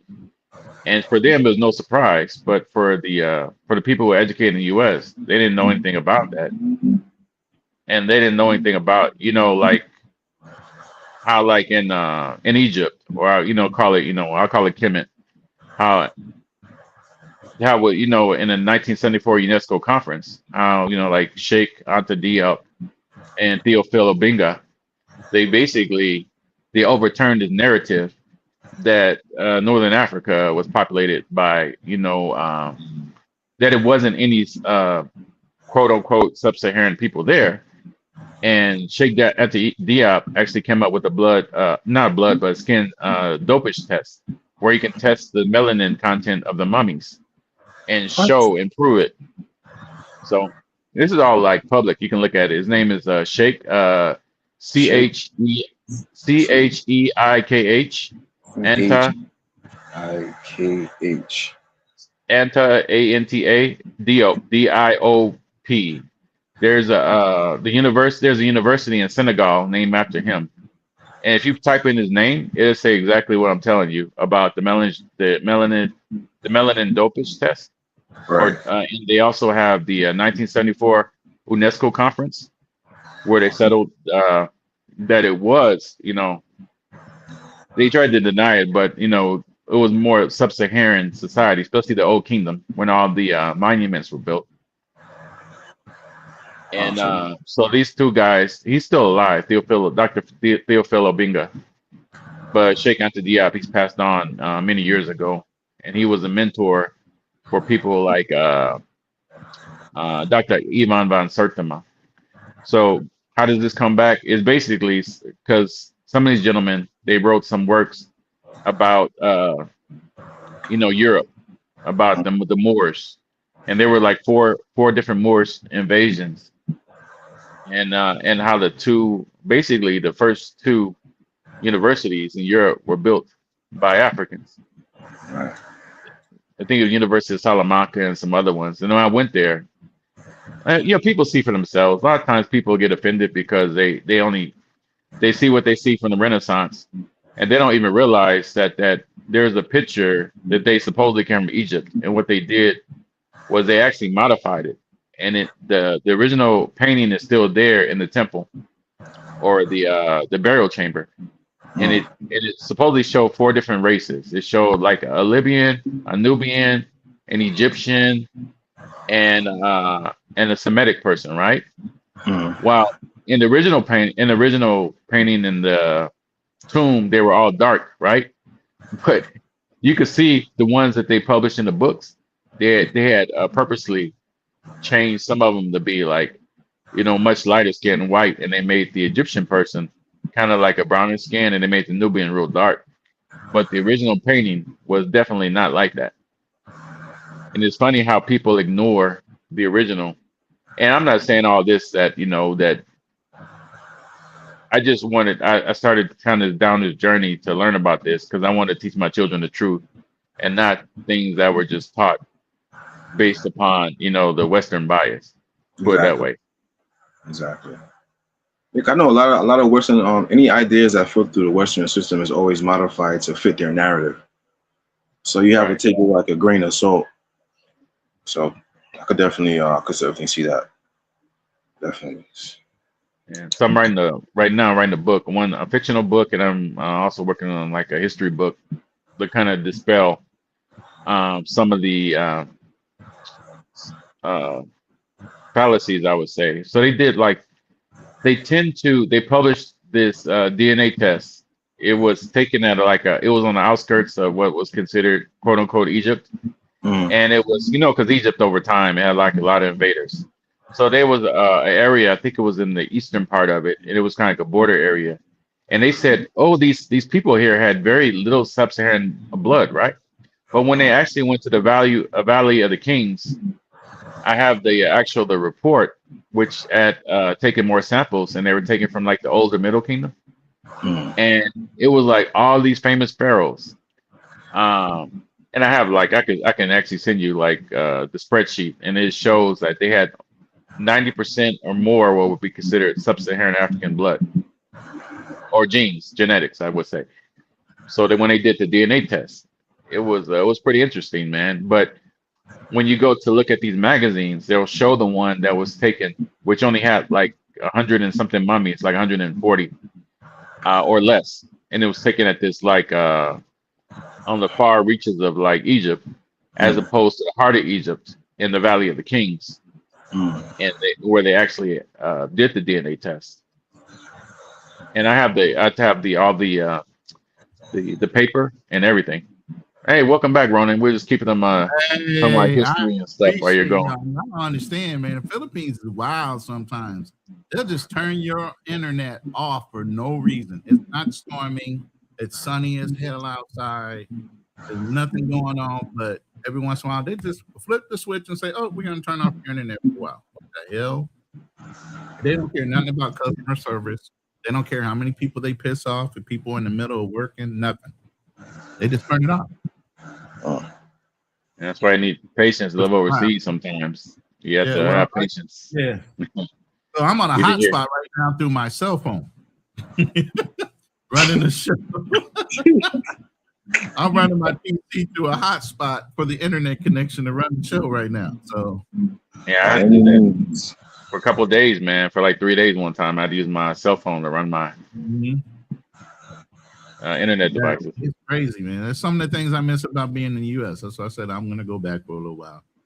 But I really want to get a mobile Starlink. Okay. And just keep that as a backup kind of thing to this system that's in the house. But yeah, this is a very unreliable satellite company, or well, internet company. Yeah, fellas. I hate to cut it short, but I gotta be up at 5. Oh, you ain't cutting it short, brother. It's late for y'all over there. You know. Yeah, it's almost 2:08. Yeah, it was like 1:37 here. Yeah, it's But 2:37 here, and it's only the afternoon on Friday afternoon. So anyway, it's been a pleasure, you know. yeah, I appreciate you with you, coming up, brothers. T-Mac, and always the support from both of you gentlemen. Really, sir. I do. I appreciate it. So now that I'm back, I can actually officially close out the show. Any closing remarks on the situation? What do you guys think is going to be the verdict? Just guessing right now, where you at? Is she going to be acquitted, or is she going to do some time? Time. How much it varies. I think she should get life. That's just me. Okay. I think she should get life. You The way she did. she's getting time too? I think she should get like 20 years of life, man, because I think what she did was like an execution, man. I didn't see any like, cause you can't tell that young man's age, man. He could have been a minor from the way he looked like a young kid. And she took away his his life and his potential, and he didn't seem, from the actions that I've heard about, he didn't seem like malicious. And how many of us in our younger days, man, had to run from somebody's house or hide from parents coming in? I might have been guilty of that, or maybe one of my sons had done it, and we want them terminated because somebody came in and then wanted to were upset about something and take his life. Yeah, I just think and the whole thing is she knows her daughter. So that's the other factor. Your daughter was like that. So to blame the boy when you can see on the camera that she literally let him in. And to have that much anger at the same time, like I think David said it. I think she's taking that out from other trauma she had in her life. Aside from just with the experience of her daughter, but her own life experiences, she kind of wrapping it all up into one thing. Hey, Ronan and T-Mac, what's the worst part actually? Not that it compares to the guy losing his life, but in regards to her daughter's behavior, she didn't stop anything. Her daughter's probably going to do this even more now. She's on the internet right now. I told you 2 days ago she was filming like nothing happened. So she didn't really stop anything. No reports, nothing like that. Like they are so numb to death and loss and all these things, that she doesn't even feel halfway bad that she can be upset for a week. She's right back at it. And I think the daughter's reaction, because I think someone mentioned that she posted something about F her mother and her. I think that's going to play a role in the outcome of the case too. Because of course, we'll look at that. The things that are going on right now, whoever is prosecuting the case, whoever is defending the case, they're looking at the current actions of what's going on within that household. The mom's interaction, the daughter's interaction, whether there's some kind of remorse, and the actions of inviting the boy over, even though she knew her mom had a veiled threat of shooting the next boy that came in the house. None of that seems to matter to either one of them. And the family of the victim, they lost, their son, and like it could happen to any of us who have, teenage children or even adult children. They might have made, that miscalculation and listened to some girl and said, "Don't worry about it. My moms are not going to be home for another 5 hours." And what happens? She comes home and catches them. Right, and then that puts the mom and the head, the eyesight of a civil case. Oh yeah. Wrongful termination or wrongful death. But again, what are you going to sue out of a single mother with multiple children? You get what I mean? So again, there's a legacy loss, and one that gets to continue to live, even though she's the one that causes the other's death. But yeah, all right, brothers. All right, brother. T-Mac, appreciate y'all both, bro. Love y'all, man. Yeah, take care, brother. All right. And everybody else in the chat, I appreciate you guys joining us. I know it's a late night chat. You guys might be on your second or third shifts, whatever it may be. I appreciate you guys spending time with us. So many other choices to do, but you chose to be with us at Hit and Run, and we appreciate it. And with that, we're out. Yeah. We don't do rumors. We run facts. No smoke without structure. No noise without receipts. This is Hit Run. This is Hit and Run.